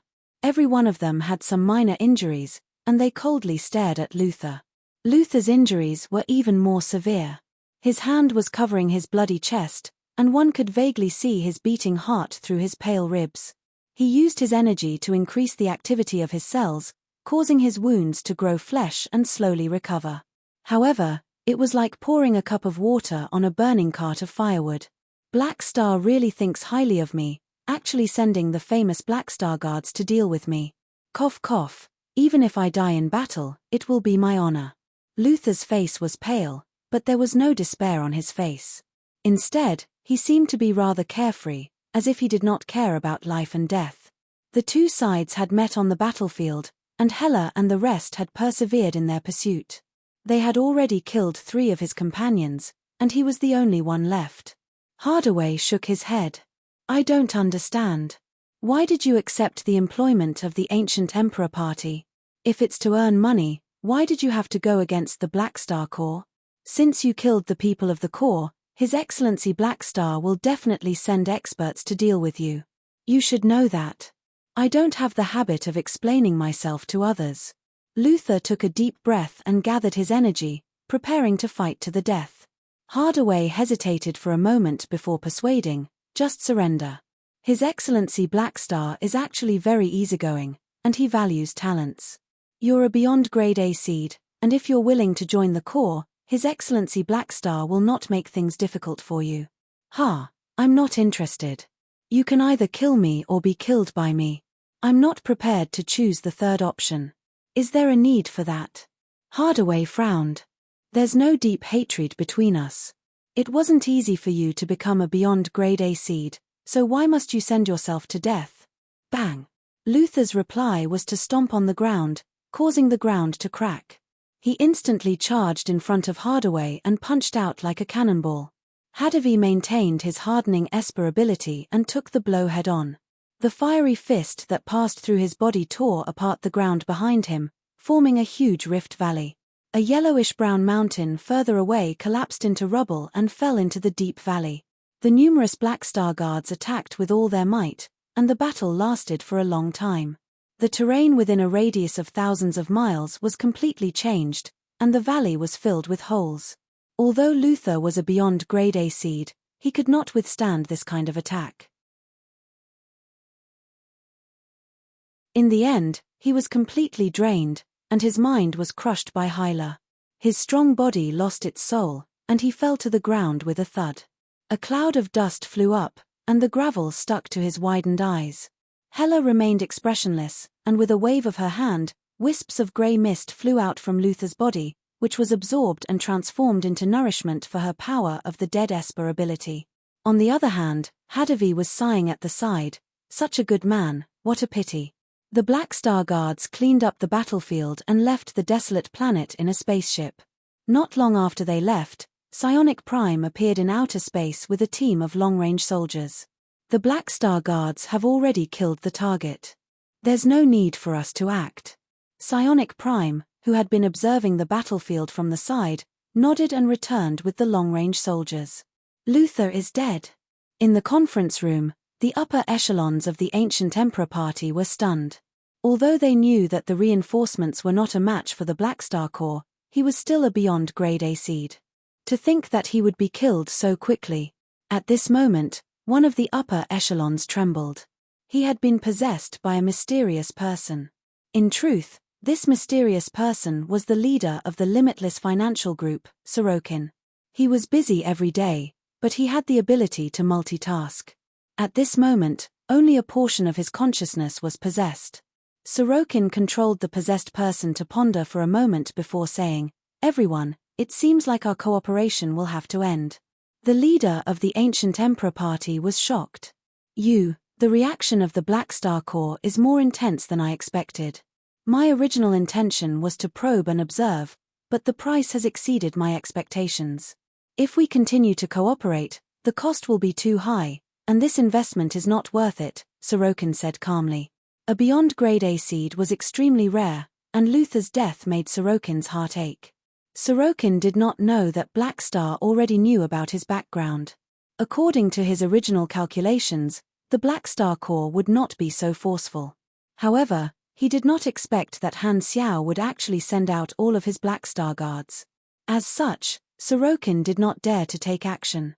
Although he was strong, he could not come over personally to pick a fight with Black Star over such a small matter. He was also not willing to sacrifice more of his subordinate organizations for an experiment. Han Xiao's forcefulness made him give up on the idea of probing the immortal troops for the time being. He had originally prepared a follow-up plan to test the reaction of the immortal troops, but he could only put it aside now. However, he was not someone who liked to be taken advantage of. Although Black Star had killed his men without him knowing, he was not prepared to let this matter rest. Of course, Sorokin did not plan to retaliate with force. The Arcane Church had already suffered a loss, and he did not think that the high-level combatants he could mobilize would be stronger than the Arcane Church. His past experience had shown that Black Star was an ambitious person. Sorokin believed that as long as Black Star slowly expanded, there would be a day when he would meet the Limitless Financial Group, and that day would not be too far away. He was currently trying to establish a relationship with the dynasty, hoping to obtain the ticket to the flickering world as soon as possible. His progress was rather smooth. Without waiting for anyone to speak, Sorokin's consciousness left. The Ancient Emperor Party's leader had a gloomy expression. In the blink of an eye, a few months had passed. Han Xiao had been staying in the headquarters building machinery while paying attention to the changes in the Gulal civilization. Ever since Luther's death, the Limitless Financial Group seemed to have ceased all activities. Han Xiao thought about it carefully. The Limitless Financial Group was hiding their identity so that they would not be recognized by him.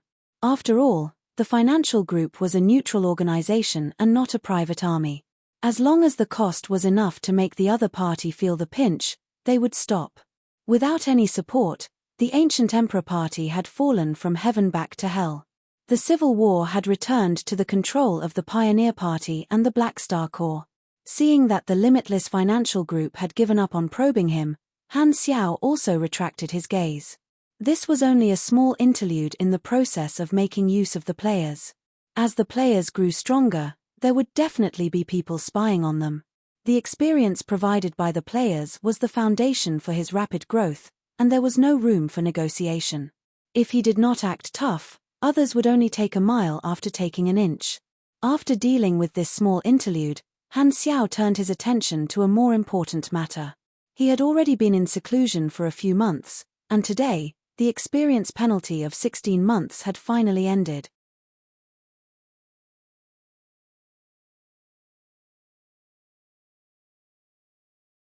Chapter 876. He came to the combat training room and closed the door. He was the only one left in the huge room. Han Xiao took a deep breath, moved his shoulders, and opened the interface. There were only a few minutes left of the 40% experience penalty debuff that had been on his status bar for more than 10 months. Staring at the seconds ticking by, Han Xiao's mood changed slightly. He could not help but feel touched. It wasn't easy, 16 months of experience penalty. Han Xiao sighed. 16 months ago, he had finally stepped into the highest level of strength and become a new beyond grade A super. Those who had just entered this circle would always face more jealousy and hostility. In just a short 1.5 years, he had gone through a lot. First, he fought with Cisco to keep the evolution cube. Then, he had a battle with Heba. Then, he reported to the Crimson Dynasty's mother planet and was provoked by the dynasty's allies to test his strength. Along the way, he had fought with Escod. Not long ago, he had even faced his biggest crisis and almost been killed by the Arcane Church. He had only been a beyond grade A super for about a year and a half, but he had already experienced so many crises. Thinking back, Han Xiao still felt a little scared and secretly sighed. Luckily, I resolved these dangers with my smart brain and handsome face. Han Xiao shamelessly gave himself a thumbs up. Crises were also opportunities, and he had established his position because of this. Now, he had finally gotten rid of the negative status of the experience penalty. It's getting better, it's getting better. Han Xiao rubbed his palms, and happiness was written all over his face. I'm now level 260. This was an emergency level up when I was dealing with those bastards from the Arcane Church, which made me spend 40% more experience. With the experience I've accumulated during this time, Han Xiao looked at the experience bar and estimated. I should be able to reach level 280. At this level, the experience required to level up every time was jaw-droppingly high. It was a number that would make one despair. Han Xiao did a rough calculation. Without the experience penalty, if he ignored the promotion and class advancement, the experience he had to level up now would be enough for a level 1 player to reach level 160 or even more. Furthermore, as his level increased, the cost of leveling up would also increase by a certain factor. If he did not have a long-term stable channel to harvest experience from players, with the current level of mission rewards, who knew how long it would take for him to reach level 280 just by doing missions? The EXP he had accumulated during this time was enough to reach level 280, and this was with the help of the political assets. The effect of the political assets was similar to a permanent double EXP card, and any method to gain EXP would be increased. How terrifying! After lamenting for a while, the duration of the experience penalty finally reached the last second, and the icon disappeared. The side effects of the evolution cube finally. Han Xiao smiled, rubbed his muscles, and felt the activity of the cells in his body. The actual manifestation of this side effect was that the cells would slowly adapt to the rapid evolution of the genes. The stronger the individual, the more energy the cells would carry, and the longer the transformation process would take. At this moment, the faint discomfort in the cells in his body finally disappeared, and the transformation was complete. The effect of the evolution cube is indeed amazing. I've only used it once. According to the mechanism shown on the interface, every time my energy level increases, I should be able to obtain a new level of evolution. Han Xiao nodded. The last time he had used the evolution cube in a hurry was to reach beyond grade A, and the side effects had come at the wrong time. He did not intend to use the evolution cube only once. However, he would have to choose the right time next time. The best time to use the evolution cube would be after spending all the accumulated experience during the version update. Lord Mechanic, leveled up to LV2. Plus 360 energy, plus 5 SDR, plus 5 DEX, plus 12 END, plus 15 INT. You have received 12 free attribute points and 1 potential point. A warm current surged in his body, and his energy level gradually increased. As his experience bar slowly emptied, his main class level continued to soar, finally stopping at LV20. You have reached LV280. You have triggered the promotion mission, Legendary Flight. As soon as this promotion mission popped up, it showed a golden completed status. Glancing at it, Han Xiao was overjoyed. The universe grade legendary point was the highest level of legendary point. The deeds one did had to shake the entire universe, and the players had to complete extremely difficult missions or do extremely extraordinary things to have a chance of obtaining it. This promotion mission was already at the late stage. During the version where the World Tree civilization invaded, the universe-grade legendary points had a more stable channel to obtain. Even with Han Xiao's current status, it was not easy to obtain a universe-grade legendary point. However, Han Xiao happened to have a universe-grade legendary point, which was the enemy of Ethereal. This is really... Han Xiao's mouth twitched. A blessing in disguise. He had been in this world for so many years, but this was the only universe-grade legendary point he had. It could be seen how rare this thing was. Now that he did not have a mission completion card, he originally thought that he would be temporarily stuck at the LV-280 promotion mission. He did not expect that. He would be lucky for once. Han Xiao grinned, his heart bursting with joy. Hehe, I have to thank my old buddy from the Arcane Church for giving me this legendary point. Right, I have to thank Fu Ding as well. Thinking of Fu Ding, Han Xiao's hands itched a little. He was already used to touching him. You have fulfilled the mission requirements. LV-280 promotion mission completed. Plus 55 END. 1 END plus 410 health equals 420 stamina. Your energy rank has exceeded 52,000 owner. You have received the talent, strengthened multi-element resistance. You have received the talent, energy utilization optimization. You have received the talent, advanced vitality. You have learned the skill, advanced coercion. All of your virtual technology skills have been increased by 40%. Crackle, crackle. Han Xiao's eyes flashed with electricity. After a long time, he exhaled a cloud of blue mist. There was no species evolution this time, so the evolution pain was very low. He lowered his head and looked at it. His appearance did not change much. He was a little taller, and his muscles looked more beautiful. His chest muscles were like two iron plates covering his chest, and his abs were well defined. His head felt a little itchy. He raised his hand and scratched, and a bunch of hair fell off. Hair loss. Han Xiao was shocked. He hurriedly summoned a mirror and heaved a sigh of relief after seeing it clearly. The promotion catalyzed his metabolism and improved the cell structure of his entire body. His original hair fell off, and new hair grew out. The fallen hair was stuck in his hair, so it was no wonder it felt itchy.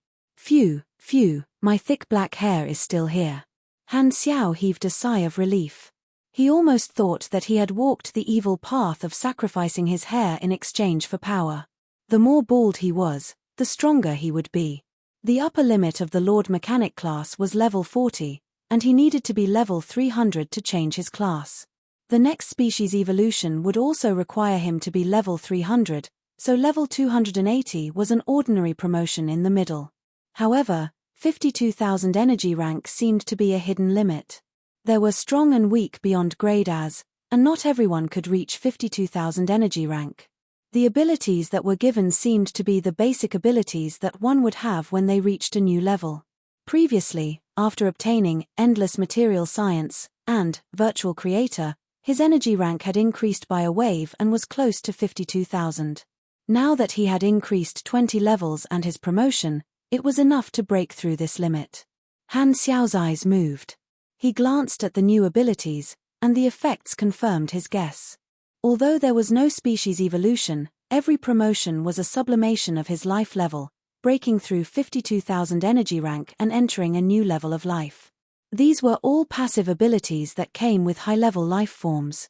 When one reached this level, almost everyone would have them. The effect of multi-element resistance enhancement was to increase various resistances, similar to perfect mechanical sense, with a coefficient of 1.25x. Energy utilization optimization, on the other hand, reduced the energy and stamina consumption of each skill by 27%, allowing him to last longer. High life force increased the maximum health and recovery speed, increasing the maximum health by 17% and basic recovery speed by 120%. These three abilities were all talents that strengthened one's foundation. The main purpose was to increase one's resistance. No matter what class they would have stronger vitality. The only ability, high deterrence, was an aura-type ability that could be switched on and off. His life level already had the effect of suppressing those below him, and now, it was a skill. Deterrence could cover an area, and all the individuals within the area would be affected. However, it could only be used on intelligent life forms that were lower than his own grade. Those that were not affected by mental strength would be immune to this effect, such as mechanical life forms, so it would not be of much use in battles of the same grade. Isn't Jie Haoshoku Haki? Han Xiao scratched his head. Thinking about it, this ability did not seem to have any other use other than to bully noobs. However, if he wanted to bully noobs, as a mechanic, he did not need any aura at all. Those three abilities were still more reliable. Although it was just a normal promotion, the increase was very significant. In the later stages, every promotion was not for nothing. His basic endurance bonus was 1 endurance equals 410 health, and the other abilities gave him advanced strength and life, plus 60, eternal body, plus 140, plus 1% every 2 levels, grade S plus 50, and extraordinary physique, plus 10% health, high life force, plus 17% health, high life force, plus 100 health, and well-trained, plus 100 health. In terms of mechanical force, there were also various talents and abilities that could convert intelligence into machinery affinity. He threw the free attribute points into intelligence, looked at the changes on his interface, and was satisfied. Level 280 main class, mechanic race, Black Star race attributes, 3347 SDR, 4080 DEX, 6129 END, 9029 INT, 2950 MS, 1163 CHA, 1 LUK free attribute points, 0 potential points, 21 health, 5 137 427 stamina, 4 417 950 energy, 89320, LV 17, LV 17 energy bonus, plus 1206 SDR, plus 1488 DEX, plus 1890 END, plus 2345 INT, plus 1123 MS, plus 311520 stamina limit, plus 1632% machinery affinity energy rank, 53750 grade, S+, beyond A, rank S bonuses, plus 50 END, plus 25 all resistances, plus 25% highest attribute, plus 15% other attributes, plus 750 free attribute points, and plus 50 potential points. The remarks this time are so official. Han Xiao rubbed his chest. Instead of ridiculing his meatiness, he was not used to it. At grade S+, the strength of those above grade S would be even stronger, but they would still be called beyond grade A. In terms of destructive power, there would not be a qualitative change like when the calamity grade advanced to beyond grade A. Because there was no clear reference for the strength of beyond grade A, the grades within beyond grade A were also calculated. The way they were divided was like a small realm, belonging to the category of quantitative change. Just like how people in the early days of the exploration era thought that the calamity grade was the upper limit of strength, people now also thought that beyond grade A was the limit of strength. What Escod wanted was to imitate the primordial ones, break the limit, and revolutionize the strength system to a whole new level, creating a fundamental change. Without looking at Escod's personality, this goal alone was very ambitious. After his promotion, the cost of leveling up skyrocketed again. With a glance, Han Xiao knew that he did not have enough EXP to reach level 300 in the short term. After all, he was using the faction store to earn EXP from the players. Even if he earned EXP very quickly, he still needed time to accumulate it. Furthermore, the players had already learned a lot of knowledge, so the efficiency of providing EXP had decreased. He was not prepared to wait any longer. He had already been in seclusion for a few months, and the sooner he got rid of Escod, the better. During this period, he had crafted quite a number of targeted equipment. As long as the dynasty was willing to provide assistance, he did not dare say that he would definitely be able to kill Escod, but he was at least confident. I haven't contacted the dynasty during this period. I wonder how they are doing with the arcane church. If they can reach a consensus, they should be able to take care of Iscod. Han Xiao took out his communicator and was about to contact the dynasty personnel to ask about the situation. At this time, Philip suddenly spoke. Master, someone sent me an encrypted message just now. Sending an encrypted message in front of me? Why are you being so sneaky? Decode it and find out who sent it. I can't decode it alone, so I came to find you, Philip said with a wronged expression. Han Xiao paused and narrowed his eyes. Philip was now his powerful assistant in the virtual technology field. If Philip could not decode it alone, it meant that the other party was not simple. They were at least an organization at the star cluster level or above. They definitely had some ulterior motive for contacting him secretly. Then, what did the encrypted message say? They said that they are the descendants of the spacetime freezer and want to talk to you face to face. Han Xiao was stunned, and his expression changed slightly. When he was searching for information about the spacetime amber, he remembered the current situation of the spacetime freezer race. So, this is the Radiant Federation looking for me? Sending the spacetime freezer race over, is this hinting that they already know the origin of the spacetime amber? Han Xiaoshan became alert and guessed the intentions of the Radiant Federation. After thinking for a while, he instructed Philip. Reply to him that I agree to meet. I went out in the afternoon and finished writing a little late. Today, I was promoted to a god, so I'm quite happy. Thank you, brothers, for your love. Mewa mewa mewa. Asterisk, asterisk.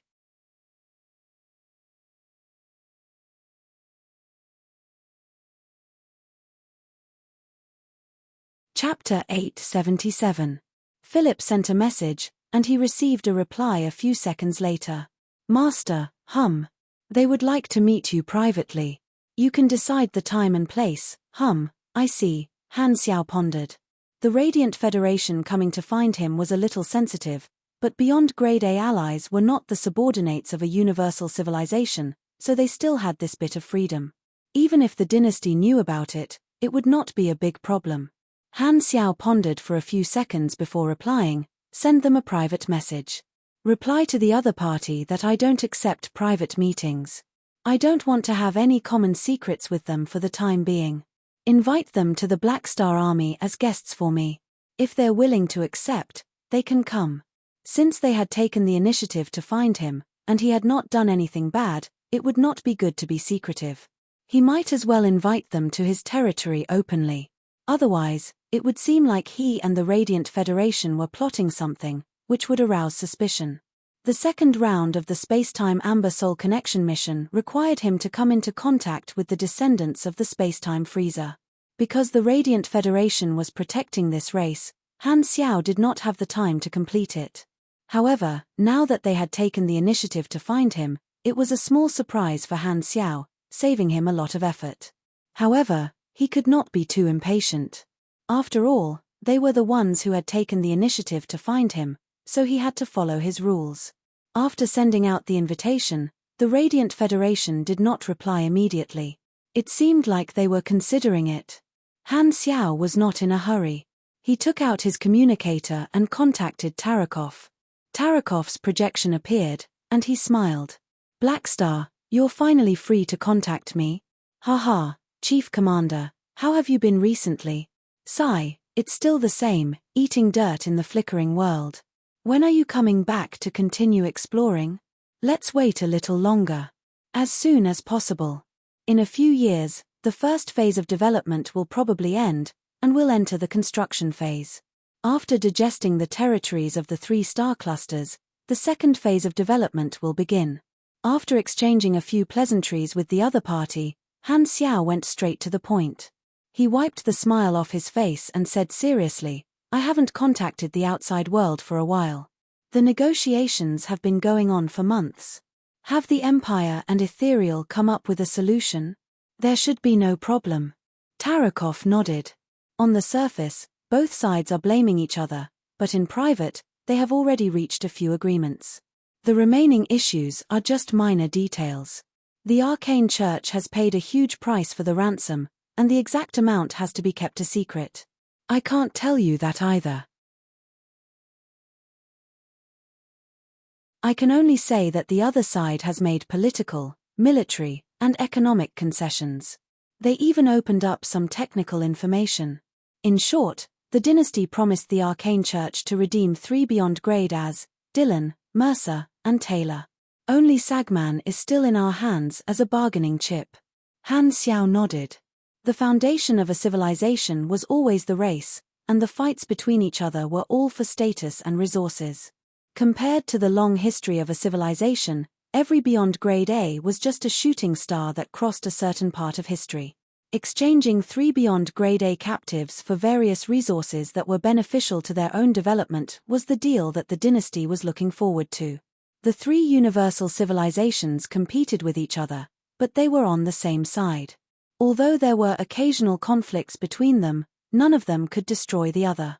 More importantly, they had to suppress the civilizations below them, maintain order, and consolidate their position as the overlord. By the way, how did they deal with the space-time amber? Han Xiao asked. As the Arcane Church researched the amber, the name of the space-time amber had spread throughout the universe.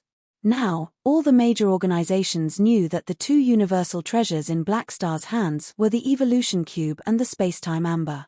Thus, he had a special position among the beyond grade as. The Arcane Church is unable to break the seal and wants the dynasty to help remove it. However, the dynasty has been delaying it and did not contact you, so you still don't know.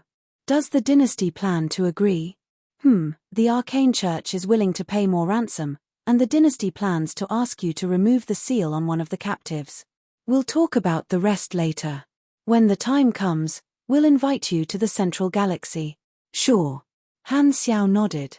The army players were having a lot of fun with the Gulal Civilization War recruitment and the Flickering World. Before version 3.0 ended, there was no need for him to interfere, so he would be free. Furthermore, he was prepared to head to the Central Galaxy to find some helpers to deal with Escod. I'd like to ask, has the dynasty found any traces of Escod? There are some clues. According to the intelligence network, there were sightings of the fallen Ark fleet in the Primeval Star River. The wormholes in the shattered star ring should have sent them there. That's good. Han Xiao subconsciously clenched his fists. The Arcane Church has already given in, and the dynasty can now deal with Escod. Tarakov observed Han Xiao's expression and suddenly said, I feel that you have a very firm killing intent toward Escod. That's right. He has been eyeing the evolution cube for a long time and almost killed me. How can I not hate him? Han Xiao shrugged. It's different. Tarakov shook his head and did not continue. It was not just because of the evolution cube. He felt that Han Xiao's hostility toward Escod seemed to carry a vague sense of anxiety, as if Escod was a special threat to Han Xiao. In any case, the upper echelons have already sent troops to attack the fallen Ark in the desolate universe belt of the Central Galaxy. Escod is not in the main camp, and the dynasty plans to send people to kill him. You're also on the list. Even if you don't ask, the upper echelons will come looking for you soon. Got it, I'll go. I'll participate in this operation on the way to the Central Galaxy.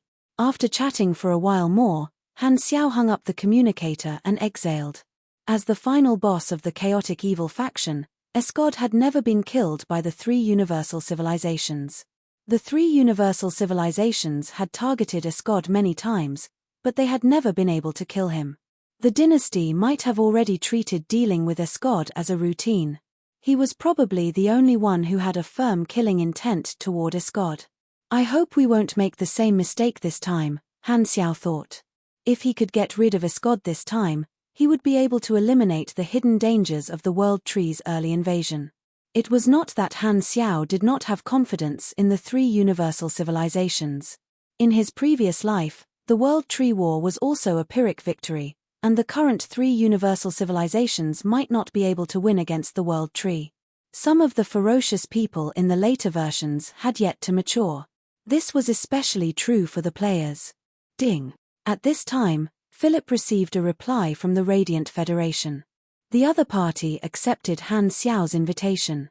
On the other side, at the Radiant Federation's stronghold in the Shattered Star Ring, Mona put down his communicator. He was the emissary who had contacted Han Xiao this time, and he was also a descendant of the spacetime freezer. His skin was ice blue, and there were diamond-like crystals on it. Black Star has agreed to meet, Mona reported to the upper echelons. Remember your mission this time. First, you're to test Black Star's attitude. Second, you're to find out the origin of the spacetime amber. If the results are not ideal, don't propose a trade. Also, don't take any unnecessary actions. Mona nodded seriously. The Radiant Federation wanted to break the seal on the 10,000 deity scepter, but Black Star was an ally of the dynasty. The chances of him agreeing to their request were very slim. If there were not enough benefits, Black Star would not take the risk of offending the dynasty to help them break the seal. Black Star could obtain most of the resources from the Red Empire, so there was no need for him to trade with them. Therefore, the Radiant Federation could only test if Black Star had any special needs. Although the chances were slim, the Radiant Federation still wanted to give it a try. Badr was not willing to guard the 10,000 deity scepter but not be able to use it. He had already offended the Arcane Church, so he could not leave without any gains. I won't do anything rash, but Your Excellency Manison. Mona turned around and looked to the side. A mechanical body was standing there. This was Manison's Lord's Descent medium. It had not been activated yet, and Manison's consciousness was not attached to it.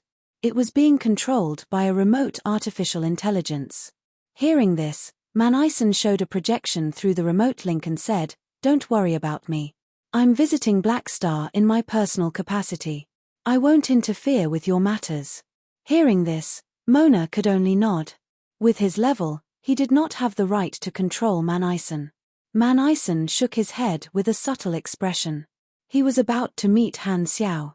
Manison had been friends with him for a long time. In fact, he would pay attention to every Beyond Grade A mechanic. During this period, Black Star's name had spread throughout the Beyond Grade A circle of the 3 universal civilizations. He planned to personally test Black Star's strength. Only then would he be able to determine what price he should pay for the spacetime amber. Wrote 2 versions, but they were not very good, so I deleted them. Let me think about it and plan the overall progress of the plot. You're tuning in to the Celestial War YouTube channel. Don't forget to subscribe and join us on this journey to catch the most captivating stories,